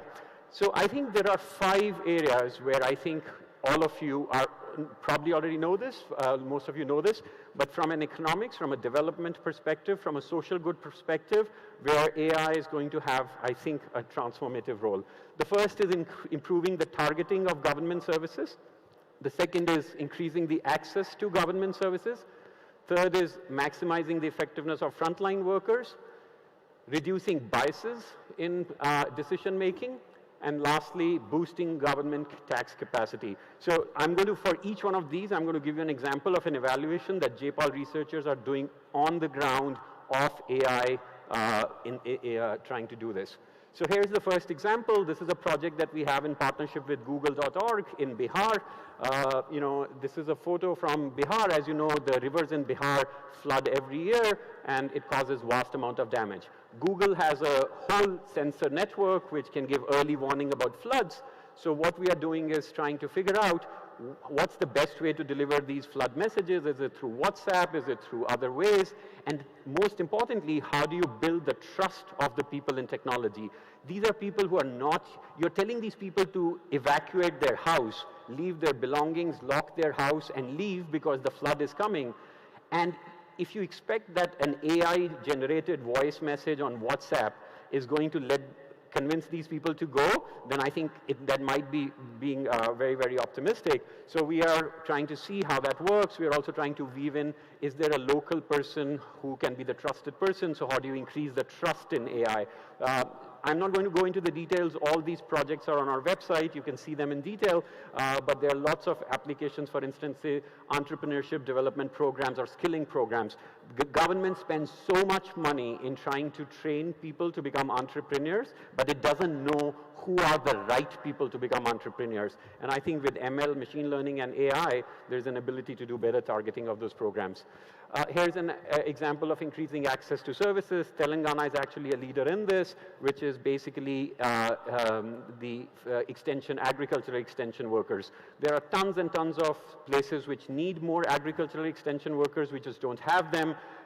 Here's an application where you take a photo of the leaf which has a pest on it, you upload it, and voila, AI can give you information about what insecticide to spray. And so again, this is a project that we are doing in Kenya. You can see the names of the researchers where we are evaluating how this AI technology is going to work. But the same thing works for pension, benefits, help desk. You heard from the Samagra people, Gaurav. You know, we are working with them on some of those. The third one is improving the effectiveness of frontline workers. Rocket Learning is actually a social enterprise which is based in Bangalore, along with Ashish Dhawan and others. I'm one of the founding board members. And what Rocket Learning is doing is basically the WC Department of Government of India has said Poshan Bhi Padhai Bhi, which is in Hindi, but which translates to not just nutrition but also education.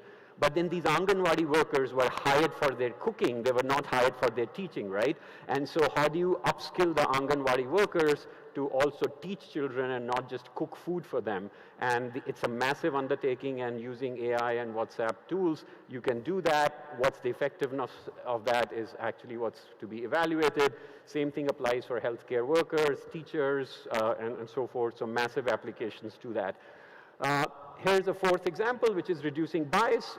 Oftentimes in the newspapers, you hear about, oh, AI is going to have so many biases. And I always tell people the biases in AI is basically about identifying the 7 lines of code which have the bias and trying to kind of remove that code or modify that code. On the other hand, it's the human biases which are the hardest to get over. And so I think this is a project that we are evaluating in the US around hiring and discrimination in hiring, but it has similar applications where the chatbot can actually send these messages to remind the recruiting person not to indulge in their biases. But the same thing is we are also evaluating on housing and bail. Housing, who does the government allot housing to? What is the bail amount that gets set for people?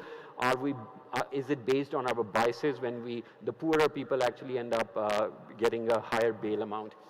Okay, here's the last example. This is a project that we are working on with the government of Delhi and the government of Punjab, which is on how do you reduce cheating in GST collections. And so rather than leave it to the discretion of the tax inspector as to whom they are going to raid every day to catch the GST theft, instead you can use machine learning to predict which firm is most likely to be evading GST, and you can do much more targeting thing. And I think this is going to be incredibly important. As many of you know, after COVID, the fiscal situation of states and governments around the world has really gone bad because of the increase in social protection. In India, it's got worse because of the very populist sort of programs being announced by the governments. So I think increasing the tax base of state governments is going to be a huge application for AI and machine learning tools.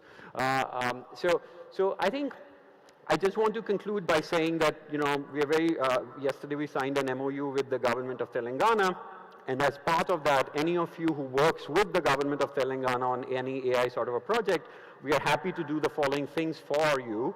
The first thing is, based on tons of years of research, we can help identify what are the areas where AI is most likely to have an impact. So for instance, if you are in education and you're intersecting with AI with education, should you be focusing on teacher training? Should you be focusing on parental engagement? Should you be focusing on reorganizing the classroom or the pedagogy?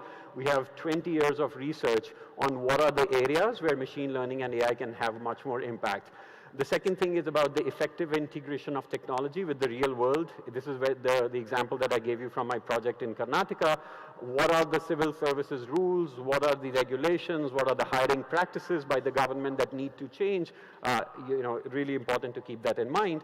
And having done that, we can help work with you and with the government on designing a concurrent evaluation, conducting a pilot, running the evaluation, and scaling up and down the program that works. I think the biggest impact of this is on item number 6. We have worked with a lot of social enterprises like Pratham and others over the years, where having an independent evaluation done by researchers from top universities around the world, including at MIT, lends a lot of credibility as to what technology is working or not, and what is the learning from it. So when you want to upskill it, raise more funding for it, having an independent evaluation done of your work is actually critically important and extremely useful. And so I just want to leave it on a very, very helpful note. Countries around the world are really, really investing in AI, and I really want to say that we feel that on net, the benefits of AI are going to be massive. We are very, very happy to help in whichever way we can. And just want to end by saying a huge thank you to the government of Telangana for hosting us. Both Jayesh and Ramadevi are just the most inspirational leaders possible. So thank you very much for hosting us, and can't wait to see where Telangana and AI go together. Thank you for your time. Thank you so much, Mr. Ibal. That was wonderful, wonderful. And if you could please stay back for just a quick minute, I request Shri Bhavesh Mishra ji to come on stage and hand over a memento as a token of our appreciation for a wonderful talk this afternoon here. We are really delighted to have you here, sir. If you can, yeah. And makes for a very good photo opportunity as well. All right, ladies and gentlemen, while that's happening, let me quickly remind you that at 3:15 in the first floor, MR room number 1.5, 1.6, there is a panel discussion going on AI. There is a panel discussion that will happen on AI for social good, innovation for impact, being led by Wadhwani AI and NASSCOM. It has an esteemed list of people in that panel there. Ankit Bose, head of AI at NASSCOM, will be heading that or moderating that particular session. And in the panel will be Dr. Kalika Bali, Mr. Sachin Malhan, Dr. Makaran Tapaswi, Ms. Amrita Mahale, and Mr. Gaurav Gotwani. So anybody who's interested in understanding more about AI for social good, innovation for impact, first floor, MR room number 1.5, 1.06 is the place to be at 3:15. Coming back.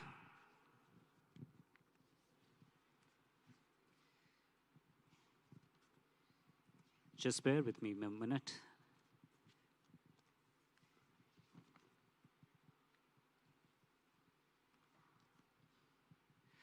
All right. So you heard from Mr. Ibal about evaluating AI for the social good.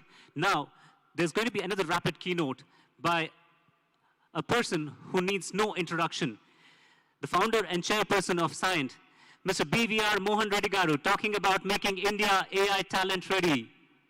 Please, sir, I'd like to welcome you on stage here today.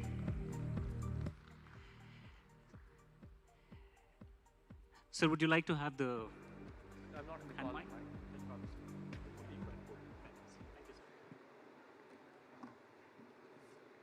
Yeah.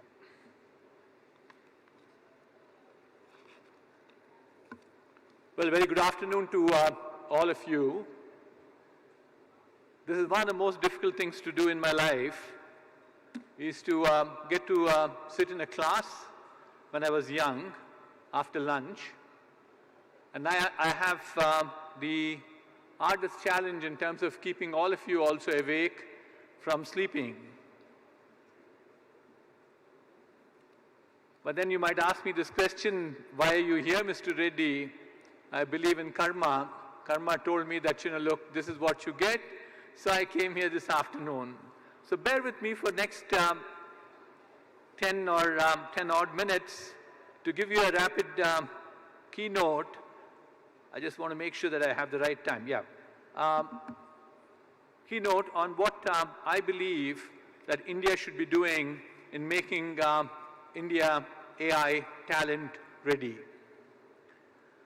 I think you have seen enough of this, heard enough of it since yesterday morning, and slides don't move.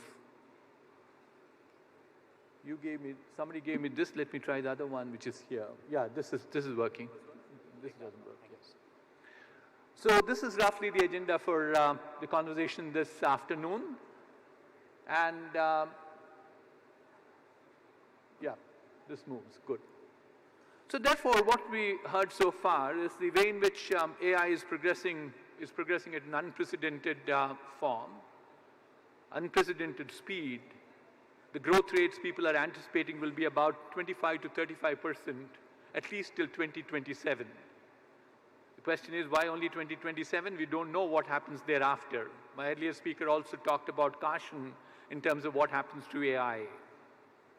But then you'll also find that the people who are leading this AI revolution or transformation is largely from US, China, EU, and then the UK. But what we are seeing all around the world is technology is eating into every industry. Please don't mistake, because I see a lot of youngsters in the back, they all think that, the core engineering will disappear. And I've seen some pathetic numbers on how it is the percentage of people who enroll themselves in non-computer science in the state of Telangana itself. So I like to assure them, core engineering will not disappear, but technology will flow into core engineering too. So therefore, it's not technology will eat the other engineering or other industries. It'll be technology will be in other industries too. The fact of that is being proven beyond doubt. The 5 largest companies in the world by market cap right now are all technology companies. So therefore, there is a proof saying that technology will accelerate very well, but then the core engineering will not disappear. And then we certainly are seeing technology adoption is becoming faster and faster. We thought, when Twitter got 143 million users in about 4 years, they said this is the fastest growth rate. What do we see with ChatGPT at this point of time? ChatGPT got their 1 million users in the first 5 days. They got their 100 million users in the first 2 months. And monetization is equally strong. ChatGPT's annual run rate got to $2 billion in the first 12 months. So therefore, the adoption, which is basically reflecting on the user, is also very high. And then what we are seeing is that it has a potential to transform every industry. I met the two best doctors I can think about. One is a gastroenterologist, the other is a dermatologist, one from Singapore and the other was from Korea in the last couple of months.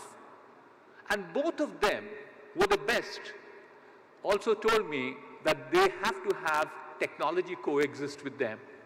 The work that the word that they were using is that technology will be co-piloting their work.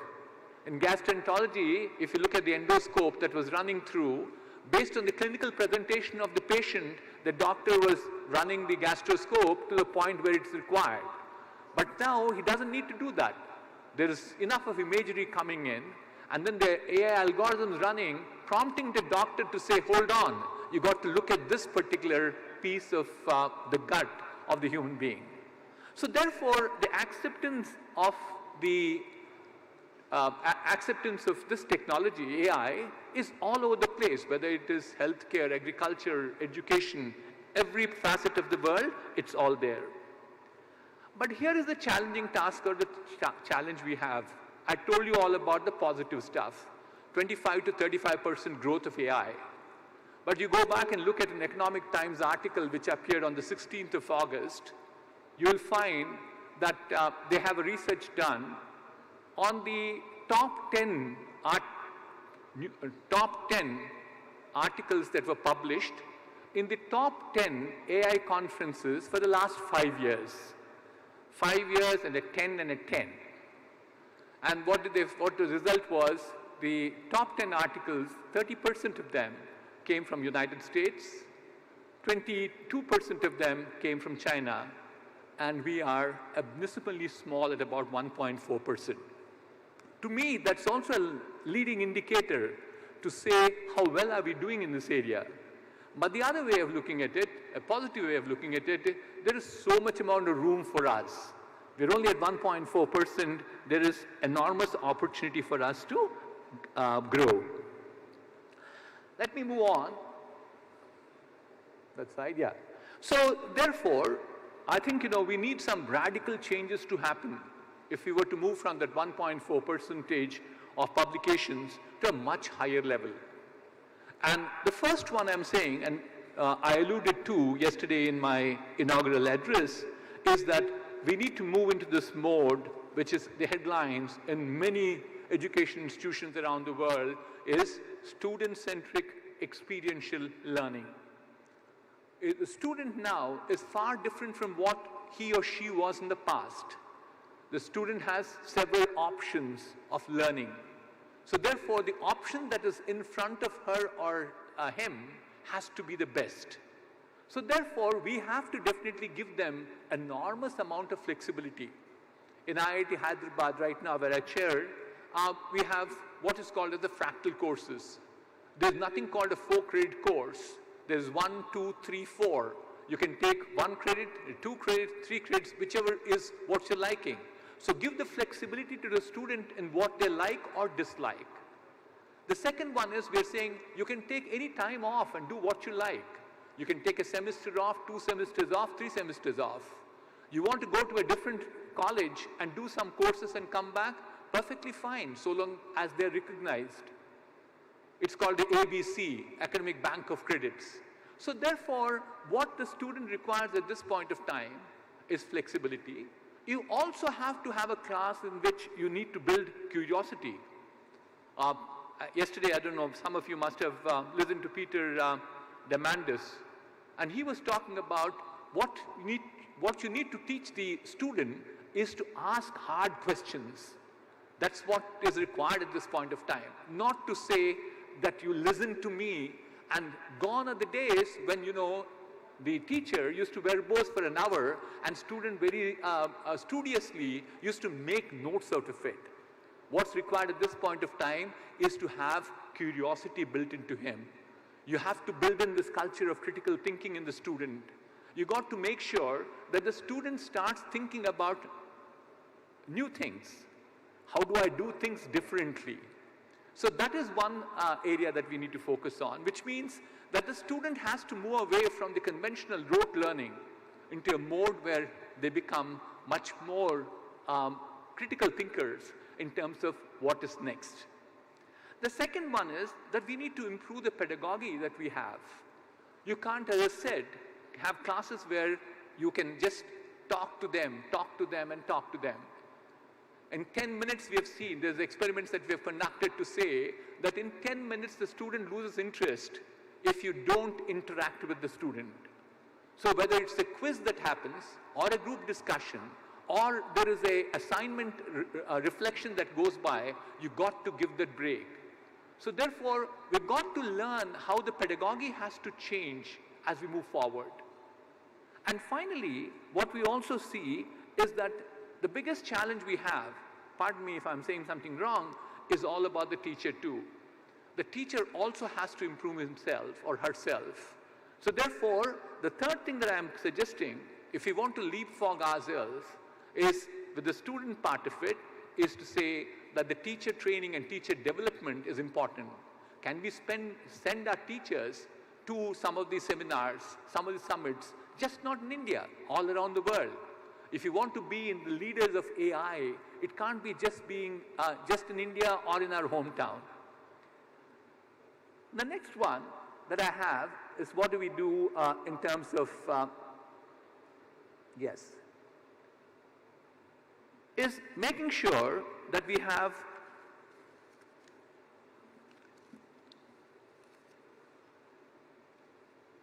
did I get the wrong slide up? We need to build a robust product building and solutioning architecture in education. The first one is that we need to get into that model of people getting into a product creation through innovation.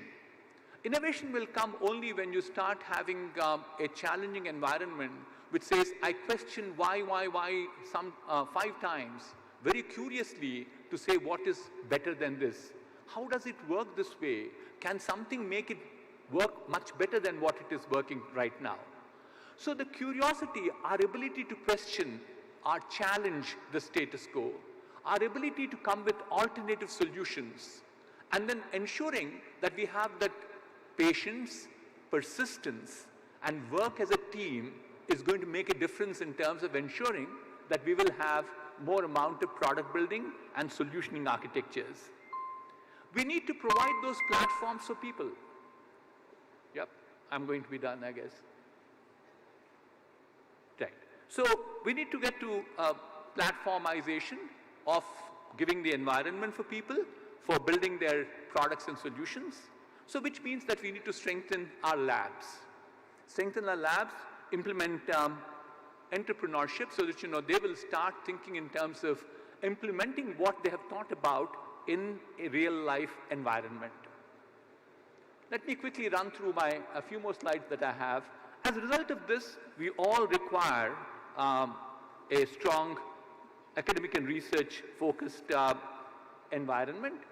We need to have an infrastructure, whether it is physical infrastructure, the digital infrastructure. The education institutions have to have more amount of AI studies and the policies to support them. The second point I made up yesterday also is all about translational research. We need to convert what we have as ideas at this point of time into real products. So every education institution, every research institution has to move into a mode of developing their own translational research offices. We're doing this right now in several institutes, and especially the one which I've been working on at IIT Kanpur, is to build a translation research office to move most of the work that's been done up to TRL 3, TRL 4 to that TRL 7 to 8 and get into commercialization and scaling. The other one is that these centers of excellence, we do have a number of research institutes around us, and these have to be strengthened in order to ensure that they will deliver our AI solutions. Every solution in AI for a different industrial vertical is going to require different specialization. You also have to understand that AI does not mean writing algorithms. AI requires data sets. AI requires compute environment. AI requires hardware which will bring data to you. But equally important is to find a solution, you need the domain knowledge, the domain expertise. That's the reason why I said that we need to have different types of COEs to ensure that we get that domain knowledge. My last but one slide is all about introducing this AI concept to the school itself. If you say, we'll start doing this in higher education level, the students will disappear in 4 years from now. Whereas if you start doing that from the 5th grade or the 6th grade students, just starting to get them into a culture of thinking by themselves, into an AI environment, will have a much larger population of people. So I'm saying that you should definitely be in a position to have schools also start now creating an environment for learning AI. My last slide is that all this would mean enormous amount of collaboration. Yesterday, I suggested some of these to the Chief Minister of the local government. But it's not just the government's responsibility. It's the responsibility of all the stakeholders, industry, academia, research institutions.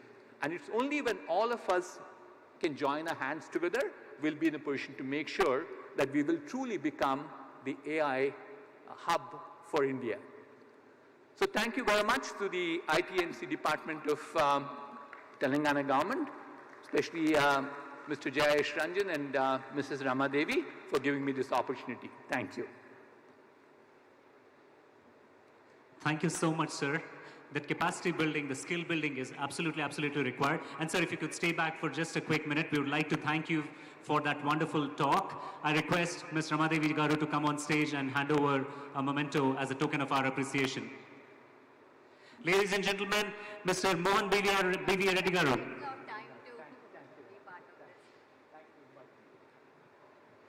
We truly have to catch them young.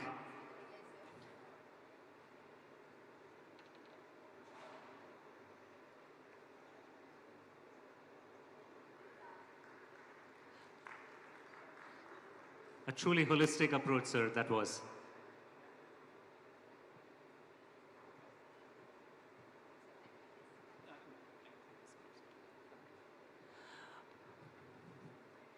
So talking about, so that was about capacity building and how do we build the skill for AI within India? What kind of framework do we need? Mohan Garu laid out very, very nicely, taking into consideration all facets there. Now, let's talk about a little slightly different subject now, which we call as, again, responsible AI. This will be a quick panel discussion, and it's titled Justice in the Age of Algorithms. So the panel who will discuss about justice in the age of algorithms, I call upon stage Mr. Varun Hemachandran, Senior Curator, Agami, and Lead, Open Nyay. I love how they use that pun for Nyay, N-Y-A-I. Professor Krishna Ravi Srinivas, he's a professor at Nalsar University of Law. Mr. Manthan Trivedi, CEO, Mancorp Innovation Labs and Senior Manager at Tata Sons. And moderating this session would be Ms. Neha Chaudhary, who's a partner at Ikigai Law. So I present to you our panelists of the afternoon to talk about justice in the age of algorithms. Welcome on stage. Ladies and gentlemen, a bigger round of applause.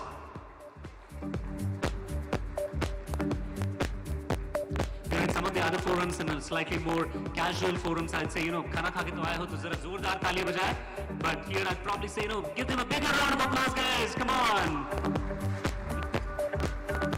Yes. Keep up that spirit, keep up that enthusiasm. Do we need mics here on stage? Yes, we have one. We'll have to get 3 more.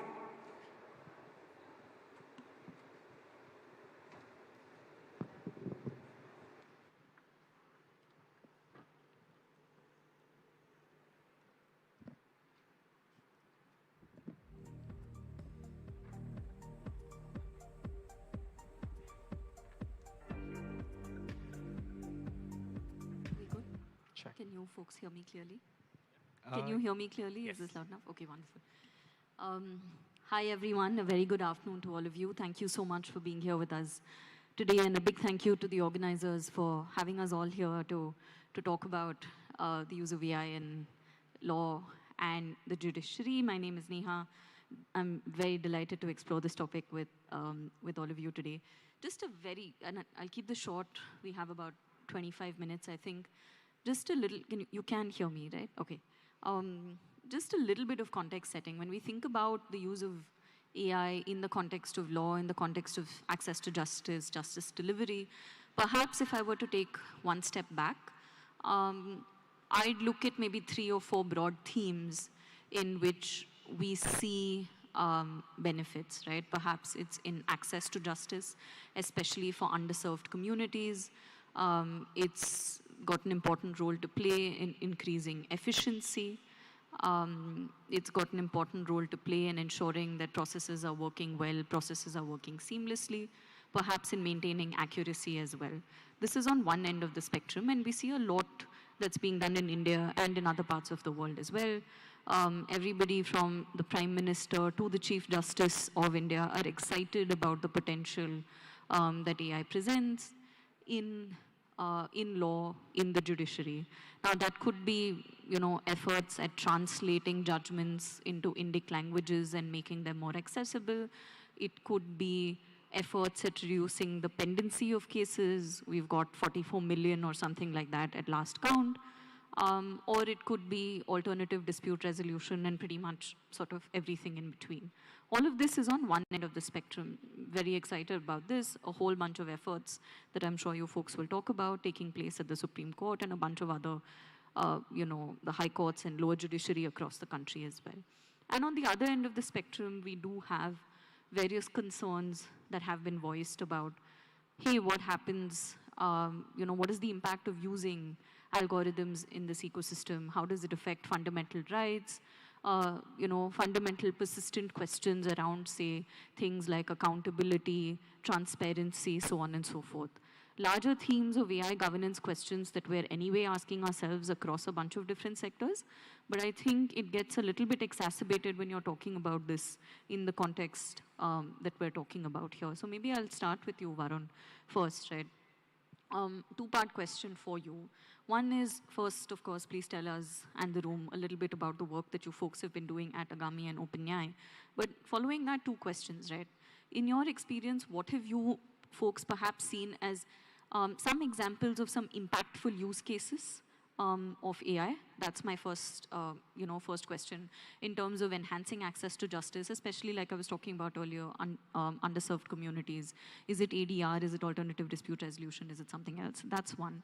And second, once you have all of this in place, how do you ensure that AI-driven processes are fair, right? How do you ensure that they are unbiased?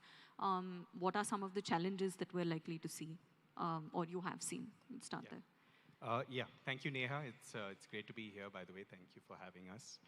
I'm a part of OpenAI. OpenAI is a public mission, non-profit public mission that brings together a range of organizations, including Agami, ThoughtWorks, AkeStep, Microsoft Research, a bunch of other organizations who've been involved in this space. Our mission started a couple of years ago, and it was based off of some of the context that you just gave us, which is particularly in the justice field in India, we have close to 44 million cases pending. More than 99% of Indians cannot afford to hire a lawyer. On average, it takes about 4 to 5 years to resolve a case in India's courts. And to catch up with the kind of demand for justice in a country as large as ours, physical infrastructure and human infrastructure is never going to catch up to that demand.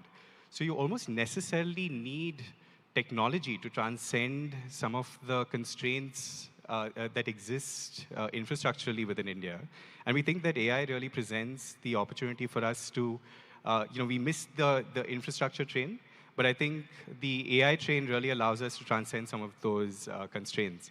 So a lot of what we do is we realize that the law and justice fraternity in India, there isn't enough capital or the ability to speak to folks in tech. There's a language barrier even between technologists and lawyers to even understand how this technology can apply in the law and justice space.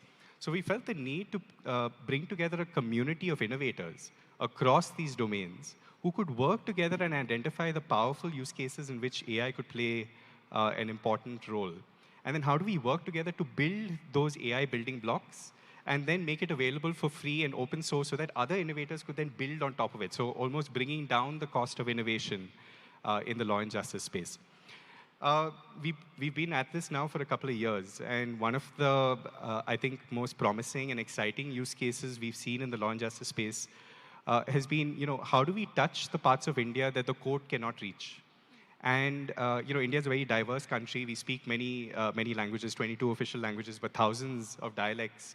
Law and rules and regulations are usually expressed in English. Even for people who speak fantastic and speak and understand fantastic English, sometimes it's difficult to decipher what some of these laws are saying. So, how do we use AI in ways that makes our rights, laws, rules, regulations more understandable and more accessible in a jargon-free way, in a language that I understand? And also, we're very often dealing with complexities of literacy in various communities. So even if it was written, a large part of our population speak Hindi, but not many of them can actually read it. So how do we make a lot of this information also available in a medium that I can understand? So voice, of course, is a huge use case. And then how do you apply that to a lot of our justice systems, right? So our justice system is very complex. It's multi-dimensioned in its aspects, and so processes are very complicated to navigate. Laws, like I said, regulations are very difficult to decipher. So how can AI almost become like a guide, helping me understand my rights, understand my laws, and help me navigate this very complicated system? So I pause there, but that's what a lot of our work is exploring. Got it. So perhaps 2 or 3 key use cases, right? I want to turn to you, Manthan, because the kind of work that you do, I think, is slightly different from the kind of work that that Varun was talking about, exploring AI use cases in a completely different context, right? Your organization, you've led the development of, Supace, completely different ball game from what Varun was what Varun was talking about. So talk to us a little bit about that, and what has that experience taught you? Same question that I posed to Varun, right? It's a different kind of use case. So what are some of the lessons that you've learned? What are some of the challenges that you've seen? How easy or difficult was it to find acceptance within the community? I thought that was really interesting, this business of community of innovators, right? And it's been, I think, a recurring theme, including in the previous keynote and a bunch of sessions, that you can't really go at this alone. And we were talking about this outside, about how without buy-in from the community, nothing much can happen. So, yeah, I've thrown a lot at you. Feel free to pick up on any of these. Thank you for the question, and first of all, thank you to the Telangana government for inviting and organizing such an important event. Okay, so to answer your question, so I call my company in 2 phases. I call my company ManCorp 1.0, where we are actually developing hardcore technology, which is what the foundation models of today are, right? The large language models. So we were building specifically a legal large language model for the Indian judiciary. We were working very closely with several high courts, including the Supreme Court of India. There was a dedicated committee where we used to have periodic meetings assessing the requirements, identifying what needs to be built, and then extensively testing and doing the quality control of the product that we were trying to build at that point of time. The reason we did not go ahead at that point with what we were doing back then, which was building technology, as you may understand that building foundation models requires a lot of capital and a lot of skilled resources, both of which that we fell in short of at that point of time. So as we know that, the brain drain is a known fact, that we actually lose some of our best skilled engineers to some of the best companies in America. The reason that happens is because there is a lot of R&D fund that goes in countries like the US, which is nearly absent in a country like India. Even today, if you were to go and say that you were going to build something, let's say, as revolutionary as a brain-computer interface, they're going to wait till a brain-computer interface like Neuralink is going to have a milestone like OpenAI did a couple of years back before we are going to be interested to venture in that area. What we realized on the hindsight is that it was a blessing in disguise, because not only did we actually skip the hurdle of building something which is extremely complicated, we also got ourselves out of the rat race, which is still on right now, as to who is going to win the large language model race, who is going to win the large image language model race, who is going to win the best voice model. That's another race altogether, which is going to continue on for the next couple of years. Nonetheless, the great opportunity that India has, and what is right now the second wave of AI, after the first wave of AI of building technology, is to actually apply this technology. So as you said, as you asked, where does the opportunity lie, or where the use cases are, I believe they are in 3 areas. So one would be augmentation of resources, expertise, and skills. As you rightly pointed out, that is what increases access. Second would be automation, right? So you can actually automate a lot of administrative processes, which is true across all bureaucratic processes, all government processes, including all company processes. So India is sort of a self-employed country, where 90+% of people are self-employed in medium to small-scale businesses. And this process automation fact stays true even for them. So I think some work that you guys were doing is also around that process automation, where you automatically classify certain type of queries or documents or actions that need to be taken. The third area is actually quality control. So I think sometime back we had Ibal from MIT. Rightly, as an economist, he has a perspective that most technologists wouldn't. Or wouldn't dare to enter certain areas, where we say that, getting into the domain expertise is not what we want to get into. But I think that's where technology really has great potential, where, we question institutions quite often, especially in a democracy like India. It's very easy to question the government. It's easy to question the court. I think technology can help bring a benchmark and say that there is a consistency of this kind of a decision to be made, or this kind of a reference that is given, or citation that is given. So I think these are 3 broad areas, and we can dive deeper into what specific use cases into. So a very quick follow-up before I turn to Ravi, right? Is has it been easier or difficult? And I suppose it's the same question to follow up with you as well.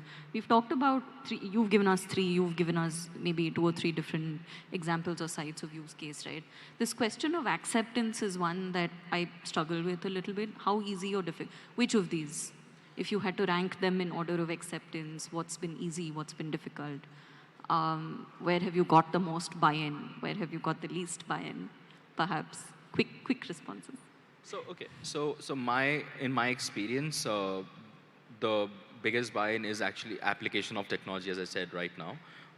When we were actually building a technology that did not exist at that point of time, it was very difficult to get people to commit to their idea, to actually come in for that meetings, given their inputs as to what works, what does not work. Today, OpenAI is there with their chatbot. Anthropic is there. There are a million other open source models that you can use and download and use it from a computer. So it's very easy to demonstrate to a particular stakeholder how we're going to apply it.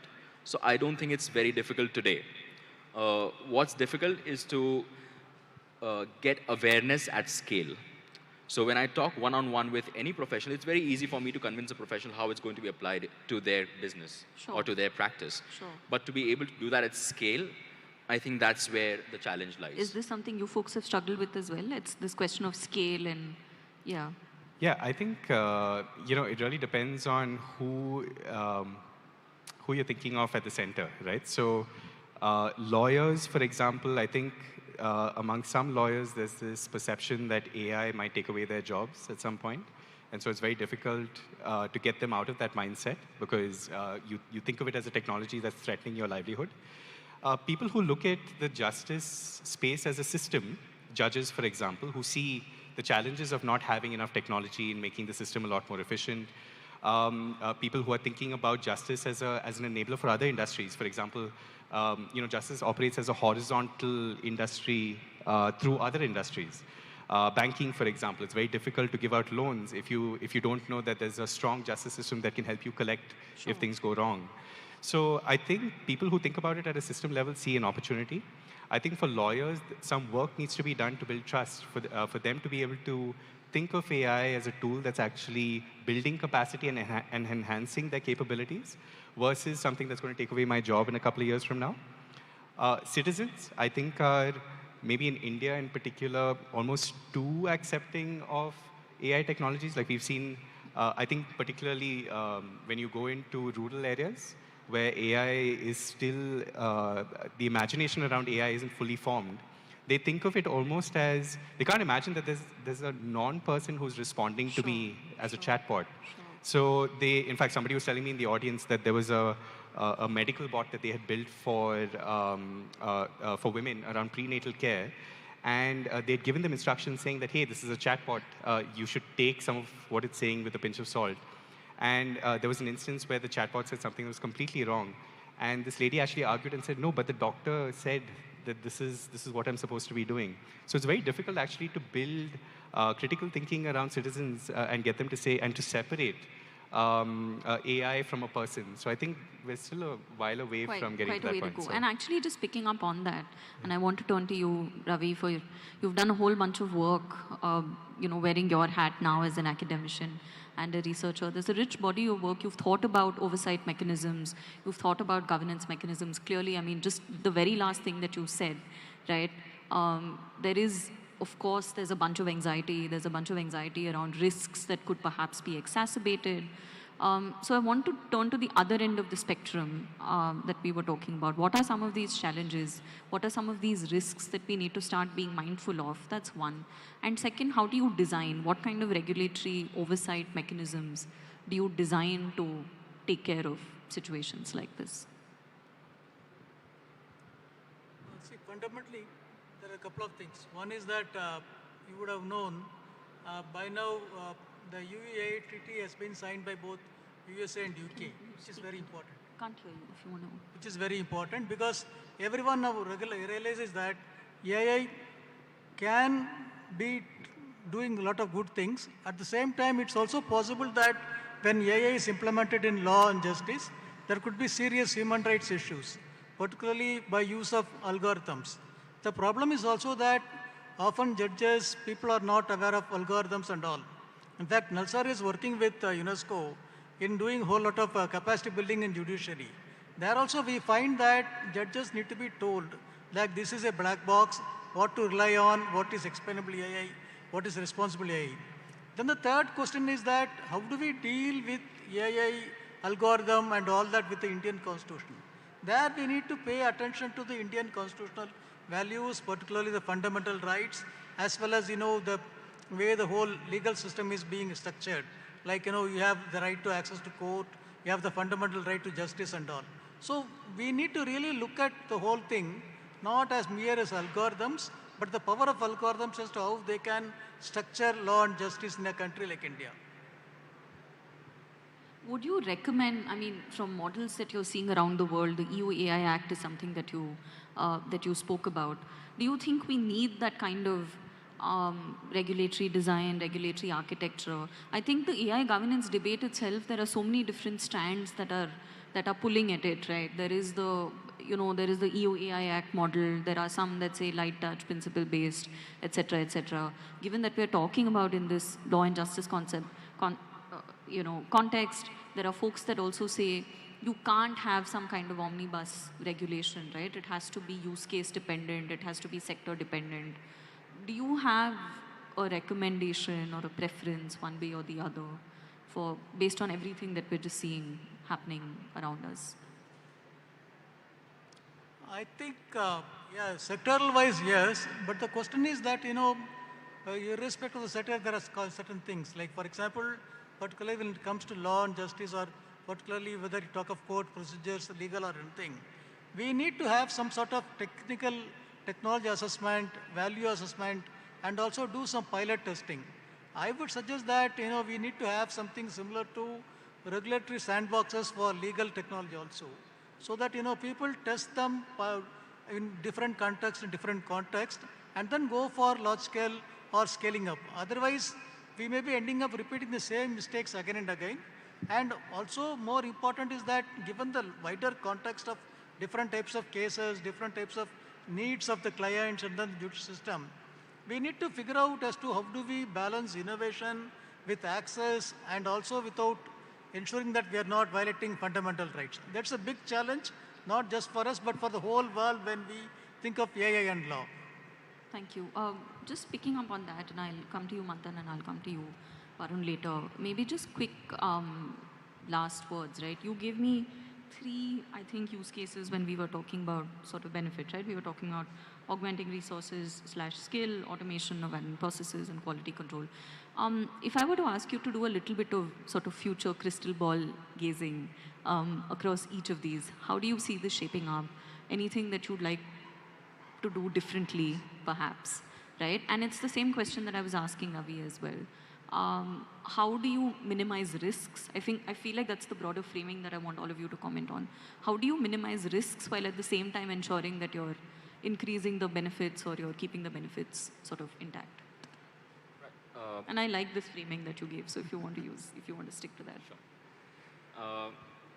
So when you're approaching AI, and especially implementing AI into any institutional level, or let's say at industry level, already like what you said, sir, like about regulatory sandboxes, that is absolutely necessary, especially when it's a government-funded application. Sure. Or it's a public service application. Sure. It has to be through regulatory sandboxes. Second way is also that you have to phase out the different versions that you're coming out. So like you must have heard of what's happening with OpenAI with the strawberry model, which was earlier known as something else, and now they're coming out with something else. So they're phasing out. The development and advancements can be really powerful, and that power can be both risky and something that gives opportunity, but phasing it out in a controlled manner, that is something which is a wise thing to do, which I think every good company across the world is doing. And that's the way to go forward if anyone wants to implement an AI solution. The third would be to pay very strong attention in actually skilling and support of ecosystem. So, while everyone's talking about AI, not everyone uses AI.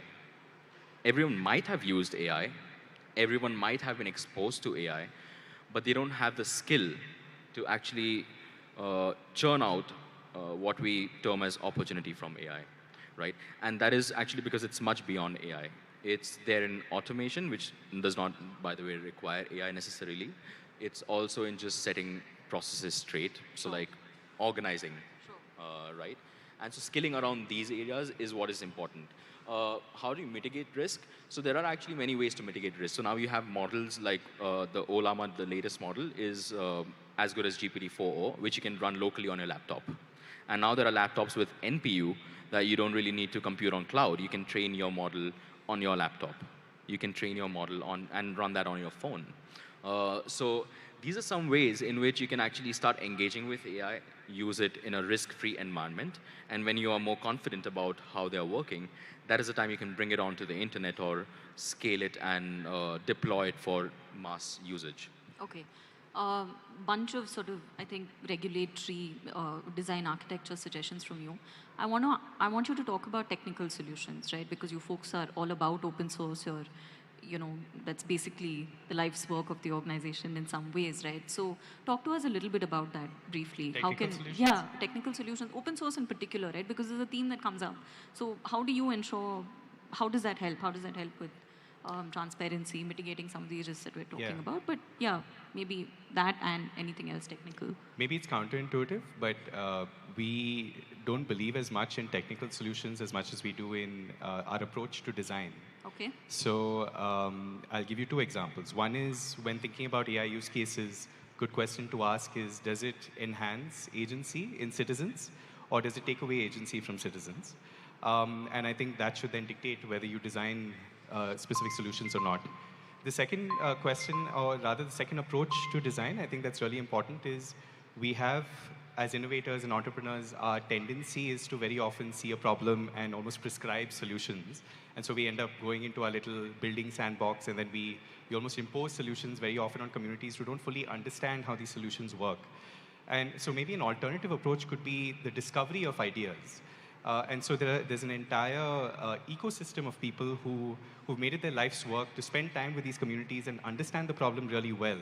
And so I think one of the approaches we could have as innovators and entrepreneurs is to snatch some of this technology away from the hands of technologists and really democratize it and make it pliable and usable by some of these communities who understand and are close to these communities.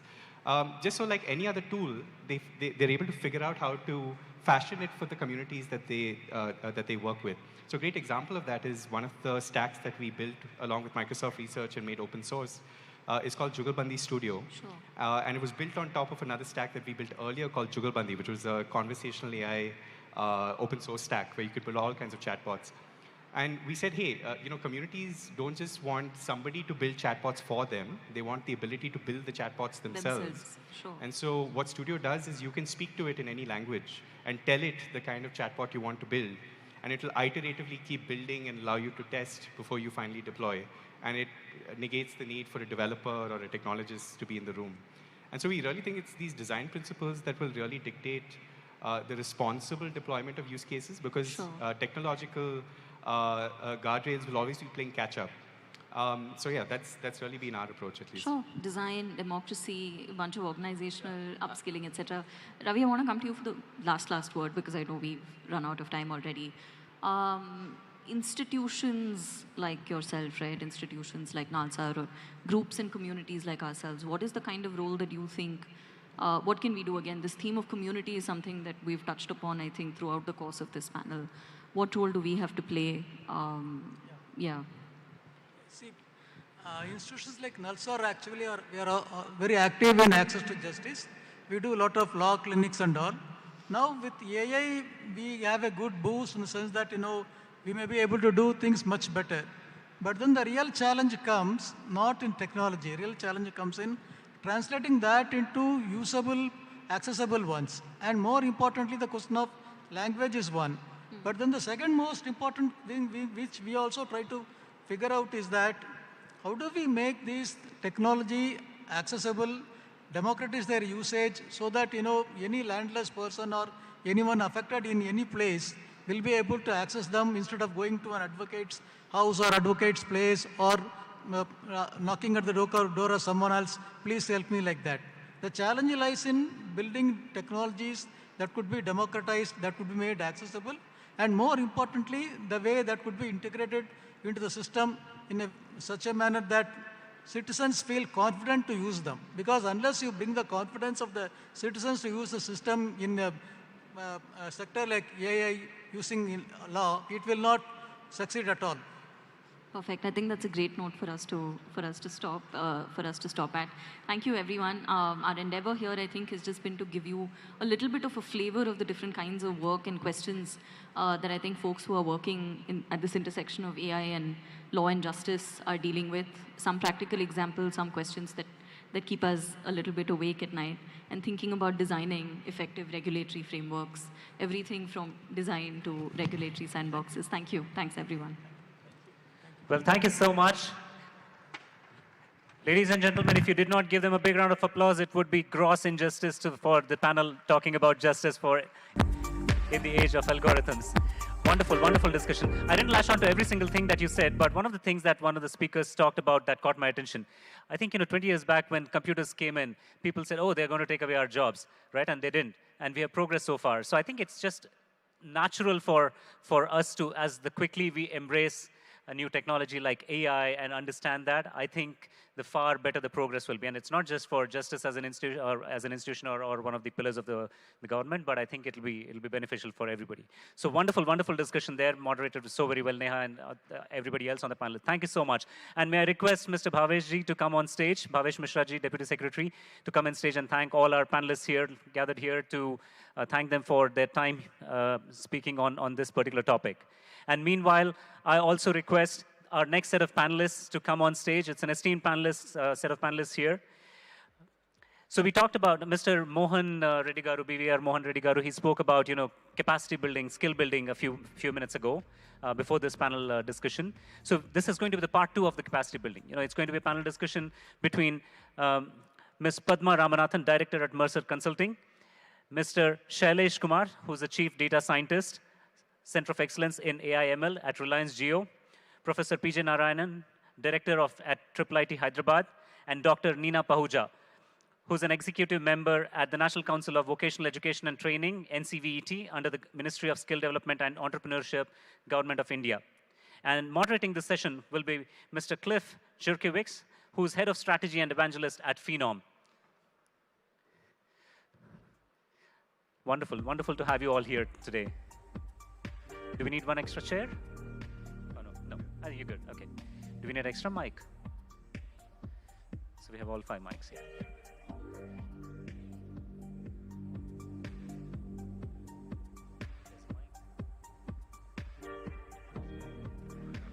1, 2. All right, just checking. Welcome everyone. My name is Cliff Jurkiewicz. What we're gonna talk about today, just sort of part 2 after Dr. Reddy kind of set a great stage for us in talking about how does India become AI talent ready? I mean, what does that really mean? And we think about that just in sort of the context of we'll look at just even the population of India, for example. I'll throw a couple of interesting numbers out there. And we'll look at the US, we'll look at China, we'll look at India, just as a comparison, because that's been the comparison all day today. In the US, we produce about 100,000 engineers that are skilled in artificial intelligence per year. China, about 200,000. India, about 150,000. So on the sheer numbers, India is right in the game. But when you look at where the opportunity is, India is 5 times the size of the United States. So how do we get to every corner of India to access the talent that we know is there and make them part of this initiative?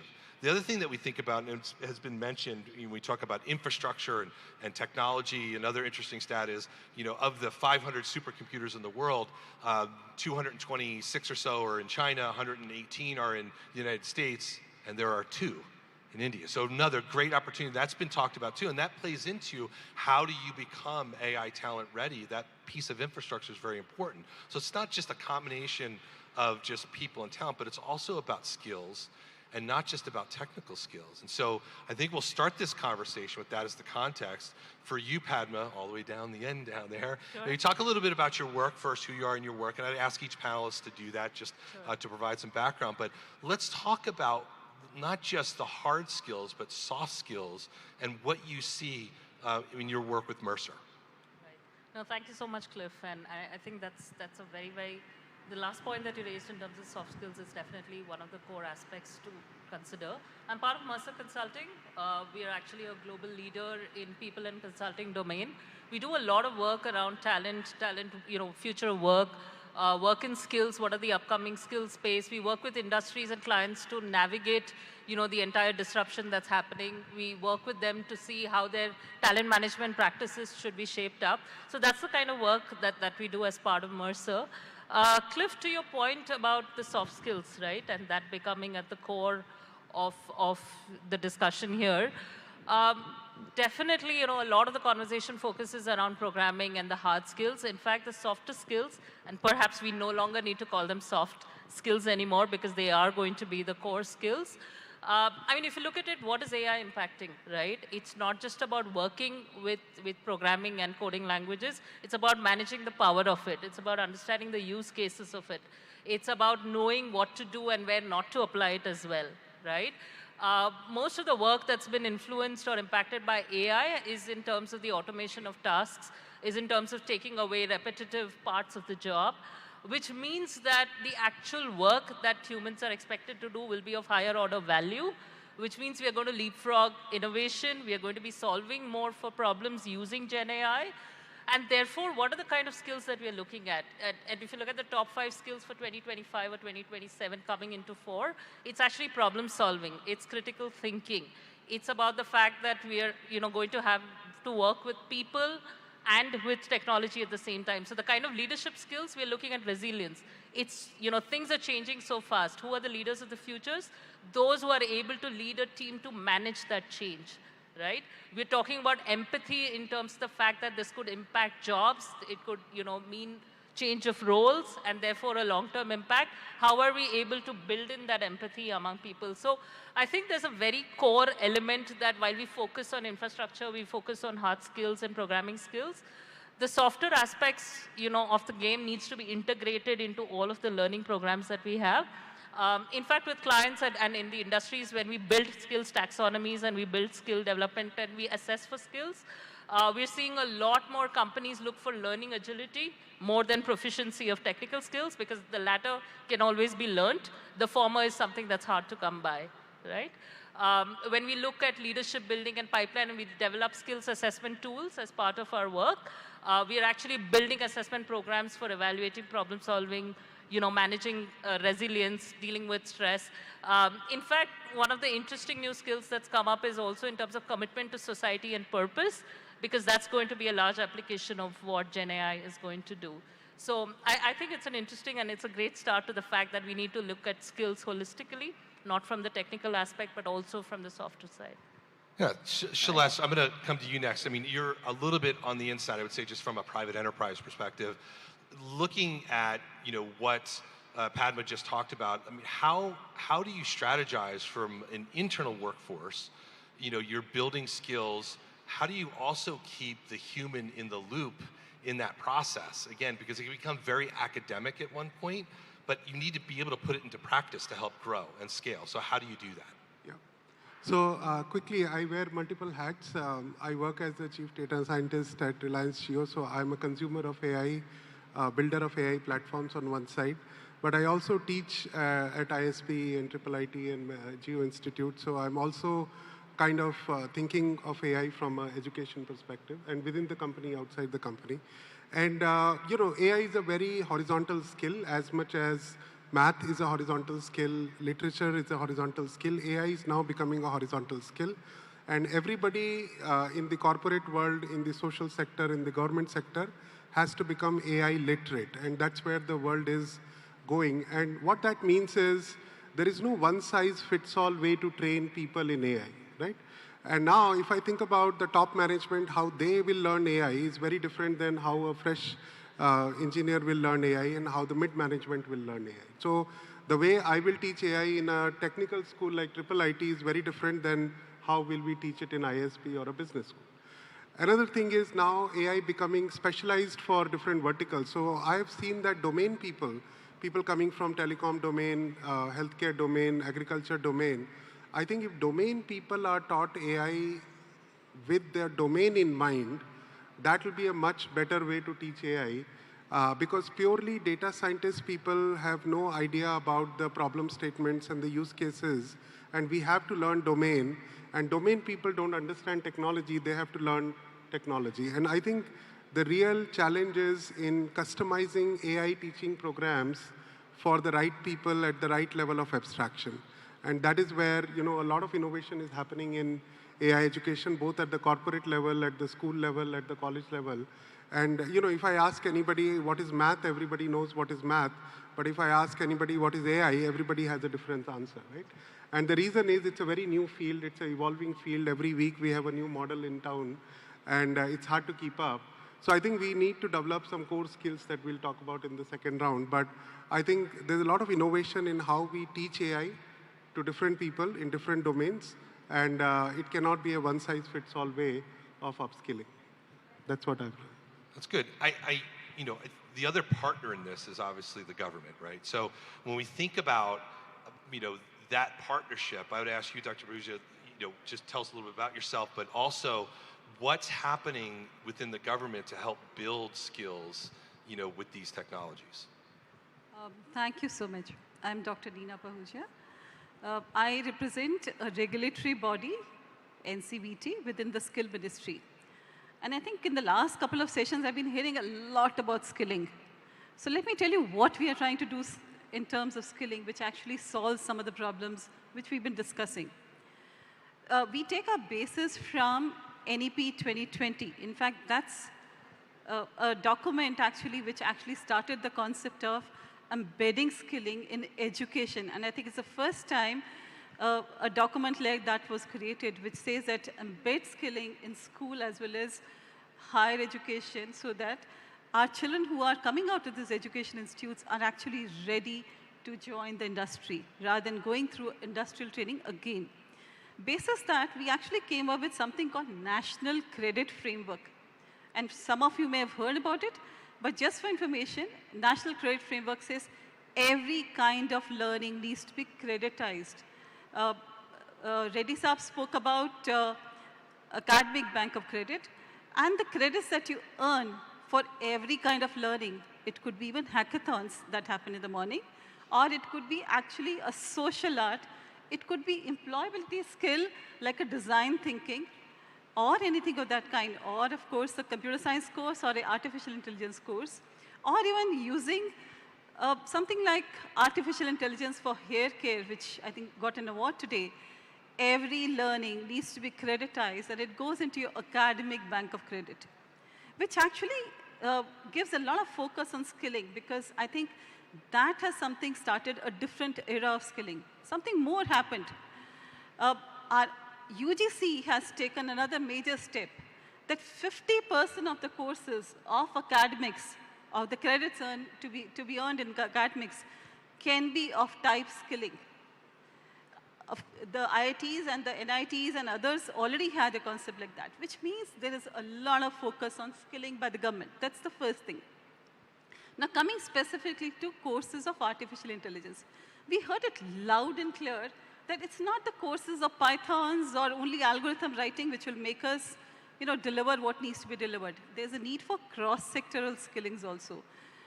So I think that's what is happening. So in NCVT, which is part of Skill Ministry, we have different areas that we're working on. Can we use AI for supply chain? Can we use it for gems and jewelry? Can we use it, of course, for healthcare, which is, I think, one of the major areas where it can be used?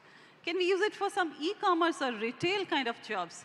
So we're trying to train people in all these areas, which are very different, and maybe beauty and wellness, yoga for that matter, for rehabilitation of patients. So there is AI focus, which is in different areas, which is coming in. We've already come up with different kind of courses also. Another thing that we've done as government is, we spoke about algorithms. We've actually mandated that every course, a skilling course that comes to us for artificial intelligence, needs to necessarily have 5 to 10% of its area as ethical AI. We don't approve it as a skilling course till the time it has a component of ethical AI as part of it. But just 2 minutes more about it. I think we've been talking about, and Minister also spoke about, grassroots skilling. So we've got skillings at different levels. So one is skilling for all. Even a Reddy wala or a vendor who's actually selling samosas on the road or cheese on the road needs to maybe tomorrow know AI. And then there's skilling for the middle level, which is usage level. Healthcare professionals or others need to know how it impacts me. And there are some serious algorithmic writers who need to do it. So we're trying to do skilling at all levels, and that's what is the government's focus on. Thank you. I think it's a good segue into when we talk about, and I'll use my words in this, what I took away from what you just said, sort of the cross-pollination across sectors, across roles, across communities. That brings me to Professor Narayanan. I'd really like you to comment on what's happening between the partnership around academia and industry. That level of cross-pollination may be the most important in terms of working together, unifying this effort. And I think, I would be remiss if I didn't say this. India is a second home to me. I've been working with India for 30 years. I think if there's any country that could make this happen and achieve the goals that we're talking about today, it is India. And I think a lot of it is also the culture of India that makes this possible. So maybe talk a little bit about, academia and industry working together, but why the culture of India is actually a good fit to make that happen. Thank you. I represent IIIT Hyderabad. Most of you must be familiar, but we are an institution that was catalyzed by the state government but not funded by it. So technically we are a private institution, but we have been working at the forefront of research. As a research university, it was established along with 5 top corporates of those days by the state of Andhra Pradesh then. So working with industry is in our DNA, and it also is necessary for us because we don't get guaranteed funding from the government even to pay the bills. So we work with the industry quite a bit, and through sponsored projects or skilling the industry, etc. So a lot of sponsored projects come, and we work with all kinds of companies, you name it, any company in the IT space, we have worked with them. Recently, we also been working with, especially we are as a IIIT Hyderabad is well ranked in computer science among the top institutions in the country. Maybe the #1 institution in the AI areas, computer vision, NLP, robotics, etc. So we have been, for the last 5-6 years, we have started, we train our students well to be the next algorithm designers, next ML system designers, naturally. But we see the big gap in the industry, especially when the AI is progressing so fast. The people working in the industry are not necessarily trained in the traditional way. They learn on the job. So we started a executive education program on AI ML, a certification program in 2018. And it is extremely well subscribed. We didn't make it online because we believe in face-to-face interaction. So it used to be actually on-campus program, weekend program, until COVID struck. Now it's online synchronous program, taught synchronously. So it's a simulation of the in-campus program. And that has, we have trained about 4,000 professionals from Hyderabad, and people used to come to Hyderabad to take that. And so we also believe that AI, understanding of AI is required for everybody. Like she said, there is algorithm development, but there is a lot of people in the industry are going to not develop new models, new algorithms, but tools developed by AI, they need to integrate it and build solutions over it. And this is what probably, 80% of the work will be that. 10-20% will do new tool building, others will adapt the tool and develop new product. Then that next level, there are people who, everybody needs to know what AI can do. Everybody will be using AI tomorrow, if not already doing so. So you should know what it can do, what it cannot do. There's too much hype today, and you think tomorrow AI will solve all your problems, but that's not going to happen. So you need to be able to at least, I'm talking about users of these solutions that use deep AI. This is how you counter deepfakes or other malicious today, because you need to understand at least some level what it can do. So actually we have been taking it as a mission to reach out to more people. So we are in advanced negotiation with the medical fraternity, the National Academy of Medical Sciences. We are about to launch a certificated program on AI literacy for doctors. This is for the MD students as well as the new faculty in medical colleges, aimed at, basically, we are not calling it AI literacy, but it's AI and ML for medical professionals. But this will be the initial level because the doctors today are going to work with advanced AI-backed techniques, instruments, equipment that come tomorrow. They should be able to understand the limitations and strengths in some way. So this way we have been, at IIIT, we have been engaging with different communities. Today, the traditional industry itself has become, there are industries, maybe top 5 companies, which call all the shots in AI. And other companies, even if they are big companies, they are as lost as anybody else. And so this is a very strange situation. So industry itself is running very, very fast to catch up with what's happening with themselves. And so academia is trying to catch up with them. Now, this is a very strange situation in AI, and unlike the traditional academia industry gap, here is a different kind of gap, a gap that is expanding every day. So we all struggle with that. And in fact, if you ask me, my students kill me on AI because things happen so fast. I can't catch up with it. They learn it and they teach. So I think there's a lot of scope in working with industry and other sectors, especially in AI. It's great. Now, we only have 6 minutes and about 30 seconds left before I hear that wonderful tone. This must be the nicest way to tell someone to shut up, those 2 little, melodies. But for each of you, maybe take 1 minute. Let's look into the future. 10 years from now, if India achieves this, how is the world viewing India at that point? What is your vision for what India looks like if this can be achieved. Padma, we'll start with you. Sure, thanks. I do think, and I want to make a point, and in fact, Professor PJ, when you were talking about it, I'm reminded of my favorite quote, and I said this yesterday as well. I think the real illiteracy is not going to be those who can't read or write, but really about those who can't unlearn, learn, and relearn, because it's going to go in so fast. Alvin Toffler said that in Future Shock recently. But how India is going to look at, and what I think it's going to be, 10 years down the line, or maybe even 5 years. I do think, one, fundamentally, this is not a digital age, but it's the people age and a human age, and I think India will continue to be the beacon of being that people age and be the first example, really, in terms of managing people-related workforce, and blending in AI seamlessly into people's capabilities and increasing the human value of that. So I think fundamentally we could be that example should we get it right.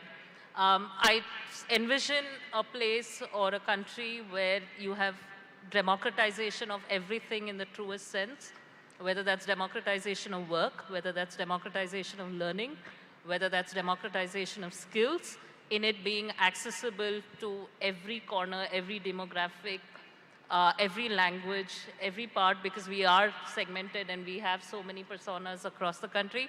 Democratization, and Gen AI is actually going to enable that at scale. I do envision a country where Gen AI capabilities and workforce capabilities therefore will be accessible and equitably available till that last mile. It would mean that there's a tool shift, there's a mind shift, there's a cultural shift that's going to take place across the country, and hopefully we will be the first example.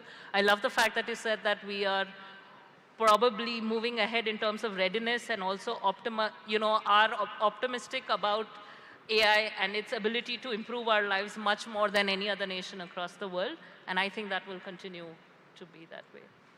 Yeah. Shailesh, you now have 45 seconds. Yeah.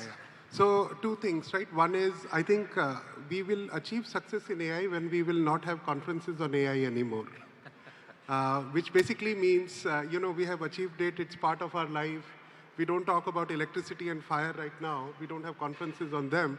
And someday, when every farmer, every teacher, every student, every patient is able to benefit from AI without thinking about it as a special thing, but as part of their normal life. And I think last 20 years, we have built great, search engines and chat GPTs.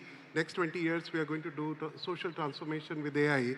And whenever I talk to students, I push them in that direction and say, hey, it's okay to build another, stock market thing with AI, but it's also important to help our farmers to not commit suicide, and mothers in Odisha to figure out what the problem with their child is when there's no doctor around, right? So I think AI has a tremendous potential, and I keep saying, obviously, AI will benefit India a lot, but I think India will benefit AI a lot more. Thank you. Professor. Yeah, the gap between India and the world may be large, but I think AI is a special area where India has huge strength, because AI depends on data, and the variety and diversity of data and experience that you have in India, very few other countries can provide. And I would like to draw parallel to the telecom. Now, I'm sure 25 years ago, 20 years ago, when telecom was spread everywhere, the gap between Indian telecom industry and the global telecom industry is huge, as much as the Indian AI and the global AI. But in exploiting telecom for our own purposes, for innovative solution based on that, we have leapfrogged, and we are probably ahead of many countries in using that, starting with financial services, etc. AI is a very similar technology. Yes, bringing the next GPUs and next biggest LLMs be from here, that may not be imminent. Yet, AI is a technology like farmers to doctors to housewives to local people. It can benefit everybody. So in exploiting the potential of AI and building economy around it, India has huge potential, just drawing parallel from the telecom. That's right. And Doctor, you have the final word. Yes, we started teaching IT to our school students 25 years back. If you people go back 25 years back, I think that's the time we introduced, simple computer language and concepts in school. We've introduced AI courses in school now. We've introduced robotics in school now. of course in colleges also. So are we ready for AI as a service? Is India going to be the hub for AI as a service? I think the gentlemen and the ladies sitting here need to answer that. Thank you. Well, my take on this, and thank you all for giving your perspectives on it, I think this is really important. I think India actually may be the only country in the world to take on an initiative like this. It has all the right elements, all the raw elements. You're already the engineers of the world. Why can't you be the center of artificial intelligence that has a focus on great ethics and humanity as well? So thank you for your time. And audience, a big round of applause for my guests.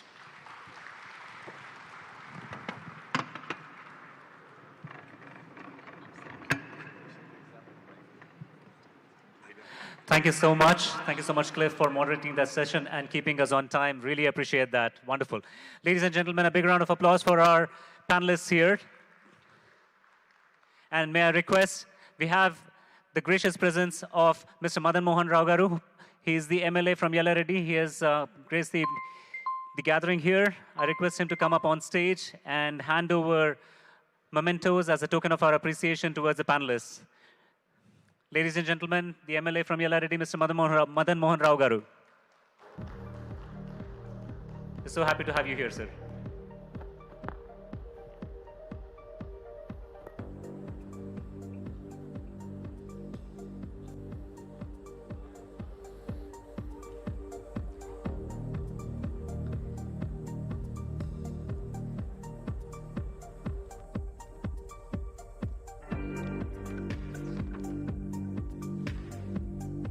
Meanwhile, quickly, a quick announcement. So the last parallel track of the day and of this two-day summit, the AI for Social Good, Innovation for Impact by Vadhwani AI and NASSCOM.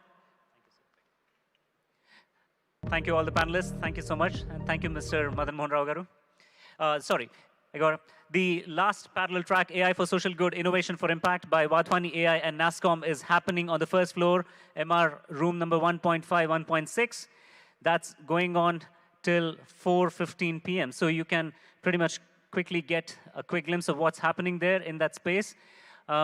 Meanwhile, I'd like to also let you know that after the next keynote, we will have a quick break for tea.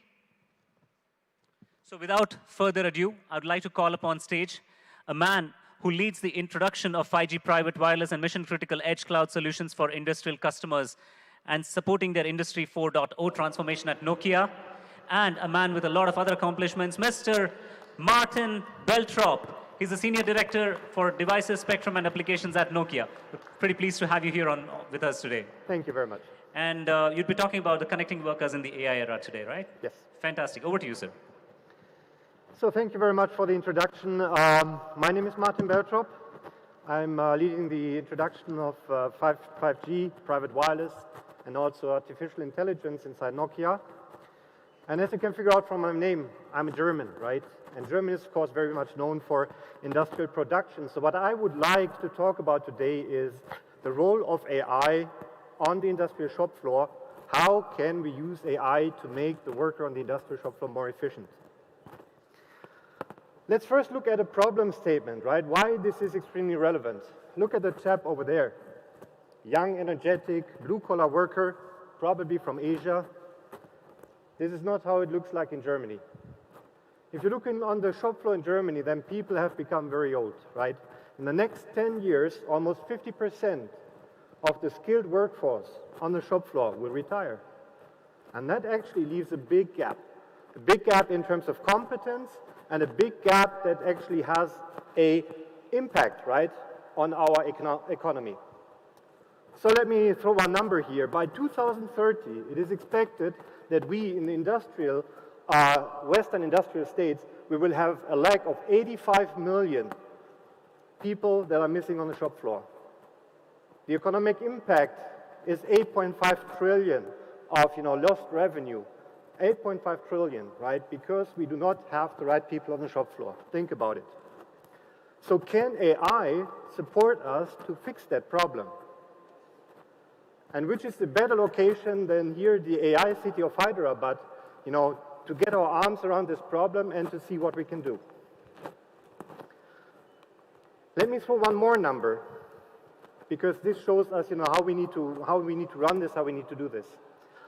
By 2030, 40% of the AI insights on the shop floor will actually be locally generated on the edge cloud, on the shop floor, on the OT edge, as we call it, right? So this is what we need to take into account when we build the systems that can make our workers more efficient and that can support them in their daily lives. So let's take a look at the shop floor, right? What do we have there? It's brown fields.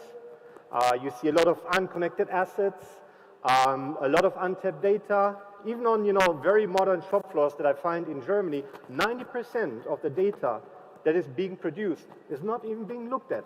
It's not used at all, right? So what do we find on the shop floor? We find environmental sensors. We find complex machines, as you see there. They have PLCs, they have industrial PCs. Found one company that had an industrial PC that was still running Windows 95. Think about it. You have AGVs that are running around. You have video cameras that are observing the situation, that do analytics, right? All of this, what we have is big chaos, right? So let's get this chaos a little bit structured. What we actually get from these machines is, first of all, machine telemetry, data, KPIs of the production process. And of course, every machine comes with a couple of thousand pages of manuals, right? Instructions. We get insights from video cameras, video analytics. We can, for example, control a good produce in terms of, does it have the right length? Does it have the right temperature? That's all about video analytics. It gives us a lot of data. Sensor data, environmental sensors, positioning data. Where's the stuff? Yeah, where are my AGVs running around? And of course, also worker data. Where's the worker? What is he doing? Is he standing upright? What is his heartbeat, right? What is his body temperature? All of this is data that we can actually get from the shop floor. And this gives us actually contextual awareness, right? Insight into what is happening. But what do we do with it? First of all, let's capture it, right?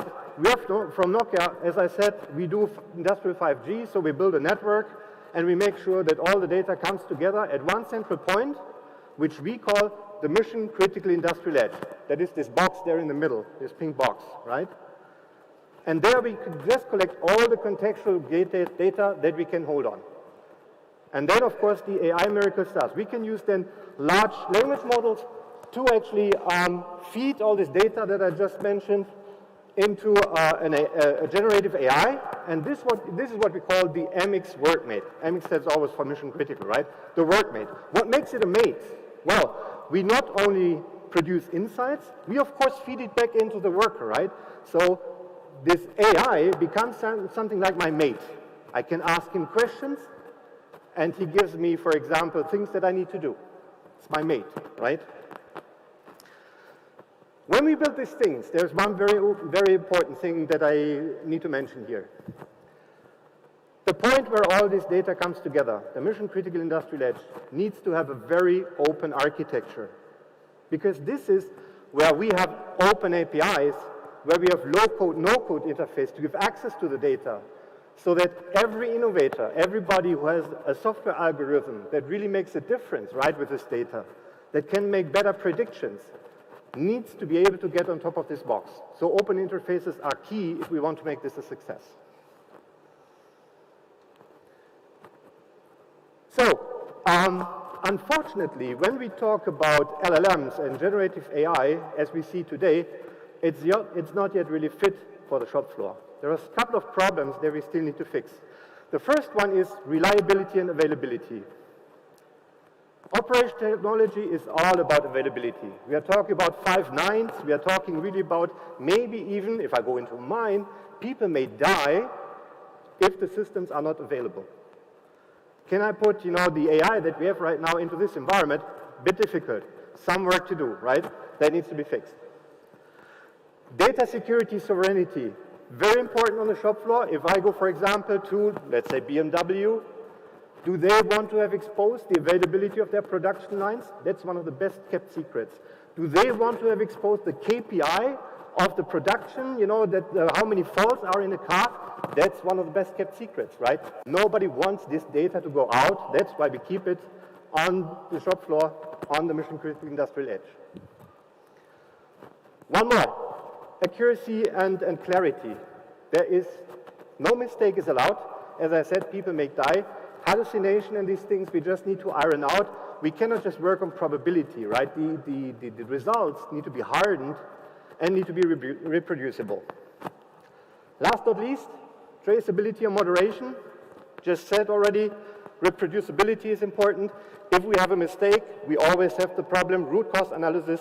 Can we please make it such that we know exactly what we're doing so that we can actually address the needs of a real shop floor. So now I would like to make this, this very concrete, right? I give you an example now on how this all works in practice. And it's not any kind of futuristic things. This is stuff that we're actually doing today.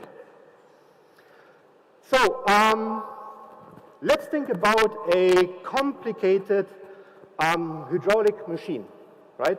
Let's put this into our minds. Who here in the room knows hydraulic machines complicated? Who can deal with that? Anybody? Probably not, right? Me neither. No idea how this works. Now, we would like to look into a use case which is efficiency, boost efficiency in that hydraulic machine. And we do this with predictive maintenance.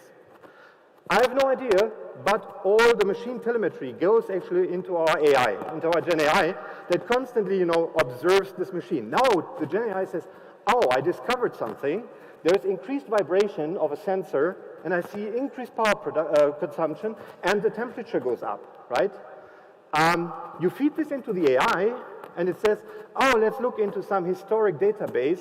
What is this typical picture? What does this may, hint to?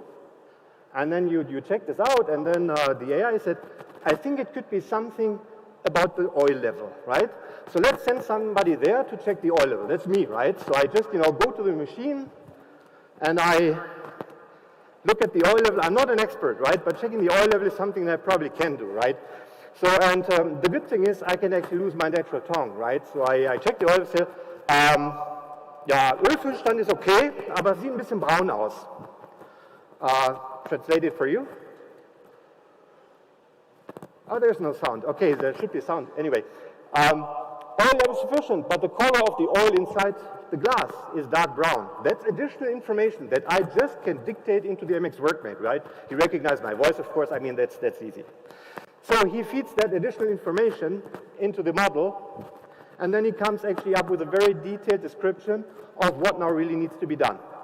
You need, so we checked incident history. Everything what you see here is documented, right? So you have a timestamp, and all of that is stored, that later on, if that decision would be wrong, I can actually go back, look at it, and fix it, right? But it shows you exactly what needs to be done. I need to go and replace the oil. Ensure to fill up the lubricant reservoir with 12-liter 800-90 viscosity compressor oil. Click on the link to access the oil replacement procedure training video. That was the voice, right? So I think somebody's turned up the volume. So you have actually something that is read in human language, no matter in which country I am. It gives you very detailed instructions. If you have a digital device, you can actually click on a link if you want to see, for example, a YouTube video, how to replace the oil. And this is something where I'm not an expert, right? I'm an idiot on the shop floor. But this is something that I may be able to deal with, right? So the good thing is, to execute this task, I don't need a very skilled worker that has read all the 10,000 pages of instructions of that machine, the user manuals, right? Or that has something like a 10 years experience with that machine. No, because I can use the Gen AI to augment the worker, I can actually use low-skilled workers to do actually expert tasks that experts usually require. And that is the way, now we look back, how we can actually fix this problem with the aging population on the shop floor, how we can actually make sure that we are not running out of talent, we augment low-skilled workers, right? And that actually fixed the problem that I just described to you in the beginning.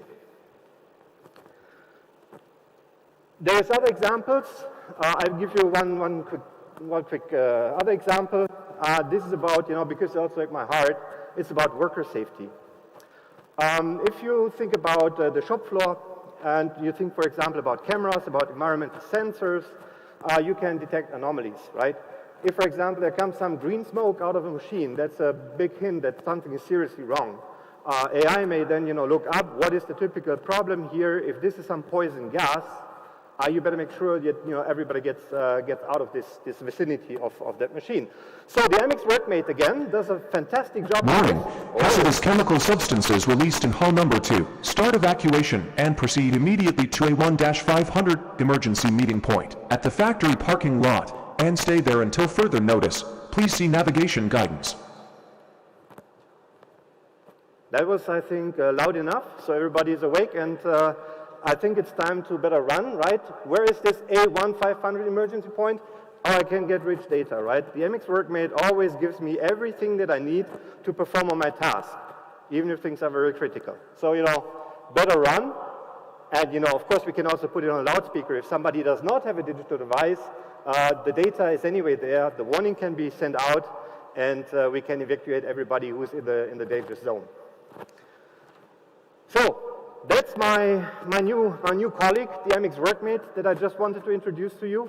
That's a very good and very concrete example of how we can use generative AI with the data on the shop floor to actually generate a huge value and fix this problem of this shortage of skills on the shop floor.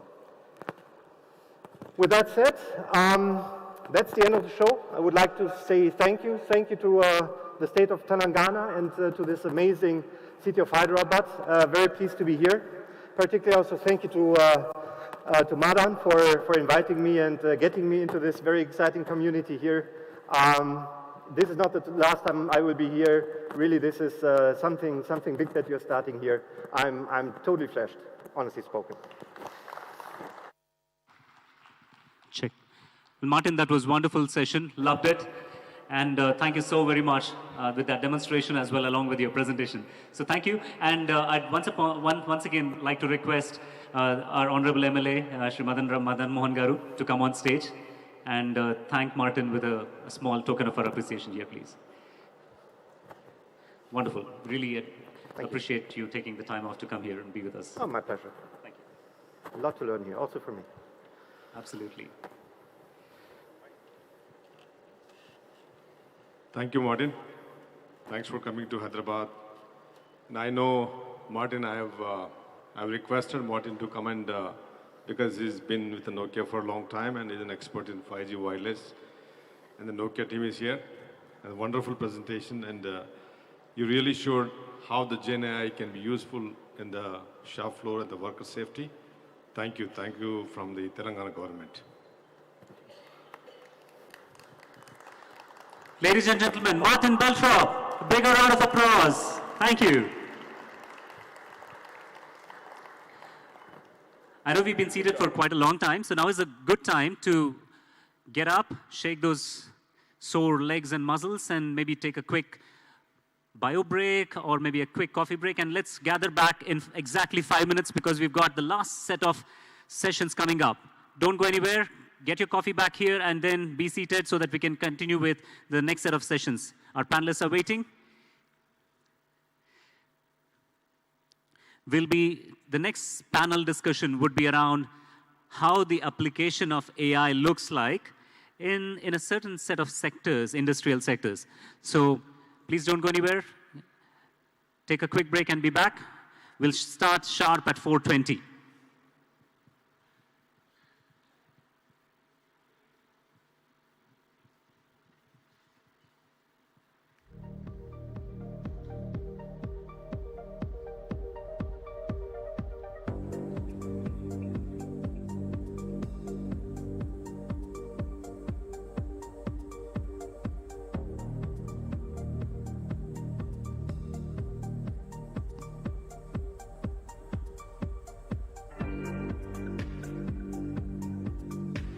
And while you're enjoying your coffee break or walking across to the washroom or maybe you're seated here, just wanted to also quickly remind you that an event of this magnitude, an event of this huge scale and grandeur would not have been possible without the support and the sponsorship from various different entities. We'd specifically like to thank our title sponsors, the World Trade Center Shamshabad, Ever North Health Services, both of whom have been our title sponsors, our partners, NVIDIA, Yota, Google, Microsoft, and Meta. Our industry partners, HICC, Confederation of Indian Industry, CII, World Economic Forum, and BAI. Our knowledge partners, NASSCOM. Our global partners, the British High Commission, the Consulate General of France, Netherlands, and Australia. Our innovation partners, Ola and Krithrim. Our social partners, GEES. Our social innovation partners, Public Health Impact through AI, and Vadhwani AI. And last but not the least, our research partners, the Dialogue. Thank you, ladies and gentlemen, for that. And wherever you are at the end of the day, I'd like to also thank every single person on the organizing team as well as the volunteers, because they put in tremendous amount of effort and hours to make this event happen and make it such a huge success. So we'll thank them in a few minutes from now. But yeah, if you do see any one of them there around you, please give them a pat on their back. Say a few good words for all the hard work that they put in. It'll really boost their morale.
Look at innovation is how can we improve the entire journey for every individual who starts to seek care and reach out. We touch 100 million patients within the United States through medical benefits management. We are making sure that patients get the right care at the right time based on their clinical condition and evidence-based medicine. So we're ensuring that a third of the population is getting appropriate care. We take on some of the most complex challenges that are out there today.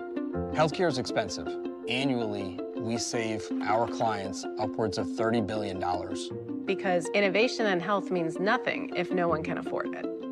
We process 2 billion prescription claims a year. Because of our supply chain expertise, we negotiate with pharmaceutical manufacturers to get to the lowest net cost of the drugs. We also have a pipeline of generics and biosimilars that could save between $225 and $375 million, which is pretty significant savings. The biggest innovation in healthcare is often just how it's delivered. Last year, we did 2.2 million virtual visits. Virtual care has been a game changer in terms of improving access to care and raising the bar for health equity in general. The role that a specialty pharmacy plays is really about thinking forward, removing barriers to care, but also providing the best outcomes for treatment. Every one of our nurses is within a 75-mile radius of every one of our patients. That's where the wonder and the magic happens. When somebody has both a chronic condition and a mental health condition, we know that total medical costs increase 2 to 3 times. We have data across pharmacy, across medical, as well as behavioral health, and our ability to leverage all of that data together allows us to better identify individuals before they have more complex conditions. Every single thing that we do comes back to driving an outcome that helps the patient have a better quality of life, and it is wonderful. Making healthcare better to make people better. That's Wonder Made Possible.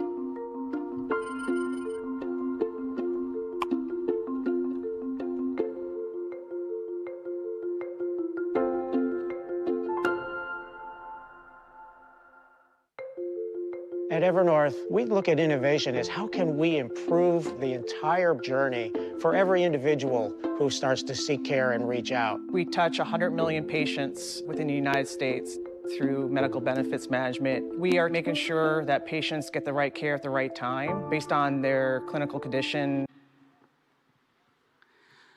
All right, ladies and gentlemen, please come back. Yeah, I know I said 5 minutes, but it's close to 10 minutes past. We're at 4:25. The faster we come back and get seated, the faster we'll be getting through the sessions this afternoon, this evening here. So request all of you to take your seats. Please come back with your coffee cups if necessary. Please come back and take your seats. We'll get started with the next panel discussion. All the people out there behind the main hall as well, request you to come back.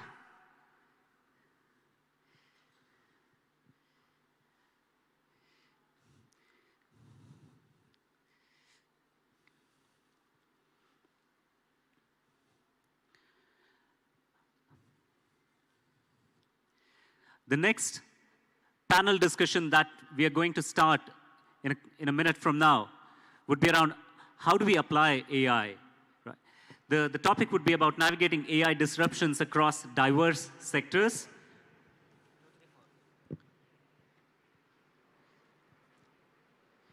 We have 2 panelists and a moderator for this session.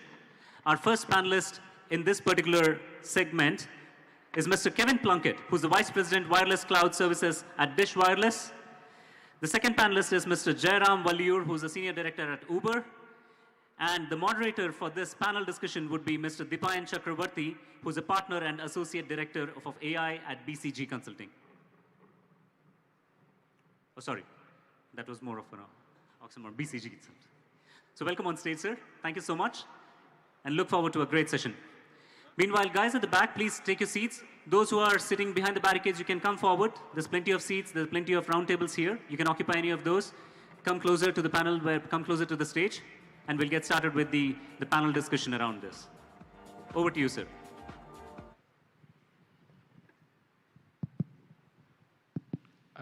Is this working? Oh. So, good afternoon, everybody, and thank you to the organizers for inviting us. This is like one of the most interesting topics I could think of discussing, and I think we have a very distinguished panel here across two very dynamic sectors that are using AI to really disrupt all the parts of the value chain of the business. So before starting off, it would be great, Kevin and Jay, if you could just do a brief introduction of yourself and also mention very broadly about what are the topics of the business that you are applying AI in overall. Sure. Kevin Plunkett. I'm the Vice President of Cloud Services for Dish Network here in India, but actually in the US known by EchoStar or Boost Mobile. So my job was actually to build the world's first 5G standalone cloud native network. And it's an Open RAN network, which is also a unique factor from us. And we have, right? So we're the fourth carrier in the US. It's officially launched, and we are applying all kinds of new technology, not just AI, but everything else. So from being fully automated end to end, and really only being able to do that from the aspect of it's a brand new greenfield network, right? I don't have any of the legacy that most operators carry with them. And so from an AI stance, right, I can leverage the new cloud technologies, I can leverage the data that comes from these open ecosystem of RAN, I can take information from all those interfaces and put them together to use for betterment of our customers. And that's what we're doing. So anything from customer experience space, network operations space, you name it, and we'll get into some of those details here later. Great. How about you, Jay? Thank you, Kevin. Good afternoon to everyone. I'm super excited to be here. My name is Jairam Valliyur. I'm based in Hyderabad, and I've been with Uber for over 4 years. I manage multiple of their core services platforms, which includes fintech, which is basically deals with all of accounting, all of the taxation, and also the enterprise planning. Then I also own the customer support platform, which deals with all the support interactions you have with Uber across the world, across multi-channels. And finally, also have the data labeling platform for Uber.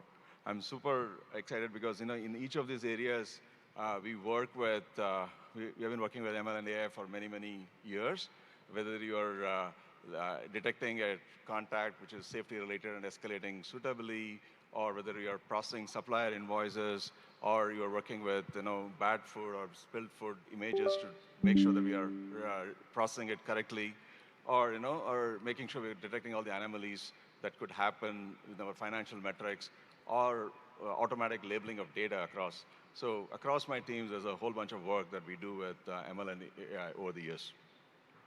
Thanks, that's great to hear. So, brief introduction about myself. My name is Dipayan, and I lead the AI practice for BCG, for financial institutions in India. And at BCG as well, we primarily have been working across the value chain with financial institutions, risk, collections, marketing, operations to drive a lot of business value. So, moving on to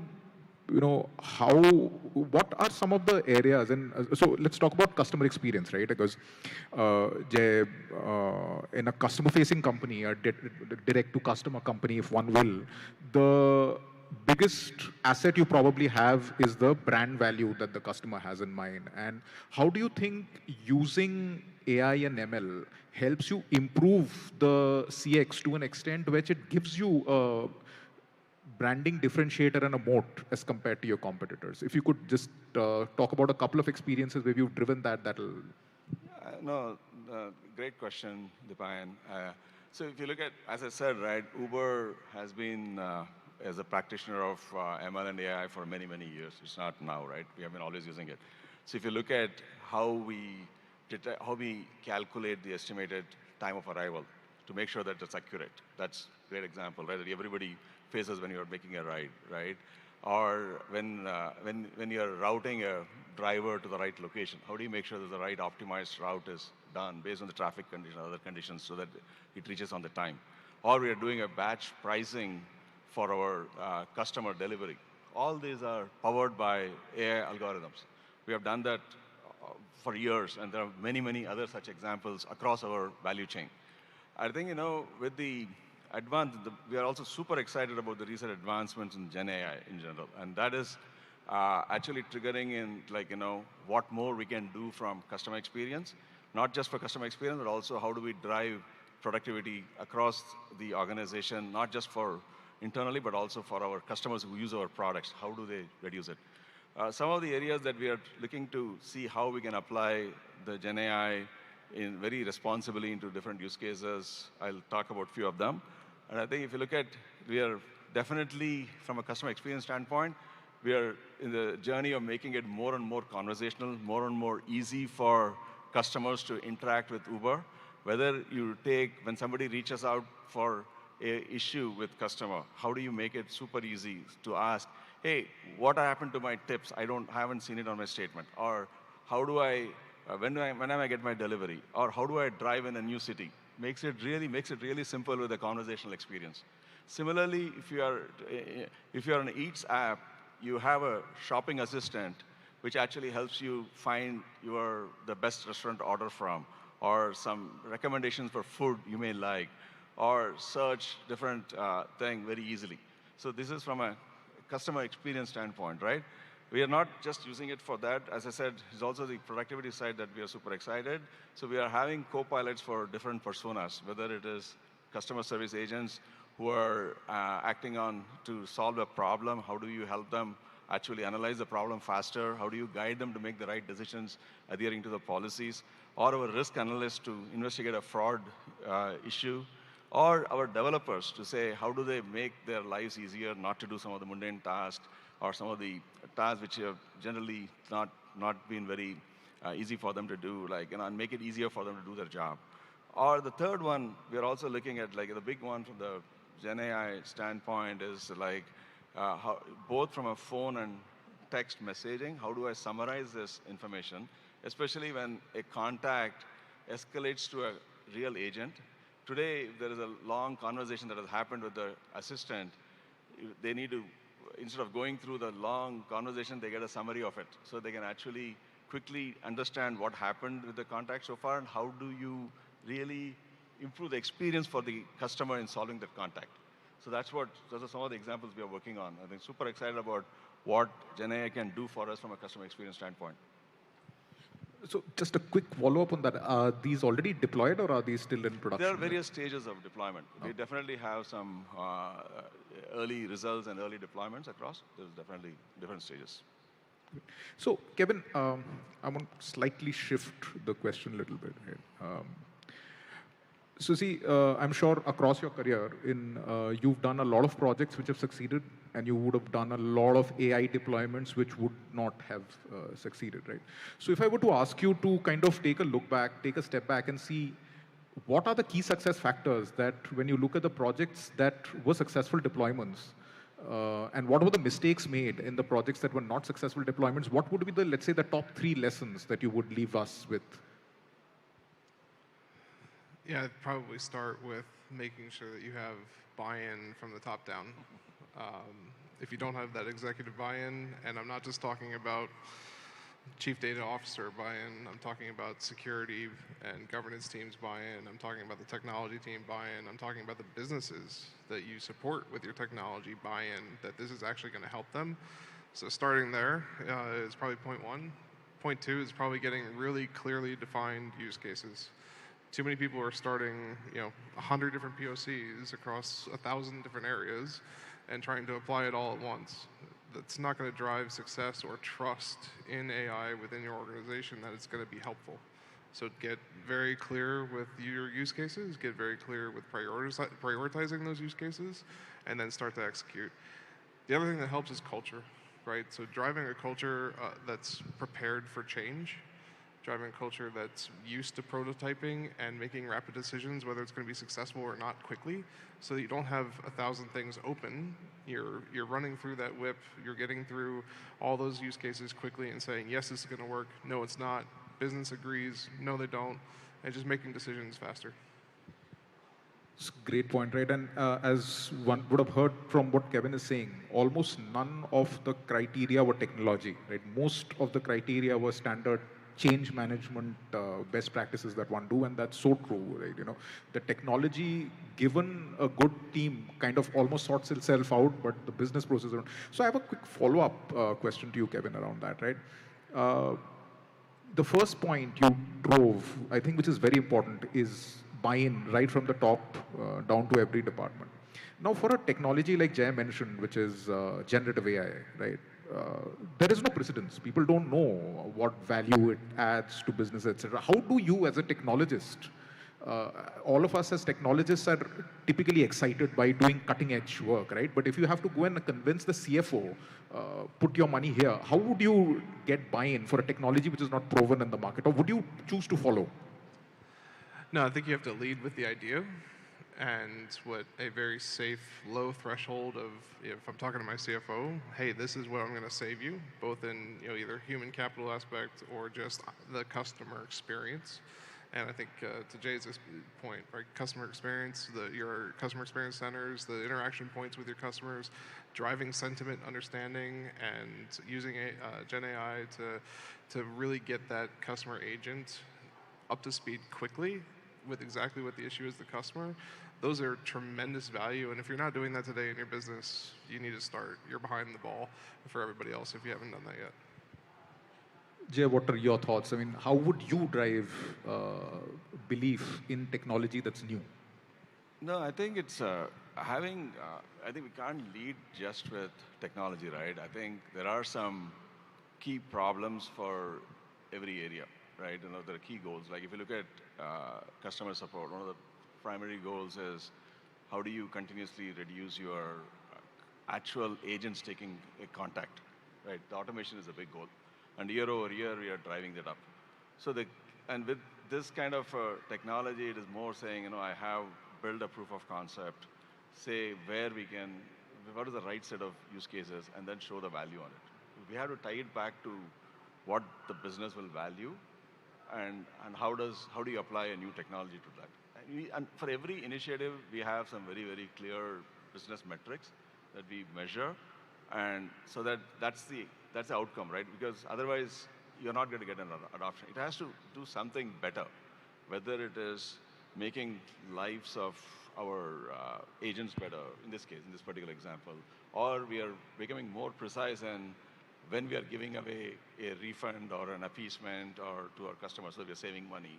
So because we are able to do a better job of adhering to the policies, or better job in understanding the real intent of the customer, whether this person has a real issue, is the person is super frustrated, understanding the sentiment so that we can actually tune our action to that, which gives us a longer term value of the customer. So I think those are the things. I think clearly measuring that is very critical. None of the features get launched before without going through an experimentation platform and measuring the success of it, the pre and post. And only if we see there is an uplift, we actually scale the problem. There's always test it out, learn from it, make sure that we can scale it profitably, and it's better than what we have today is a very key thing we do. And that's the only way we scale it. Great point. So essentially, if I were to summarize, it is sell the story around what the top line or the bottom line benefit of this technology adoption at scale would be, get the management buy-in that way by painting a picture of the future, and potentially that's where your credibility for past success, etc., will start getting built. So now, very quickly, just to wrap up, right? Question to each one of you: what is that one project that is not deployed yet that you think is a hidden gem, where you're really, really excited about the potential of AI-driven tech tools really making a difference to your firm? So, Jay, if you don't go. No, for me, in the context of Uber, right, the evolution of the multilingual LLMs, I think there's a huge potential for some companies like Uber, right, where we have our earners coming from 70+ countries. They all speak in their native languages, come from different educational backgrounds. Not all of them are very savvy with the tech tools. And if we can really make it simple for that population to interact with Uber, it will go a long way for us. Super excited. You can see some of the multi-language LLMs coming up. I think I'm super excited to see how to integrate those into the main platform. I know, especially in a country like India where English is so less prevalent, I think going vernacular is the way to go to the next 1 billion as we talk about. Kevin, what is that one project that you're doing right now, what you can share that you're really passionate about? Yeah, I'm really excited to get to a point of using AI for self-organizing networks, right? So traditional telco has been very much so manual, lots of people thrown at it from an RF planning perspective, from a maintenance perspective, right? So getting to intent-driven networks and self-organizing networks where they fix themselves, where they understand that, hey, my neighboring site is down, and change your RF spectrum utilization, your power settings on the sites around it in order to make up for that site being down. Getting all those things together using AI, it has to be done. No human can do it as fast as we need to. So using things like the RIC, RAN Intelligent Controller, both centralized and distributed all the way out to the cell site, to make these decisions quickly so that customers that are using these networks are not impacted as often or as much as they are today. Thanks a lot, Kevin and Jay, and those were great answers. So, we talk about the next decade being the decade of AI, and speaking to you guys, I see where a lot of that is coming from. And I think if I were to just summarize very quickly, the key to using AI to disrupt CX and disrupt other business functions essentially is not focus on the technology, but on the business benefits that we're going to get from the technology and drive that conviction in the non-technical side of the leadership so that you get the full organizational backing for your... thanks a lot, gentlemen. I think I learned a lot in the last 20 minutes, so I'm sure the audience did as well. Thank you, Divine. Thank you for having us. Thank you so much, panelists. Ladies and gentlemen, give it up for Mr. Kevin Plunkett, Mr. Jairam Valiur, and Deepayan Chakrabarti, the moderator for this particular panel. And one more time, I request our Honorable MLA, Mr. Madan Mohan Rao Garu, to come on stage and thank our panelists and present them with a small token of our appreciation here. Please, sir.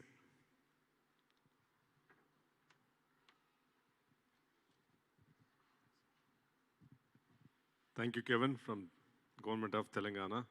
Thank you, Jay. It was wonderful. Your point. Thank you. Let's talk about modernization of the telecoms. Definitely we need that. Thank you.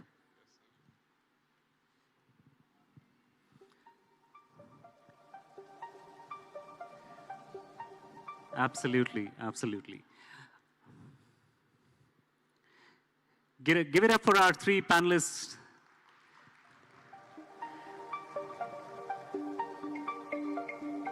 While we talked about the application of AI, next we're going into looking at what a cutting-edge innovation demo looks like. So without further ado, please put your hands together and welcome Dr. Riaz Syed for a lightning demo by Centella Therapeutics. He's also the founder and CEO of that company, Centella Therapeutics. Please welcome Dr. Riaz Syed. Thank you.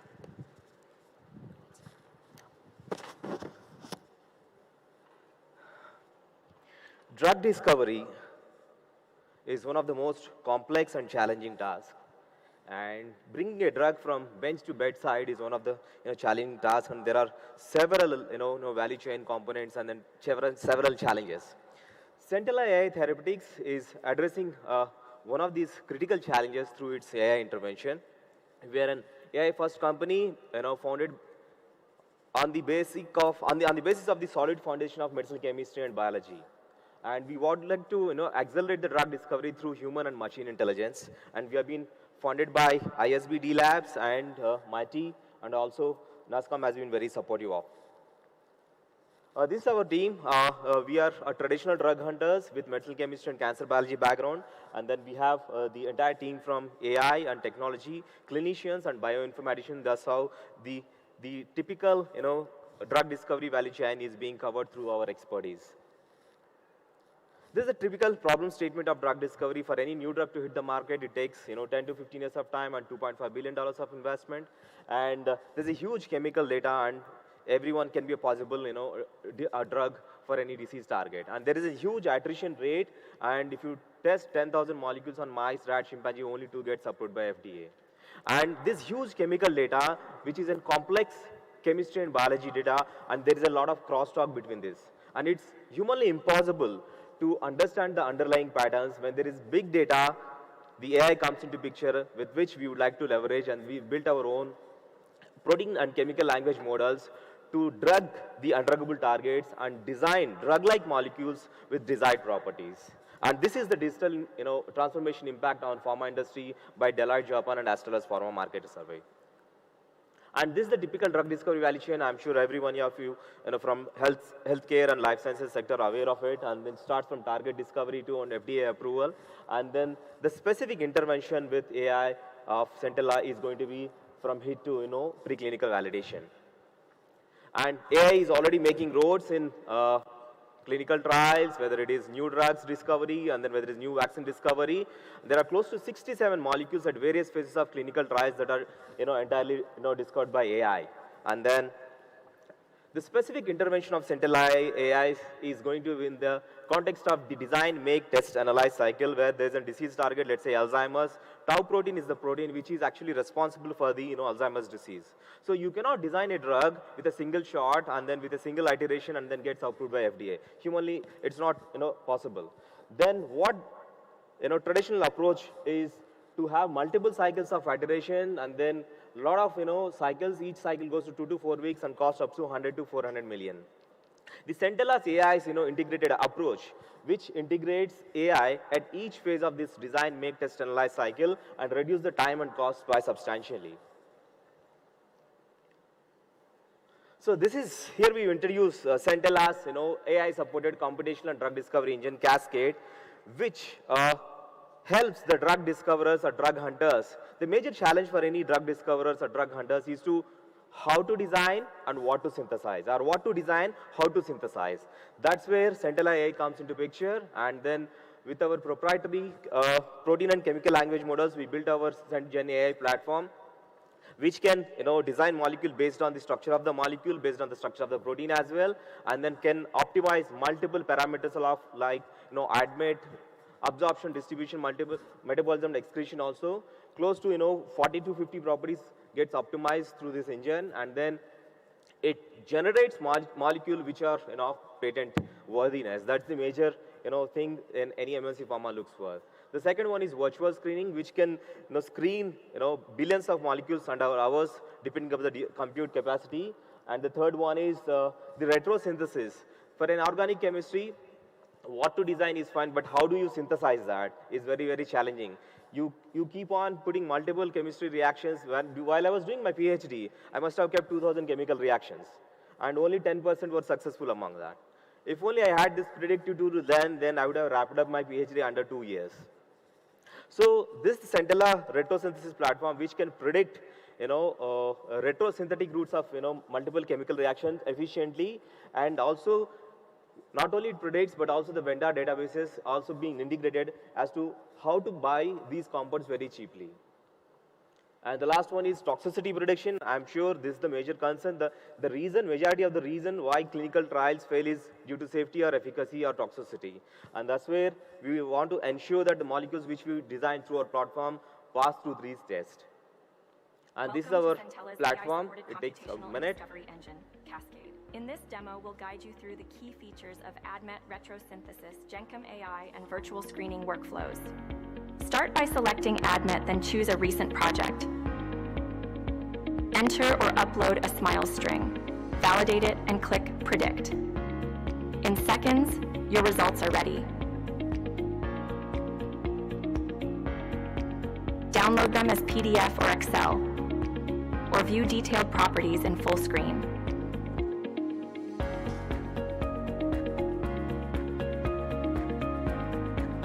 Select retrosynthesis and pick a project.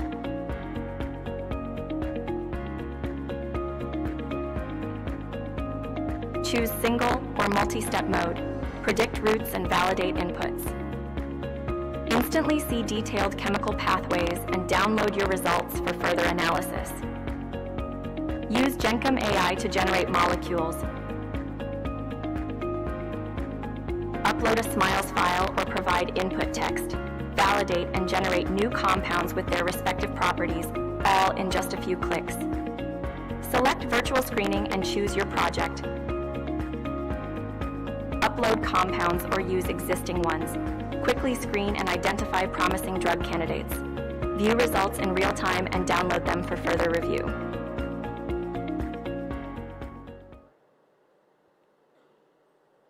So these are some of the disease targets we are working with our partners under various business models on our yeah, I will be wrapping up in a minute. So multiple disease targets we are working, and then followed by the rubber meeting the road. Not only the algorithms design molecules, but they have been experimentally validated in chemistry and biology laboratory, and then in different cancer targets. This is then one of the epigenetic target which our platform designed molecules better than the standard drug that is already there in the market with FDA approval. And then overall, with all these case studies, we could reduce the time by 25% and cost by 40%. Ideally, it takes 9 to 10 months for a traditional process to have a hit-like molecule. We could achieve this under 4 months. So these are our traction with academic institutions. We are working on multiple targets, immunocancer targets as well. Albert Einstein College of Medicine, University of Catanzaro, and then with CROs we are working, and then we are working with Microsoft as GPU partners. So this is our specific business model, and then our target market. We serve MNC Pharma, CROs, where we work with different business models. We can provide our platform to any CRO as a SaaS model, and then fee for service we can work, and then we also work with co-drug development with risk sharing. And these are our target customers, and then these are the academic collaborations which we have. And then thank you very much for this opportunity. Thank you for your patience. That was a wonderful showcase, Dr. Syed. Thank you so very much. And I request Mr. Praveen Mokapati, head of Telangana AI Mission, to come up on stage to thank, sorry, I'm like, Dr. Riaz.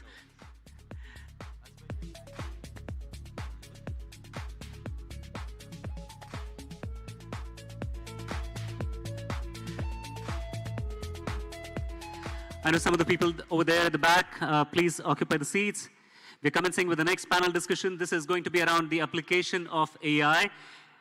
From molecules to algorithms, AI's expanding role in life sciences. And to talk about that and share their insights, I welcome on stage Mr. Mohit Dhingra, who's the Managing Director at Bristol Myers Squibb, Mr. Pranab Kakati, Head of Data Science Solution Implementation at Bayer, Mr. Sauri Gudlavaleti, Chief Operating Officer at Sai Life Sciences, and Mr. Raghavendra Gaud, Executive Director at FarmNext Biotech. And moderating this panel discussion would be Ms. Priti Surya Prakash, who's a partner at BCG. Please put your hands together and welcome our esteemed panelists on the stage, please. And we'll need one additional chair and a mic on stage as well. Thank you. Our support staff also deserve a bit of applause. Every now and then they have been moving chairs around, providing mics, handing mics over to the panelists here, doing all the work in the background to ensure we're handling this smoothly. Thank you. Thank you so much. Really excited to be here. I think the prior session set us up very well. But maybe let me say just a few words right before we get started. Pharma R&D is extremely difficult. I think it takes about $2.5 billion to launch one drug. It takes 10 years to get it to market. And the overall pharma industry, the productivity is drastically reduced, right? Previously, you could get, for every dollar, 2 cents. And now it's, now it's 2 cents. It used to be 10 cents. And digital AI, ML can really make a difference. And that's why we are here, right? It could probably reduce the time to market by half, improve your efficiency by 30%, and potentially even discover better drugs. And we'll probably know in the next couple of years on how that's going to transition. And so I'm really excited to be moderating this session with folks who are in the industry, living this day to day, and trying to implement it in each of your companies. And maybe we can talk about 3 broad themes. 1, what are some big bets?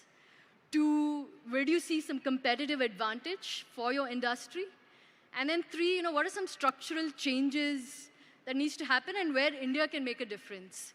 So maybe starting off, would love to hear from you, Mohit, on what are some big bets that you and, Bayer from Pranab are making in this space, and how do you see that change? Sure. So firstly, thank you.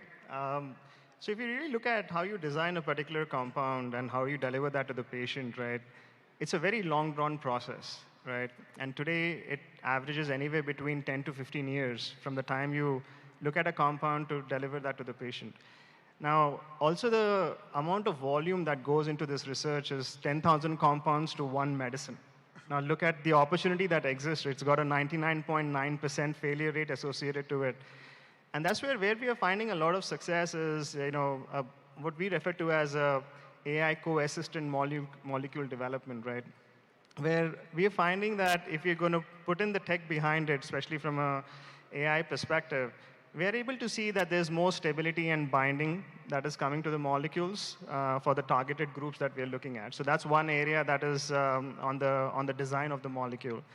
The second area, which if you look at the discovery process or the development process for a medicine, it's also a very long-drawn process. It takes anywhere between 6 to 9 years to develop a particular medicine, go through multiple clinical trials, phase 1 to 3, right?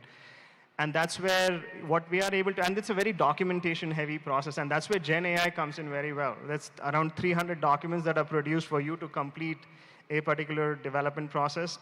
We are seeing a good 5 to 10%, 5 to 10x acceleration when it comes to those particular, development on clinical trials. The third one, and then I'll wrap it up with the fourth one. The third one is, it's not about doing the design and the development, it's really getting the medicines to the patients.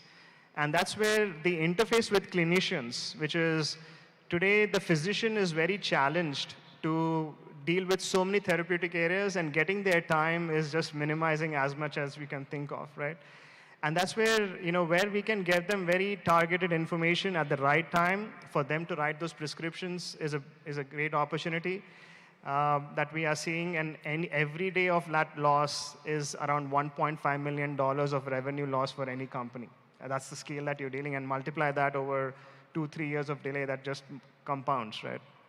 The last one I would say is a lot of success on boosting employee productivity. There, we're seeing a good 20-25% that we can enable an employee to be more effective and efficient. So those are 4 broad areas that we are seeing some good success. And I'm assuming the employees are also happier. They don't have to do exactly. transactional work. And especially the manual work is going away, right? Yeah. Because they can use these engines to do that. I use it to draft my emails. Sorry? I use it to draft all my emails. Oh, okay. How about you? Thank you all. Good afternoon and good evening, and thanks for having me. Thanks Mohit for the overall summary. I'll be a little bit specific to what are the few things we are doing so that it'll maybe correlated with some of you. I expect that some of you might be in clinical trial as somebody from drug discovery, so we have a mix of audience from all this area. So we do also AI along with any industry firm also doing this. Maybe I'll give a few specific examples so that it's correlate to everyone. So in the research area, it's much better compared to development area, which is clinical trial. Research is a little bit flexible. You can do a little bit more compared to development, because development is more very, very regulation, tight regulation, FDA guidelines, and where system need to be validated. So it's very, very well controlled. In the research area, I'll give you one example, like 2-3 examples quickly, I think. One is called cell painting. Maybe some of you have heard. So it's basically, in wet labs, we basically try to find out how a cell react with, cell protein react with the various molecules. We have thousands of millions of cell images, and we have so many failed trials. Like in clinical trials, you see more than success, as Mohit mentioned, 95% is failure. So what we do with all those data? So what we're doing is we're trying to create algorithm in AI and finding out which of the molecule are reacting with these proteins. So end of the day, our success rate is not even 1%. If you get 1% success rate, we're absolutely fine, because that will move to the scientists so they can do the further things. The second thing is, like, some of you may already heard called digital twins or digital clone. So what we're doing is we are creating virtual subject.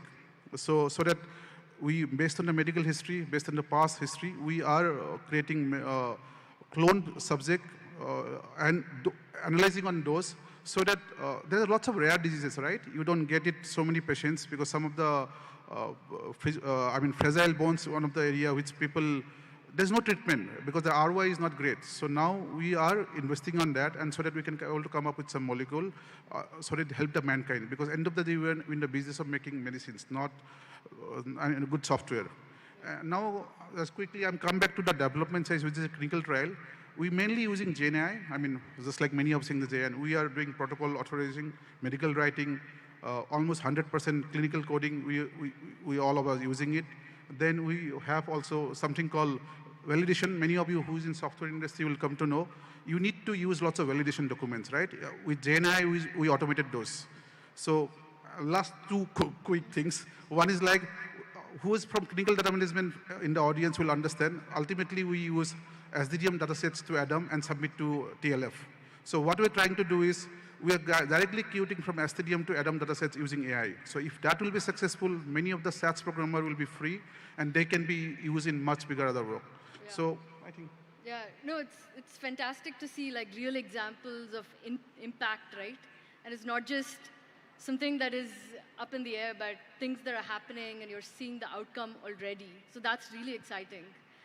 I think the next is, India has a large service market, right? And I think would love to hear from both of you on, Sauri and Raghavendra on, how do you think AI can really be a competitive edge for India, and how can we, leapfrog and get there a lot quicker? First of all, thank you for organizing this and inviting me here.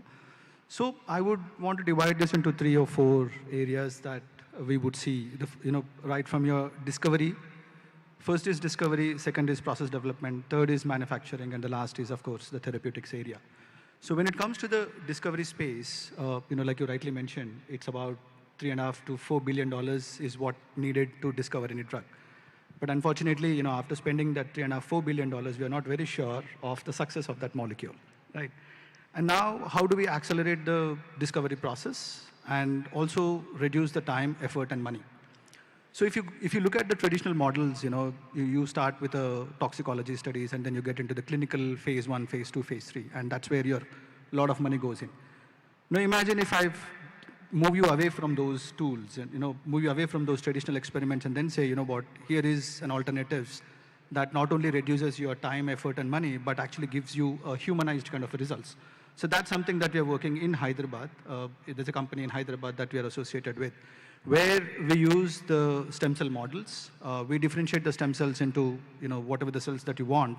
There are patents around the differentiation process, so you can actually differentiate them into dendritic cells, neurons, whatever the cells that you want. You subject these drugs, these cells to the drugs of your interest, and then you see the markers, and then you put that data onto an AI. So it's not just one parameter, but multiple parameters at the same time you can actually do it. If you do on an animal, you have to do it a series of experiments, right? But here, on one simple experiment, you can actually get multiple data. As simple as the toxicity studies to as complex as the virulence tests. Cytotoxicity, your cardiotoxicity, your neurotoxicity, everything in one single experiment. I think that's where India would definitely stand out in terms of discovery. And then coming to the manufacturing, from a process design standpoint, the second is actually your experiments around, how do you get those sweet spots in the manufacturing space. So what I mean by that sweet spot is, what is my right amount of nutrients that goes into, in the manufacturing space, especially in the fermenters. Am I adding the right nutrients? Are my cells getting the right aeration? All those parameters. Today, again, you have to use multiple experiments and you have to get to that sweet spot. Again, there is a tool, DOE, Design of Experiments, again, an AI-based tool, where you will actually get that sweet spot using the data that's already stored in. That's the second area where you can actually get a result very soon and then say, I don't have to do these 100 experiments. I do those 5 or 6 and I'm going to get my data, and then I start my wet experiments. And the other area is where you don't have to waste your batches. That's again, today, unlike the chemistry where the mass balance, I put 100 grams here, I get 100 grams outside as a result. But in biology, life sciences, biopharma, that's not the case. You don't know when the batch is getting contaminated, whatever the reason could be. So how do you ensure that your batches are not contaminated? You get your harvest on the 14th day. So there are these digital twin models that we have developed where it will tell you if you have to abort a batch, 3rd day or 4th day, don't waste those times. So I think then this is on the manufacturing side. Now coming on to the therapeutic side, there's a company in Hyderabad where it's more of a sequencing, look at the profile and tell what diseases you have and what kind of genomics, nutrigenomics is what we're trying to do. So I think overall as a life sciences, it's not just one, but these are multiple areas where India can actually leapfrog. I wouldn't say even leapfrog. You can actually pole vault in terms of the knowledge hub that we've been known for. So that's something that I would want to, All the workflows, has been set up, say, for animal experiments, right? Yep. And we could, go again, basically build infrastructure for, say, lab on a chip. Yep. And you could get better safety efficacy because, we're not animals. Yeah, factor in a box is what we call. Yeah, factor in a box is what we call. That's what we are trying to work on. Yeah. Shauri, over to you. No, thank you again. Great to be here. So let me a little bit talk on behalf of the services industry, right? As a CRO or a CDMO, the biggest advantage, to build on everything that we've heard so far, is that CROs and CDMOs are businesses of scale. We're able to do a large number of programs in discovery, a large number of programs in manufacturing, through which we generate a large amount of data. So when you are able to generate a large amount of data, it would be wasteful to not use that data. So by using that, the ultimate objective of CRO CDMO is to reduce cost for the innovative pharma, but more importantly, to accelerate their programs. Because time is money in this business. There are patients waiting. We need to go get them a medicine. So let's take a few examples. When we do drug discovery is a trial and error business, right? So your medicinal chemists design hundreds of compounds, you synthesize them, you test them out, and you see if they're potentially active and if they're safe, and you look at the ADME profile. But we often miss the part about designing and synthesizing these hundreds of compounds. So we have a facility where we're probably doing 25,000 chemical reactions a month, and we're doing 25,000 compounds a year that we synthesize. When you're synthesizing that many thousands of compounds, conducting that many thousands of reactions, you're generating data. So it's very important for us to see how we can use that data to make this entire process more efficient. So we're working on using AI to double the productivity of the scientists, not to reduce costs, but to accelerate discovery programs.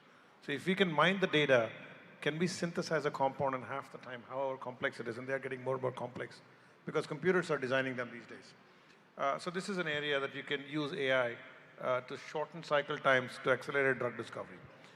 The other extreme, when you go to process development and manufacturing, as Raghav mentioned, we make 2,500 batches a year.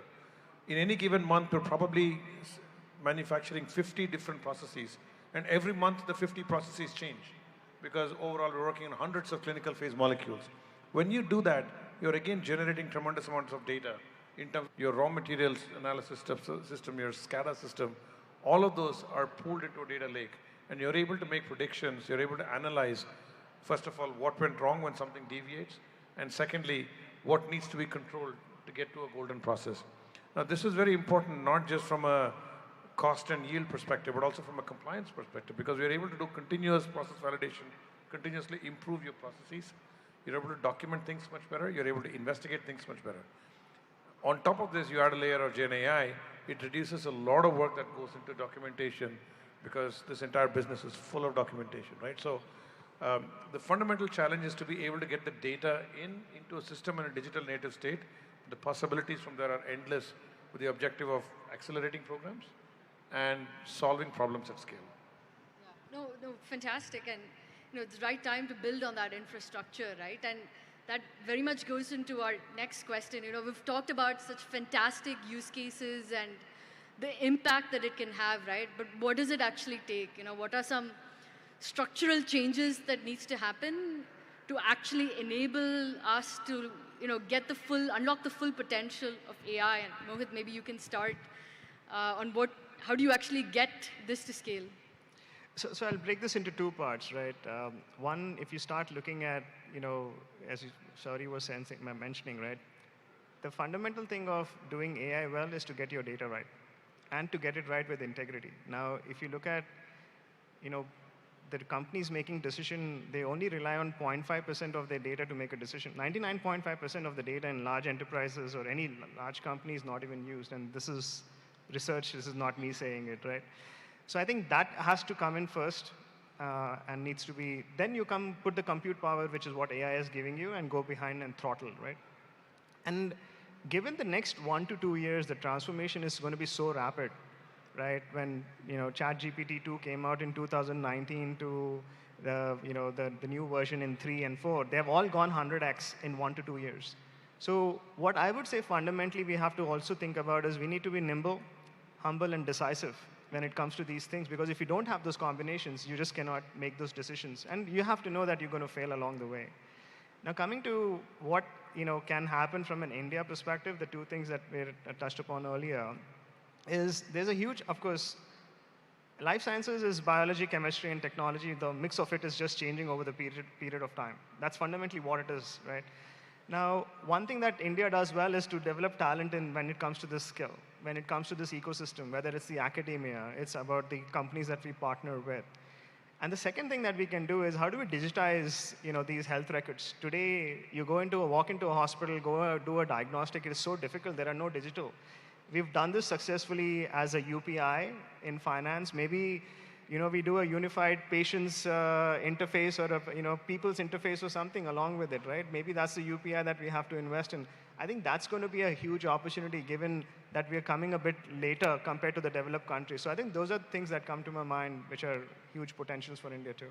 And on the data, the scale is amazing at India, right? And the difference in epidemiology that you can get access to would, it's all a circle, right? You can use the data basically back into discovery and research. Yeah. And accelerate that. Yeah. Maybe something on talent, right? Pharma is very nuanced, right? We've talked about documentation, regulation. While India has like a large pool of data scientists, how do you think about building, pharma-specific talent, and how do you keep them at the edge of, innovation all the time? So maybe I'll quickly, while Pranav comes in. See, this is all about connecting the dots. We have good people who know pharma. We have people who can analyze data. But if they're on two sides of the table, it doesn't really help. So what we really need is a data scientist to understand different functional areas. I'm sure pharma is just one such. But people can't say, I've gone to a data science college, this is my life. They need to do real world work. Similarly, people in the industry, whichever industry it is, pharma, aviation, engineering, need to understand the possibilities the data can do and ask the right questions. When you bring these two together, that's when the magic happens. Just to add an extension to this is, while on one side, we are trying to do everything possible in terms of integrating the data, bringing in the AI and trying to, speed up the process. But the other interesting thing is, what does the regulators or the authorities talking about, do we see the acceptance from them? Today, we've seen Modernization Act 1 coming in, Modernization Act 2 coming in. These are all the FDA acts, and most of you know that, they have got away with a lot of these traditional processes. How open is Indian authorities, regulator, whether, all the regulatory authorities that we're talking about, how open up are they in terms of looking at this as a, as an accelerator or even as a supporting exercise in terms of the discovery, in terms of various parameters. So that is something that structurally, I think, we need to look at. Otherwise, I think, we will be talking about this, but unfortunately, if it's not accepted or if it is still followed the same old traditional process, then I think that's where you're stuck. You do everything. Unfortunately, the drug is not moving forward because, regulators want 1, 2, 3 as per the pharmacopoeia, which is, like 40 years, 50 years old. So those are those structural changes I think we need to talk about at a high level and then say, what, this is what AI has brought and, into the industry, whether it is pharma or biopharma. Unfortunately or fortunately, pharma and biopharma goes through these lot of hassles of lot of these approvals. So that's where I think there needs to be very critical observations and critical look at these kind of new tools. Otherwise, we will be doing the same things and expecting different results. Yeah, I'll be quick, I believe. I think one of the challenges we face is data governance, because if you don't govern your data properly, then any AI you do, it will not give you the correct things. So you need to have a controlled machine learning environment to do AI, and that's what many times we don't do that part. And second thing, I think we have lots of technology specialists, especially in India. We have the Microsoft, Amazon, and the other area. we need to be constantly in touch with them, with the platform companies, because we are pharma companies, so all the cutting-edge technology which is coming, we need to be really hands-on with those companies and startups, because we don't know what's going on in the latest things, because we're in the pharma domain, even though you know few things. So collaboration is very much important. And the third things I see, at least in my area, we have lots of good scientists, but when you consider AML area, is that most of the people think that they are techie, so they don't have the domain knowledge, and sometimes you don't get respect if you don't have the domain knowledge. So it's a both-way game. So you need to also learn the domain knowledge quite well, because otherwise you're not able to develop it. It's like in short, you have the solutions and then you are looking for a problem. So many times it's happened, we just find the solutions, then asking everyone what is the problem. So I think we need to work on that if you have to be successful. No, this has been fantastic, right? Like really trying to understand what are some actual real-life use cases that big pharma companies are doing to design better drugs, accelerate time to market, impact that you're seeing, improving the detection of antibody binding to the cells. Those are real-life use cases that we're seeing right now, and it's amazing. And, and it's fantastic to also hear about how India can use this as a strategic advantage, right? Either CRO and our services industry is still pretty nascent, and there's a huge potential for us to use technology to leapfrog and really make a mark here. And so it's been fantastic to hear from all of our panelists, and thank you so much for taking the time. Thank you. Yeah. Thanks for listening to us. Thank you.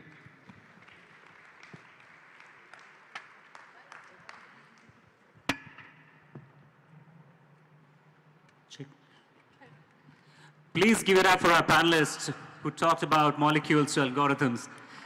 Wonderful, wonderful to hear about all those things. I've been enriched about life science. I don't know much about it, but this was insightful. So thank you so much for moderating it, and thank you so much for all your insightful contributions there. I do request Ms. Ramadevi Lanka ma'am, okay. I request Mr. Bhavesh Mishra-ji to come on stage, please, and thank our esteemed panelists here with a token of our appreciation.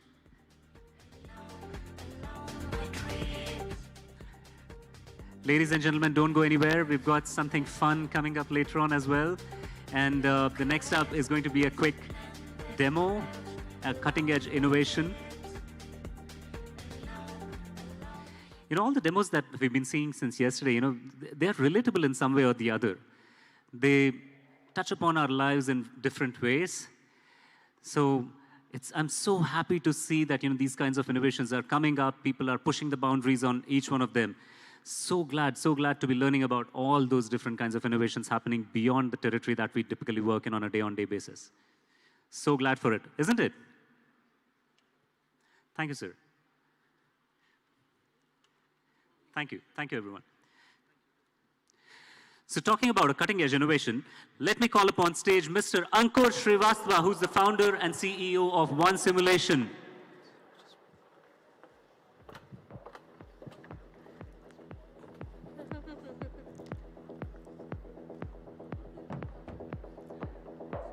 As soon as he gets the clicker, there you go. Okay. This one, the next one. Fantastic. Give it up for Mr. Ankur Srivastava. Thank you. Good evening, everyone. My name is Ankur, and I am one of the founding members of a startup organization called One Simulation. So before I jump into what One Simulation does, a quick background on what healthcare simulators are. So healthcare simulators are, the techniques that provide healthcare professionals a safe and controlled environment to practice their hands-on skills without actually impacting the patient's health. So just like the pilots have to undergo a simulation training before they actually can fly out the real airplanes, similarly doctors can also practice it on the simulators. Now what One Simulation does is we are working on a super specialized healthcare simulators that to enhance the hands-on experience of the health professionals. That includes doctors, nurses, technicians, and everyone. So a classical example which I would take, one of the smallest case studies, is that with a country like India where there's a huge population, the number of radiologists in the country is only 20,000 or maybe 25,000. That's somewhere in the range. And if I further drill it down to the intervention radiologist, that number comes down to 2,000. So imagine if someone has to undergo a lung biopsy procedure, they have to really find out that 2,000 doctors in the entire, to cater the entire population. Now, that's a scarcity. That's the problem number one. The next problem is why there's a gap of that 18,000. The gap exists because there's no machine, that they get to get their hands-on skills trained up upon. Because there's such a high patient load, all the focus is to get the patient's, treatment done rather than practicing themselves. If they get time to get the machine, there is a lack of the complex cases. So lung biopsy doesn't come up every day where people can practice it. So there's again a problem. Now, with all this, when I'm not trained or I'm not exposed to any of these complex cases, what will happen is even if I get to perform some of the cases, the time efficiency will actually increase, which means some scan, which I'm supposed to do in 1 minute, I will end up doing, and if I'm a very good learner, I will end up doing it in 2 minutes. So if I'm doing 100 scans per day, the first time if I'm doing it, I end up doing it in 200 minutes. That's the double amount of time. The error rate will increase because nobody can be a first-time an expert. So considering an error rate of let's say 10%, that's another 210 minutes that I will have to spend. And for a radiologist, the CT and the MRI machines, as we all know, they emit the radiations, which means where I was supposed to expose myself only for 100 minutes towards the radiation, I end up doing 210 minutes. And that's not only me, the patient, the trainers, that's the added number of things. So that's the biggest, which means to cure a patient and enable myself towards the learning, I have to really compromise towards my safety as well as a health professionals, because I'm getting exposed to the radiation, which in turn can cause cancer in future. So we have come up with a solution, Symptom. That's the first of its kind radiation-free simulator that enables the healthcare professionals to enhance their hands-on skills. It has got a real-time CT gantry, the motorized table. We're using the navigation and haptic technology to, really know where the needles have to be put upon, where the scannings have to be done. We are using the AI-based learning management software and the self-evaluation software because we already know there's a scarcity of the professionals. So we really have to eliminate that aspect as well. And then as a next phase, what we're working upon is a Gen AI-based realistic mannequin, because as a healthcare professionals, if you probe it correct, that's half of the battle is done.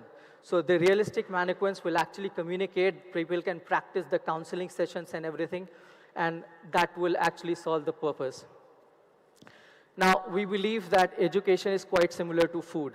If you're hungry, then only you would like it. So education is also similar way. And the hunger can only be increased when your sense organs work. So considering that, we have focused upon the real feeling that you can see, the actual CT gantry, the table movements you can actually see.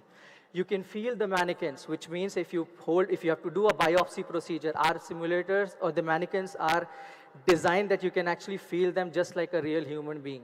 If you put in the needle for a biopsy, you can actually take out the sample that can be, that can be replicated as a sample which can be sent out to the lab for the testings. And last but not the least, that you cannot have every day the same thing, which means we are, enabling that software to go ahead and continuously upgrade itself with the new sort of cases so that the people have that hunger to learn on their skills and improve their skills again and again. So that's, I think, if you can just turn on the video. So this is one of the skill labs which we have, a pilot lab which we have deployed at AMTZ in Vizag. We have already Welcome to One Simulation, an advanced skill lab where innovation meets education in the realm of medical simulation. So this is just a quick highlight. This video is available on YouTube. You can search for One Learning Healthcare and you will get to see this video. What I really want to know, tell that we take a pleasure to announce that this is the first of its kind of simulator which exists in the world. We have trained a pilot batch of 20 radiologists, and out of them, 5 of them have started doing the interventional procedures just after our training. And the second batch we are going to do in October, which means we are trying to reduce that gap as much as possible. I think that's it. Thank you. Thank you so much. That was wonderful. I mean, these are the kinds of innovations we'd love to see more and more of. So thank you so much for that wonderful demonstration, Ankur. And I'd like to call upon stage Mr. Bhavesh Mishra, Deputy Secretary, to thank Ankur on behalf of the government of Telangana here and present him with a memento. Thank you. Meanwhile, get up for the next panel discussion, which is about, applying AI in the space of healthcare services. It's going to be an esteemed set of panelists here again, walking up onto the stage.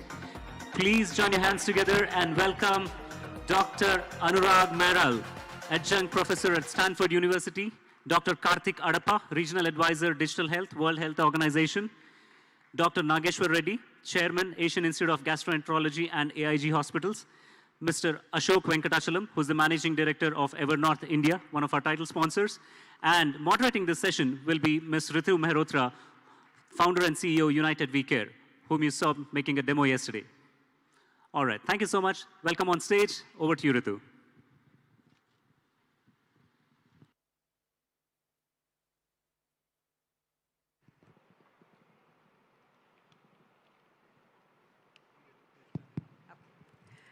Thanks a lot, and a very warm welcome to all the panelists here, and a big hello to everyone in the audience as well.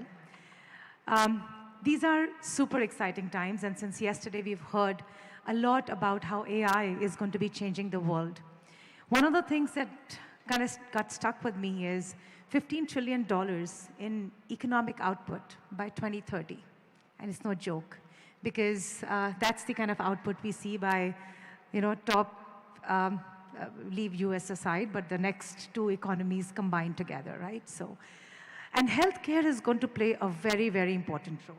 And when I look at some statistics as well, by 2030, 50% of US FDA approvals are anticipated to involve AI, discovered and developed drugs. And that's not just it, right? I mean, we're looking at an era where a lot of these things, the time to market is going to be super crunch. So my first question actually is to Dr. Anurag, wherein at the pace at which things are going, how do you think AI and machine learning technologies are going to revolutionize diagnostic accuracy and early disease detection? And I would like to get your flavor, Dr. Anurag, in terms of what are the kind of tools that you're seeing as well, right? Being at the forefront of innovation that you are. Yeah, that's a great question. Before I give a couple of examples, and those examples are going to come from India, because I feel India is going to be use case capital of the world as far as AI is concerned. A lot of investment is going on in AI in Silicon Valley, in OpenAI, and other organizations. But I think the only way AI is going to do something meaningful is at places like India. And I think the opportunity that AI has in healthcare is really about flipping the healthcare system from tertiary care-centric to primary care-centric, where you catch 80% of the patients, 80% of the conditions. It reduces the cost, it increases the outcomes. With that context in mind, the 3 examples I very quickly give. One is Cure AI, which is actually diagnosing, screening and diagnosing patients for stroke, for example, using CT scan images. Stroke patients actually die or have lifelong disabilities if they don't get caught within the first few hours, and they don't get the interventions in that time, similar to heart attack. So that's a very important and really advanced solution. Another example is Forus Health, which is focused on ophthalmological conditions. And in fact, I believe Telangana and Andhra Pradesh and other states have deployed that in the community setting for screening and diagnosis of ophthalmological conditions using hardware AI combination. So fundus camera with AI in the back end to analyze the images. And the third example I'll give you is TriCog. All of these are Indian companies that have done phenomenal work, which is really screening patients for cardiovascular diseases in the primary care settings, so that those patients actually move on to secondary and tertiary care for intervention. So those are 3 really good examples. Maybe if I can take an opportunity to add one more there, United We Care, we are doing mental health at 94.7% accuracy in 10 detection scores. That's a great example. Mental health is one of the most important unaddressed areas. I'm really glad that you are addressing that problem. Thanks a lot, Dr. Anurag. I'm actually looking at Dr. Karthik at the next. As we are looking at, and I just sort of cited the data in terms of how US is looking at, their FDA approvals. How do we make sure that this innovation is equitable? How do we make sure that every country kind of gets its own share of this? So would love to have your thoughts there. Firstly, thank you so much. I think this is almost the end of the second day, and to still see a lot of enthusiastic participants is wonderful. I'm actually glad because I, as a physician, trained in AI and machine learning and applying AI and machine learning both in Global North as well as in Global South. What is very interesting is this question of how do you solve for equity and how do you really increase the access. So I know there is, as a member of the World Health Organization, we are an evidence-based, science-based organization. So the first thing is, what is the evidence that it takes to improve access to AI solutions? Now, there are clearly 3 basic strategies that have worked, that are working right now, but they're not of very high evidence value. The first one is essentially on community participation, community engagement in designing and developing AI machine learning solutions. So all AI machine learning developers, companies, startup organizations, and governments have to really look at how do we start mobilizing communities, what kind of problems do we want to solve, because essentially when you take a problem that's really worked in the US and you want to bring the solution here, it's certainly not going to be scalable. It's certainly not going to be adopted. So the first is enhancing community participation, community engagement, and the second thing is localized AI adoption. So how do you really promote low-cost AI machine learning models, but that are also localized again? So at both community engagement as well as in localization, the key thing is going to be how do you use these curated data sets that really work for our population. Now, the other aspect in terms of equity is a lot of evidence, especially in Global North, suggests that when a patient, let's say an African-American patient, when he goes to a white physician, a lot of diseases get underdiagnosed, right? But imagine it's an AI machine learning application using an image or a computer vision processing method. It does not differentiate whether the patient is a black patient, African patient, or a Latin American patient. So what AI typically does, and that's the reason why I think there's a lot of technological optimism in our country, and we need to leverage that, especially in low-resource settings, that the very fact that we now have these advanced models that are really not going to distinguish between the class, the caste, the creed, and the race of the patient, but if they're supported by evidence, they're supported by science, the chances of them going to be adopted and then therefore becoming scalable would increase.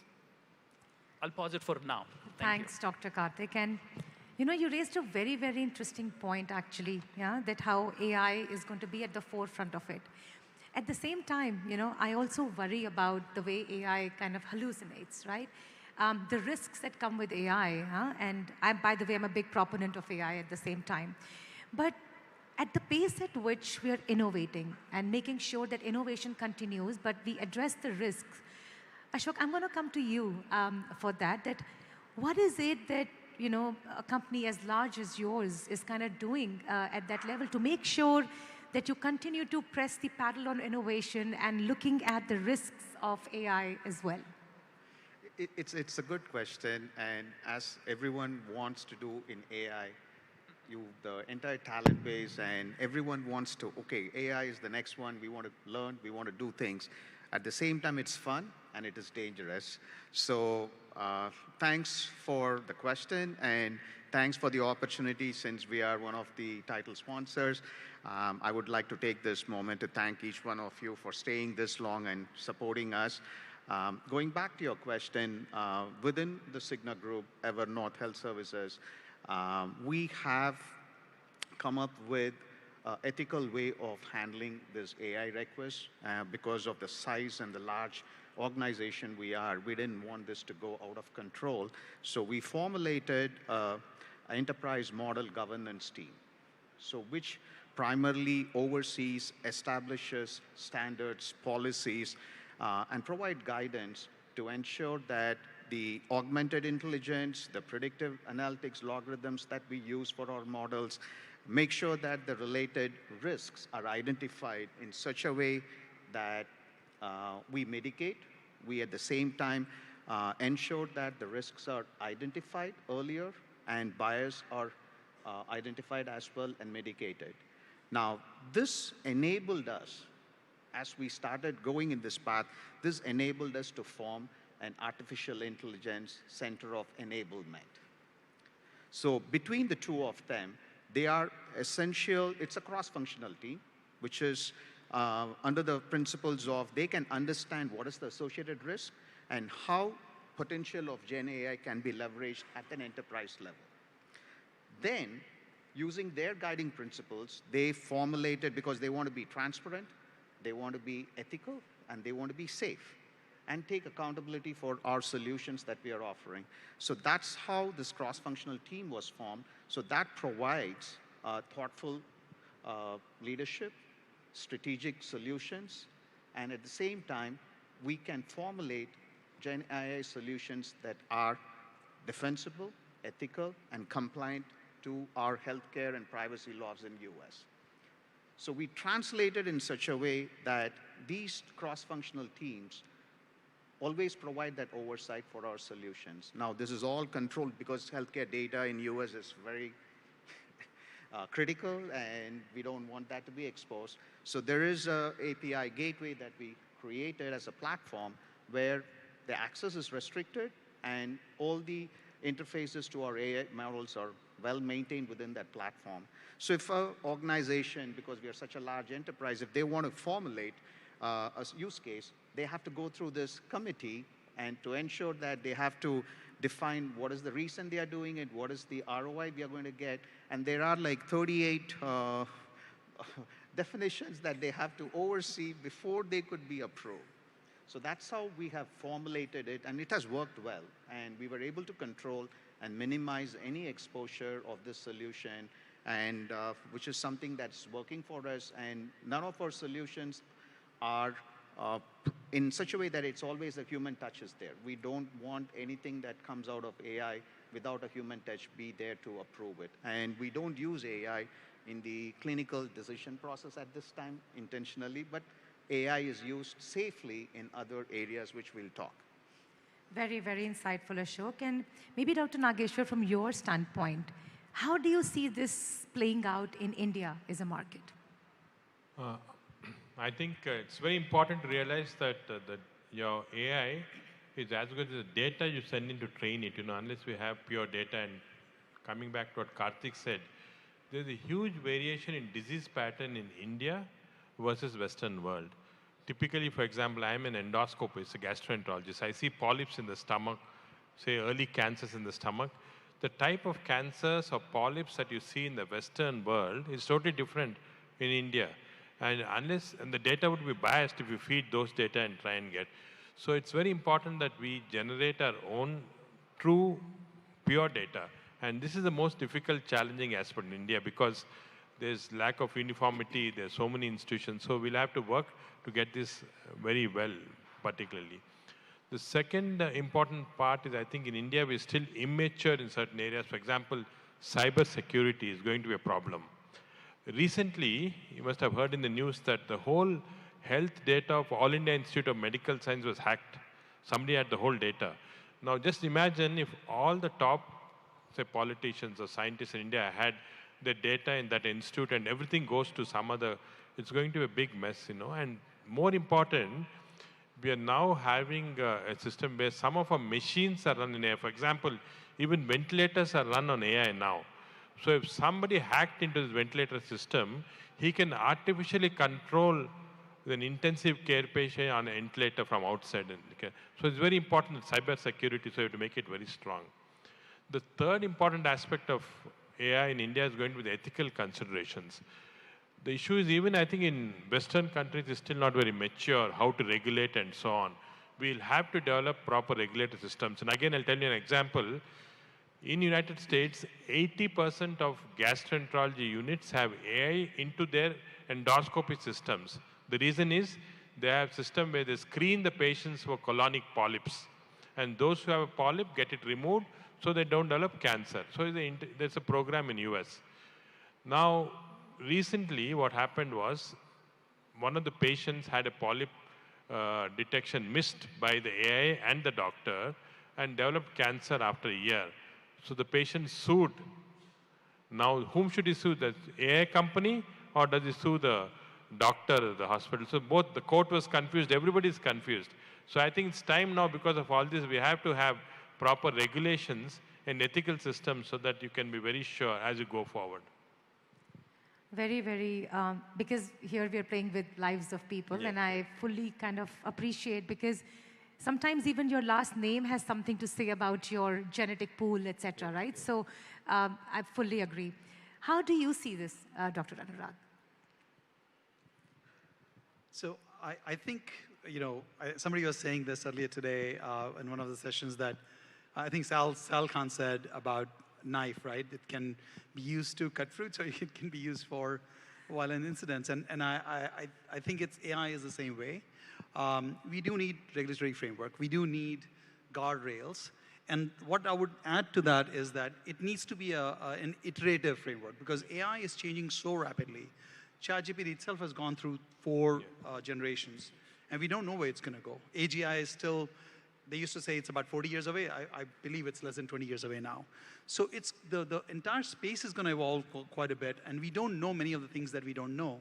So regulatory framework has to take that into account, and it has to be a learning regulatory framework. And it needs to iterate quickly. And I don't think policymakers are used to doing it. So I see real concern in deploying these solutions in the healthcare system, because we just haven't built the capacity in the society, in the healthcare system, amongst the policymakers, to appropriately guide usage of this really promising but also very powerful technology that can go awry very quickly. But at the same time, I see glass as half full.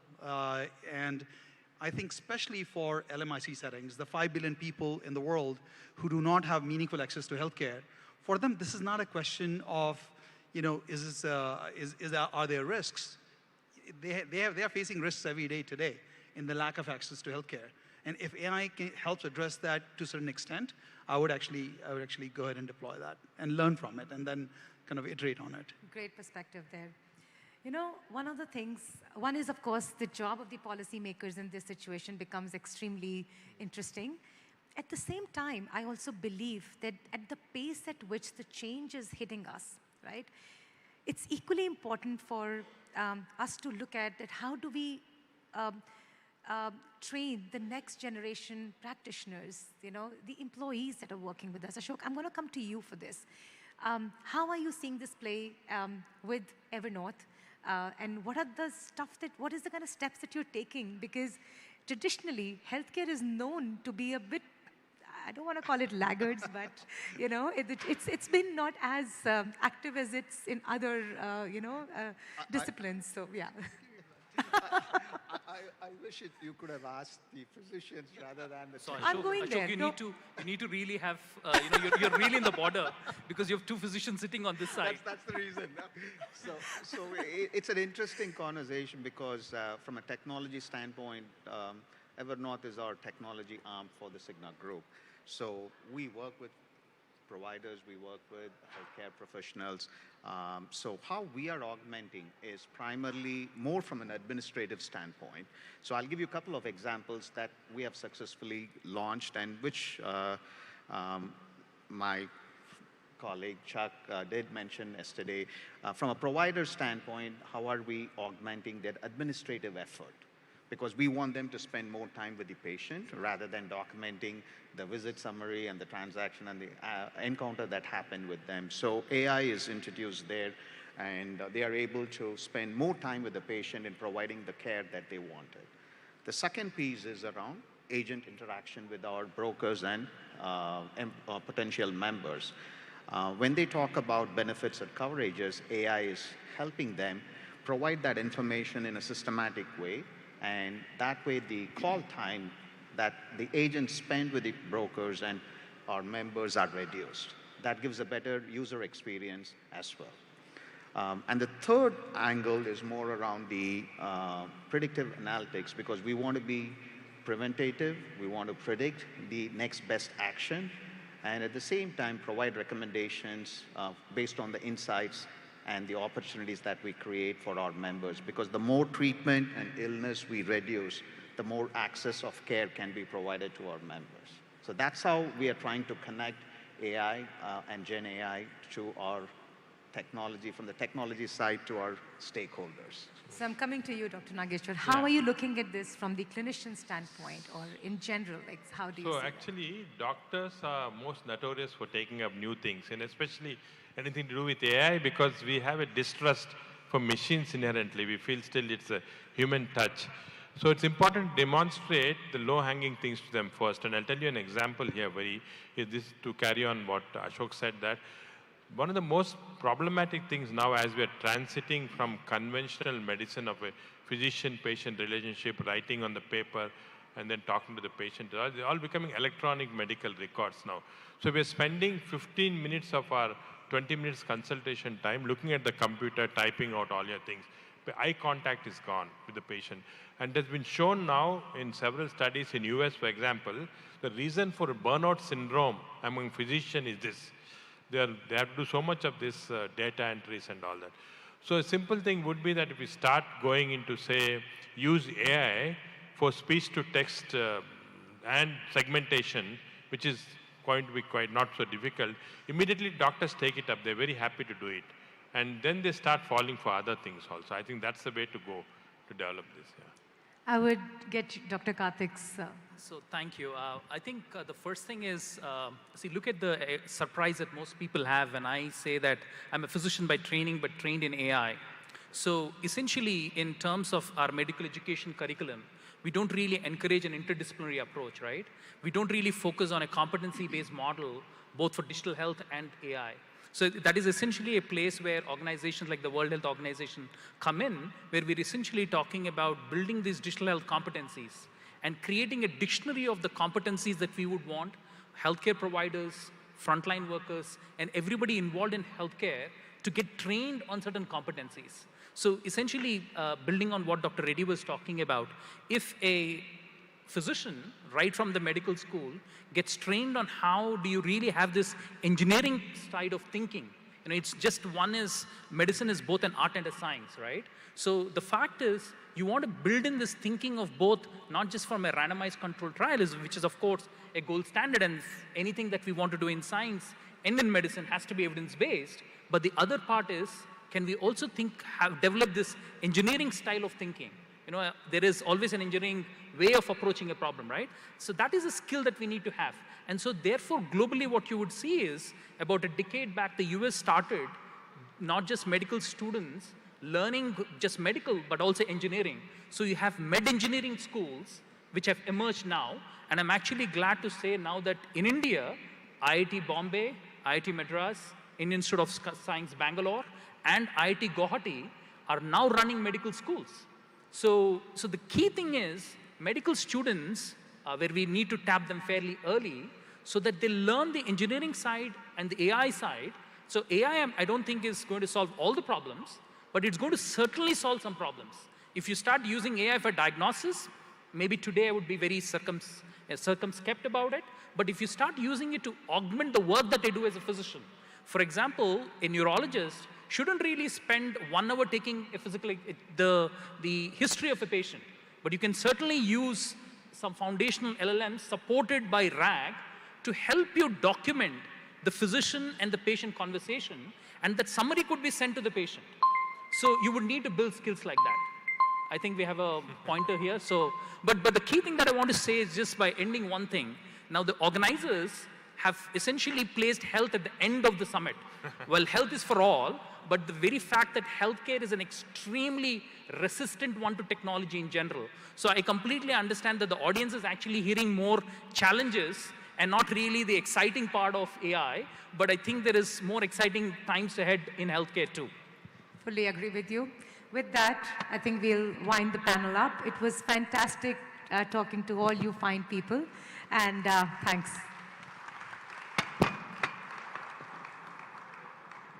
Fantastic, fantastic. Thank you so much to all our panelists. I request Mr. Ramadevi Lankagaru to come on stage to thank our esteemed panelists here.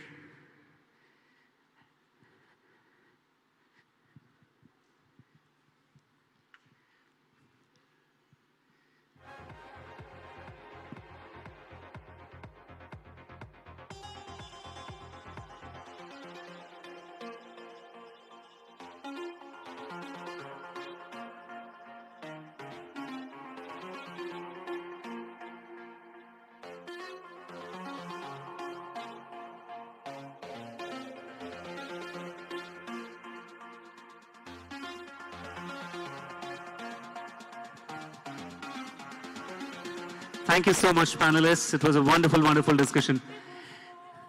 Insightful yet kept it lighthearted too at times. Love the engaging conversation.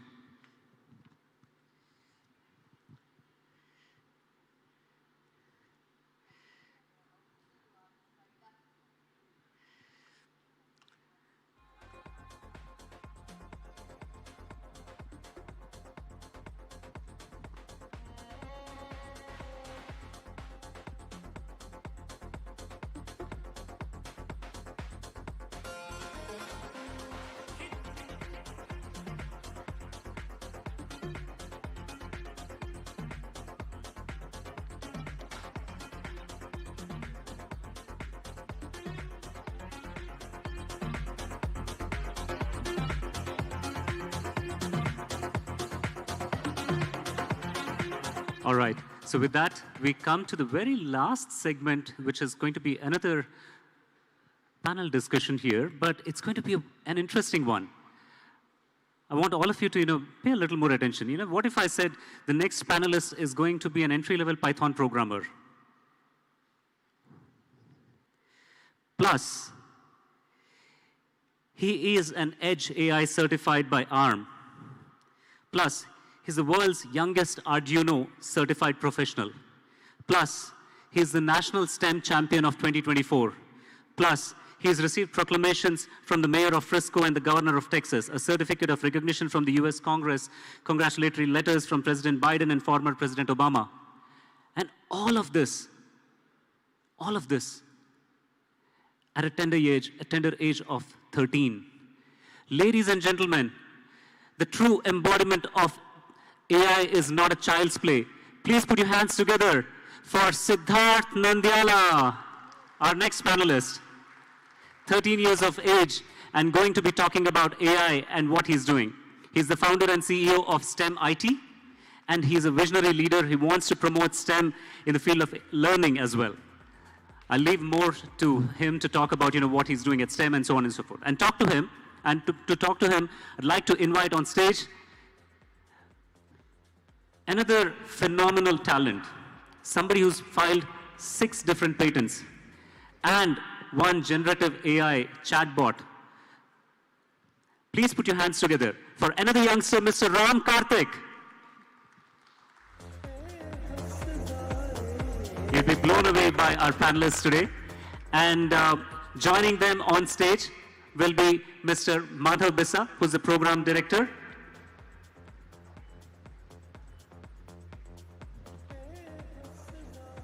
And Mr. Bhavesh Mishra, who's the Deputy Secretary at the Department of IT, Electronics and Communications, Government of Telangana. Please, sir. Thank you. It's such a pleasure, wonder to see such young kids up on stage here. I wish we were all like that at their age. So inspiring. Okay. Just to share one small coincidence, I and Karthik happen to be from the same district, Jhajjar in Haryana. So, world is small. Wow, Fantastic, fantastic. All right, over to you. Let's see what's in store.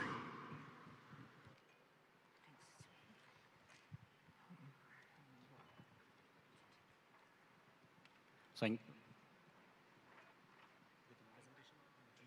I don't have a presentation. I did not send one in.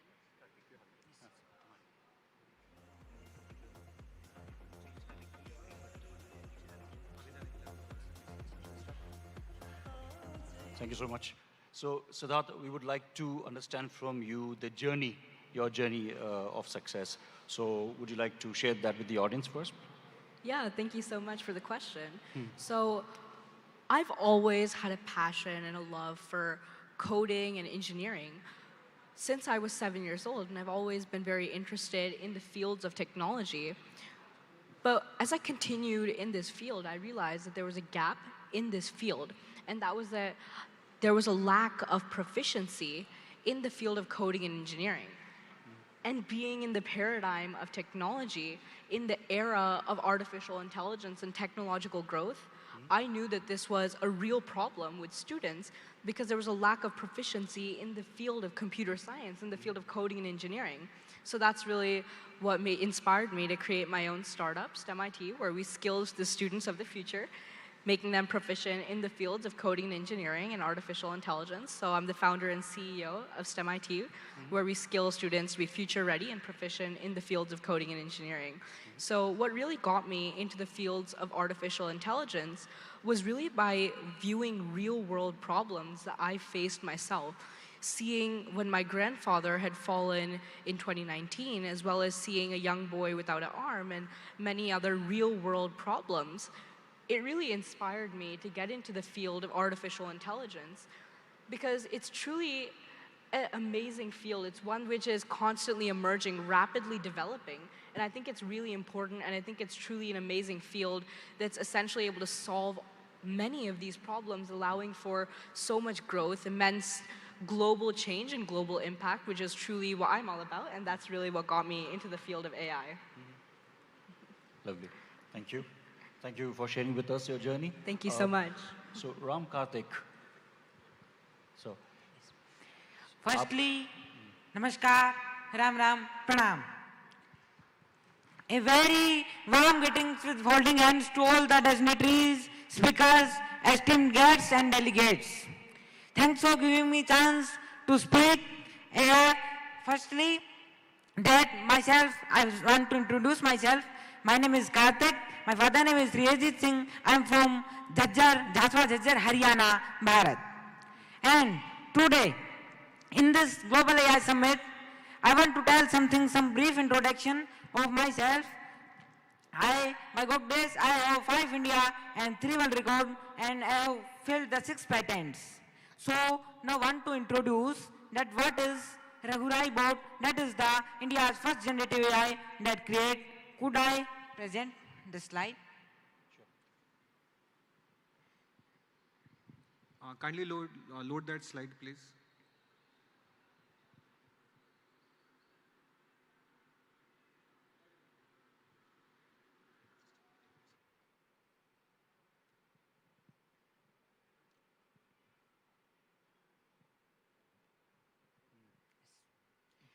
So we can start. Yes.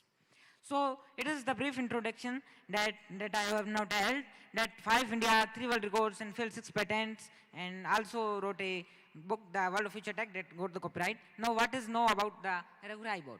This is the Raghurai bot. Empowering conversations and living across India. It is a proud moment for India that also India have many AI technologies. In this Global AI Summit, we have seen how many AI innovations are being innovated in India. Many big speakers, experienced speakers are here. So now we want to know that what is the Raghurai generative AI, how I created it. So firstly, it is the India's conversational AI. This is working in 67 languages. I have uploaded it on character.ai using the 1400 plus HTML wordings that I wrote by using the coding, delegations and other development tools. This is used. Also I want to prove it more with the voice working feature, currently not added, but the generative AI has used. This provides personalized real insights. This could be helpful in the corporates also. I have integrated two plans that normal is used. Anyone can use it on the mobile by searching Raghurai bot, just logging it on the character.ai. After that, my website opens. After that, on the character.ai HTML delegations, it could be open. That. Next, it is the transformation communication through the conversations, like the communication, efficiency, and other problems are being solved by this. How this can be used in the corporations? This could be used to make customized AI chatbots also. This used to be as personal assistant, personal healthcare assistant. Like yesterday we have seen a AI that named as the Mitra, the delegation, like the chatbot. We also used it as specifically scalable solution designed for all of business sizes, omnichannel support through the text, voice, and videos. It also could use the advanced dialogue management introductions through the chatbot. This is as the, what is the opportunity for it? What is the opportunity for use it in the market? This has the various biggest opportunity because there are many, like the Gemini is also used by the Google. It is created by the Google. But in this Raghurai bot, I have not added any OpenAI API, or like the many chatbots are being built on the API key. But this is not built on the API key. It is built as customized. So let's take a step with the Raghurai and all the technologies. Also, I have created the Srikunj, world first audio video playing smart e-newspaper. That is AI lip syncing e-newspaper, like we read the e-newspaper now. That we have to read. But the Srikunj that I also filled the patent, that is audio and video AI, like the design format in the e-newspaper. We could get daily news, I have put them, and after that we have read through AI, the lip syncing and like the AI avatars through MOU and other platforms, we could read and get the news by audio also. So thanks by the delegation, giving me chance. Thank you, Ram. Thank you, Ram Karthik. So now back to you, Siddharth. Is there some demonstration that you have, some presentation that you would like to share with us today? Yeah, definitely. Thank you so much. So I'll just start off by talking a little bit about myself. So I'm the founder and CEO of STEM IT, where we skill students on the field of STEM, as I mentioned earlier. So I'm the world's youngest artificial intelligence certified professional by both Oracle and ARM. Through my, thank you so much. Through my ventures in the field of artificial intelligence and being a young entrepreneur, I've received proclamations from President Joe Biden, former President Barack Obama, Congress, House of Representatives, Governor Greg Abbott from Texas, as well as my city mayor actually declaring September 19th as Siddharth Nandyala Day in my city. So that's a little bit about what I've done in the fields of entrepreneurship and artificial intelligence. So I definitely think artificial intelligence is at the forefront of technology. It's where the VCs are heading. It's where global growth is really pivoted towards. And I definitely think through the power of harnessing AI, there's so much global development, growth, and global positive change that can be made. A little bit about what I've done in the fields of artificial intelligence is develop this fall detection band over here. So for example, this was inspired when my grandfather had a fall, which led him to the ICU, and I thought, why is there not a better solution? So I created this band, essentially using gyroscoping and accelerometer data running through a Keras-based classification neural network. We're able to detect falls at a 96.1% accuracy rate. And in our testing, we're actually more accurate than the industry-leading Apple Watch in detecting falls, I'm very proud to say. And I've recently published a research, thank you so much. And I've recently published a research paper about this through the Research Archive of Rising Scholars. So the newest project that I've currently worked on is after realizing that diabetic retinopathy is the highest reason for visual blindness in adults, I've created a machine learning-based algorithm that can diagnose diabetic retinopathy more accurately than an optometrist can by standardizing it using artificial intelligence and mitigating human error in the diagnosis process. Furthermore, what I've been able to do is I'm currently working on a prosthetic arm that using electroencephalography, EEG methods, we're essentially Oh, thank you. We are essentially able to create a mind-controlled prosthetic that's able to be made for only $300 compared to traditional $300,000 prosthetic arms. So using electroencephalography, EEG methodology, we're essentially able to run that through a machine learning algorithm running the data from the motor cortex of the brain, the prefrontal cortex, the node that controls voluntary movement, and close or open the arm, just like how you or I would close or open our arms for an amputee who doesn't have one. So this is a significant breakthrough in the fields of artificial intelligence, and I definitely think, and I envision seeing the state of Telangana as a global leader in the fields of AI and ML. I'd love to add on to what Mr. CM Garu Revanth Reddy Garu was saying earlier yesterday, that he's working on bringing artificial intelligence into schools. So definitely, first of all, hats off to the state of Telangana for integrating AI and being a global leader in the field of machine learning, bringing it to youth. But to add on to this is what the world needs. Artificial intelligence is at the forefront of technology. I mean, we all know it, right? Technology is what's taken us to the moon in the past. It's what's going to take us to Mars in the future. So it is very, very crucial and important for students to be in and engaging in this field now more than ever.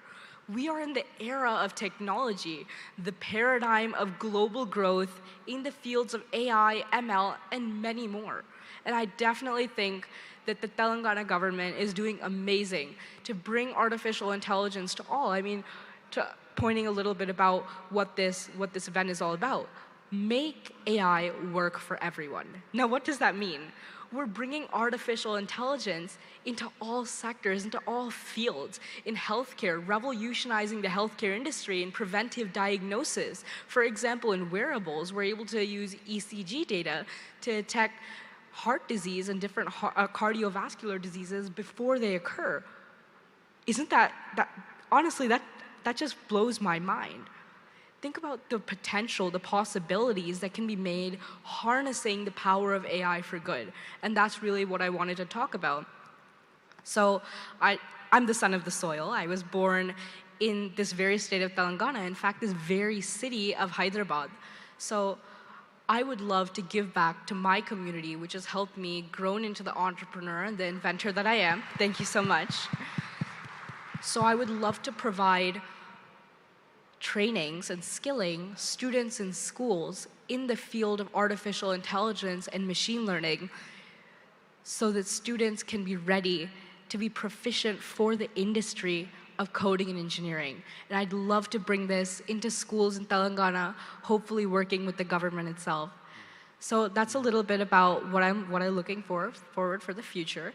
And I'd love to give a special thanks to Ms. Rama Devi Garu, Mr. Jayesh Ranjan Sir, as well as Honorable IT Minister Garu and Honorable CM Garu. And today, honestly, has truly been an amazing day. I'm never going to forget it because I was recently just with IT Minister Garu, talking to him a little bit about my inventions and the work that I've done in the field of artificial intelligence.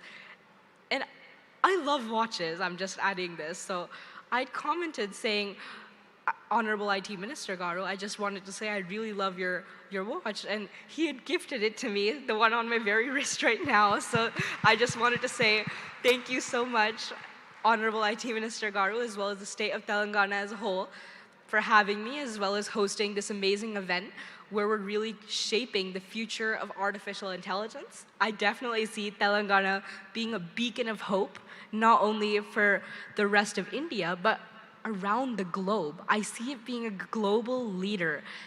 I see it being an innovative place where it's the hub of artificial intelligence, hub of venture capital and startups in the field of ML and AI. Not only that, but I definitely envision them tackling real-world problems, making tangible progress in the field of machine learning and more through the AI city that CM Revanth Reddy Garu had recently unveiled yesterday.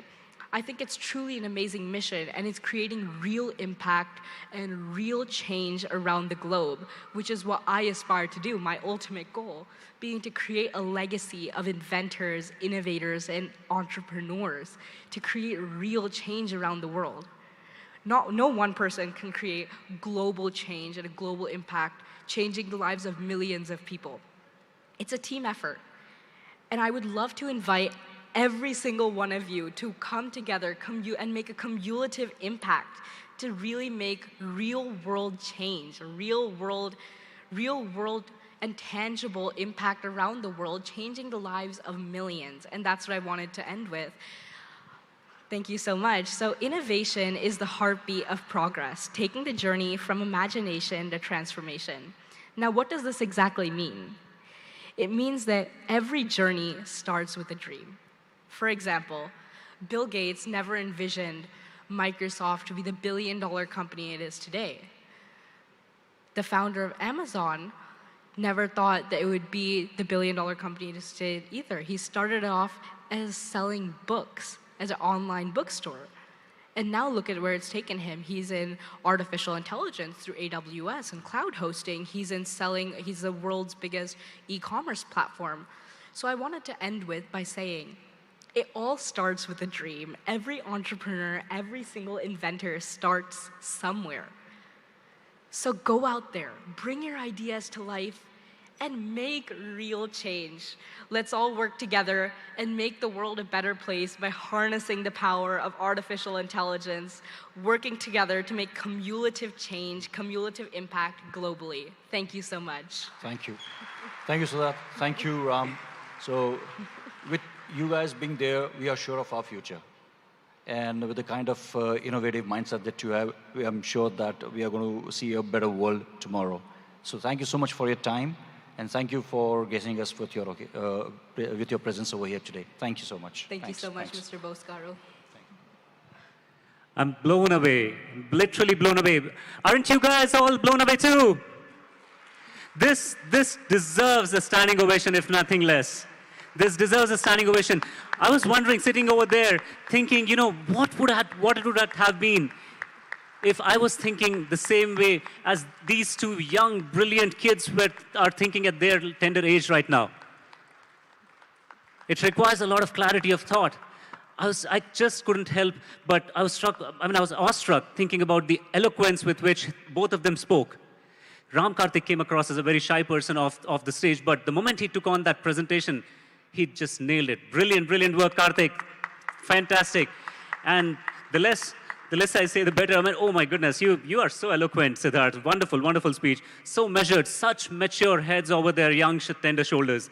Inspiring would be just an understatement. Guys, one more big round of applause for these young, brilliant minds from two opposite sides of the earth. One coming all the way from Dallas, Texas, and one from our own Jhajjar, Haryana. Two brilliant minds together on stage here. And thank you so much to the Department of IT, Electronics and Communication, Government of Telangana for introducing us to such brilliant minds here on stage. And yes, I request Mr. Bhavesh Mishra ji to thank our little presenters here with mementos.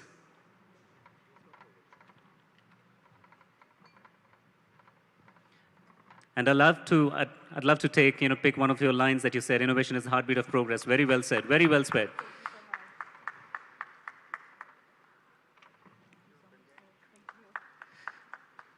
Encourage them, applaud them, and make sure that we raise our kids the same exact way, that they become brilliant innovators and brilliant minds. As we talk about this entire AI being the next gen or the current generation as well, we have to think about how do we raise our kids. We can take a leaf out of the booklet to raise our kids the same way. Thank you so very much. This was brilliant. Appreciate that.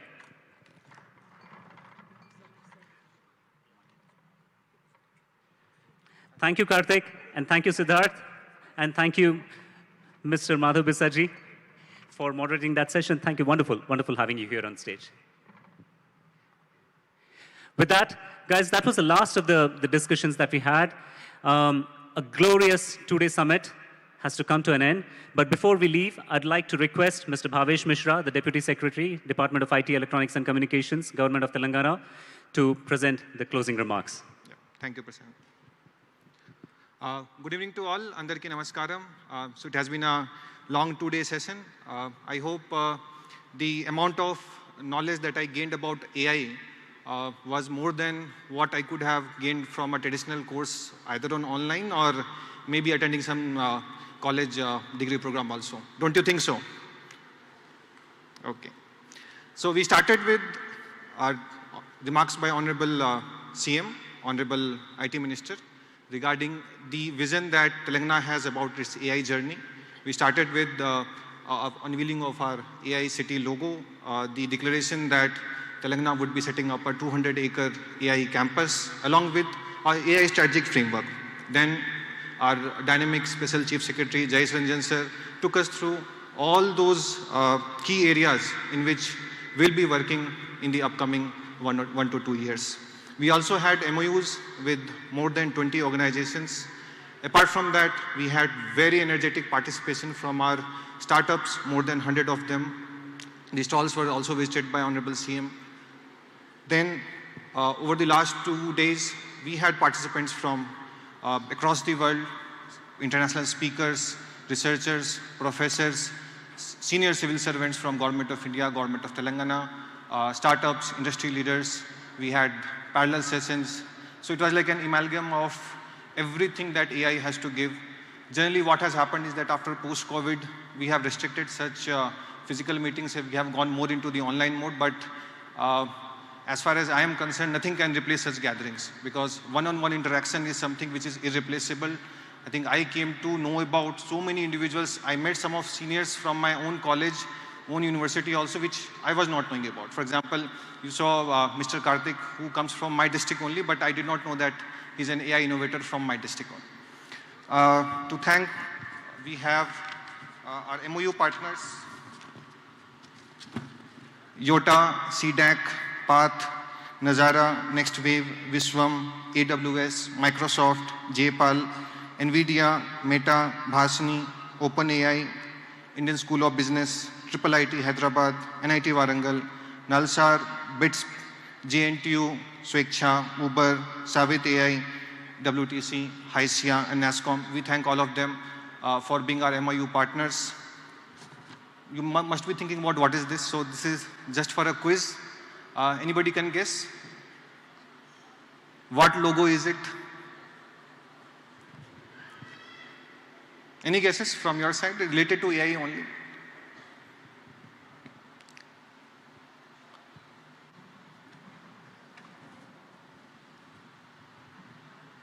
Okay, you can Google it then. So basically, it's a logo of a very famous AI library called PyTorch, which is used by OpenAI also. And I put this slide because one of the creator of this library happens to be from India only. Towards our journey for creating AI city, I recall one paragraph from a very interesting book called An Idea Whose Time Has Come by Pramath Raj Sinha. So basically it takes us through how Indian School of Business in Gachibowli was set up.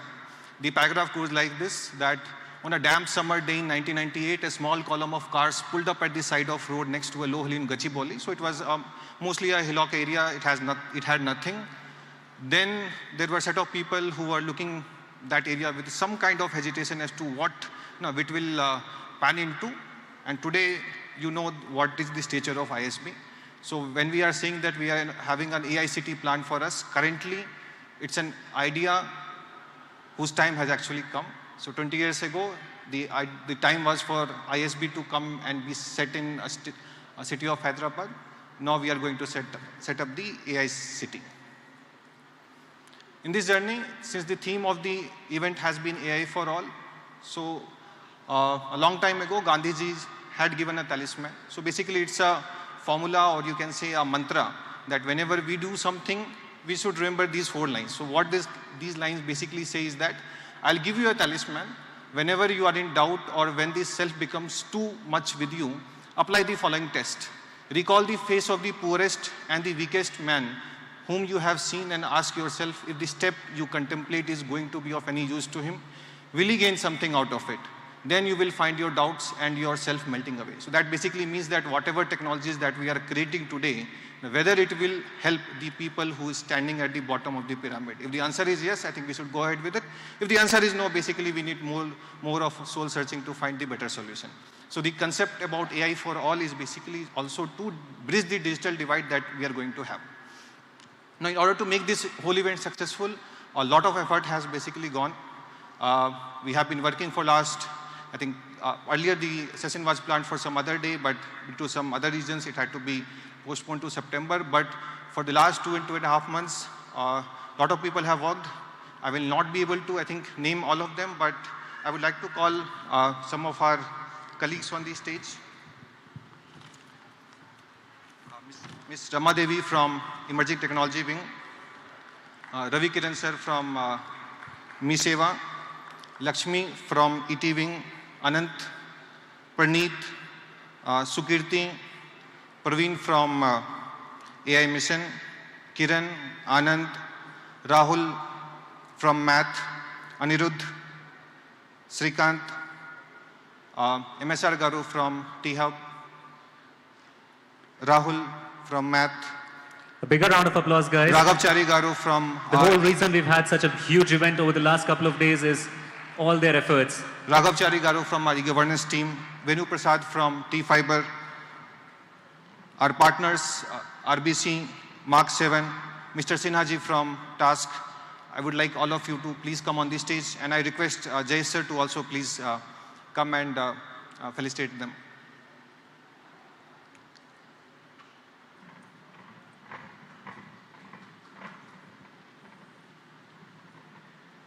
A loud round of cheers, guys. They're the very reason an event of such scale and magnitude has been possible over the last couple of days. They deserve that kind of an applause. Let that not stop. Let that not stop. Keep applauding them, guys, please. They have made sure that they brought together academicians, researchers, industries, social organizations, everybody from around the globe to be able to talk about and spread the message of AI. So wonderful, wonderful summit that they have been able to put together. They deserve a much, much bigger round of applause, everyone. I think this event has been successful primarily because of our leadership by Honorable Jayesh Ranjan sir. He has been the, he has led the entire program and has guided us. There have been some arguments, some other things were there. Everything has been sorted out. So thank you so much, sir. Thank you for giving us the opportunity. We as a team, we feel privileged to be part of this Global AI Summit, sir. Thank you. Thank you, everyone. Thank you. Okay. And so, yeah. So with this, we'll be closing our session. Our website will be live. So what are the key takeaways? Where are we heading to? I think we expect that from this gathering, from the industry leaders, the startups that we have, certainly we will see some unicorns being set up, founded in our state of Telangana. And through this, Telangana wants to become take a leadership position in the field of AI, and in turn, making India also a leader in the field of AI. Thank you, all of you. I hope you had great stay in Hyderabad. You had good food in our summit also.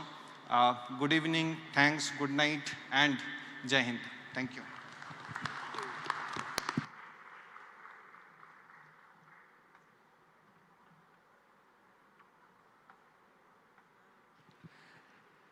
Thank you, ladies and gentlemen. With that, we come to the close of the two-day Telangana Global AI Summit 2024.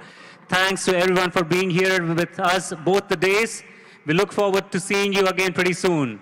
This is your anchor on host for both the days, Prashanthi Vaturi, signing off on behalf of the Department of IT, Electronics and Communications, Government of Telangana. And thank you once again, a big round of applause to the entire organizing team and all the volunteers who have put countless hours of efforts over the last several weeks and months to make this happen.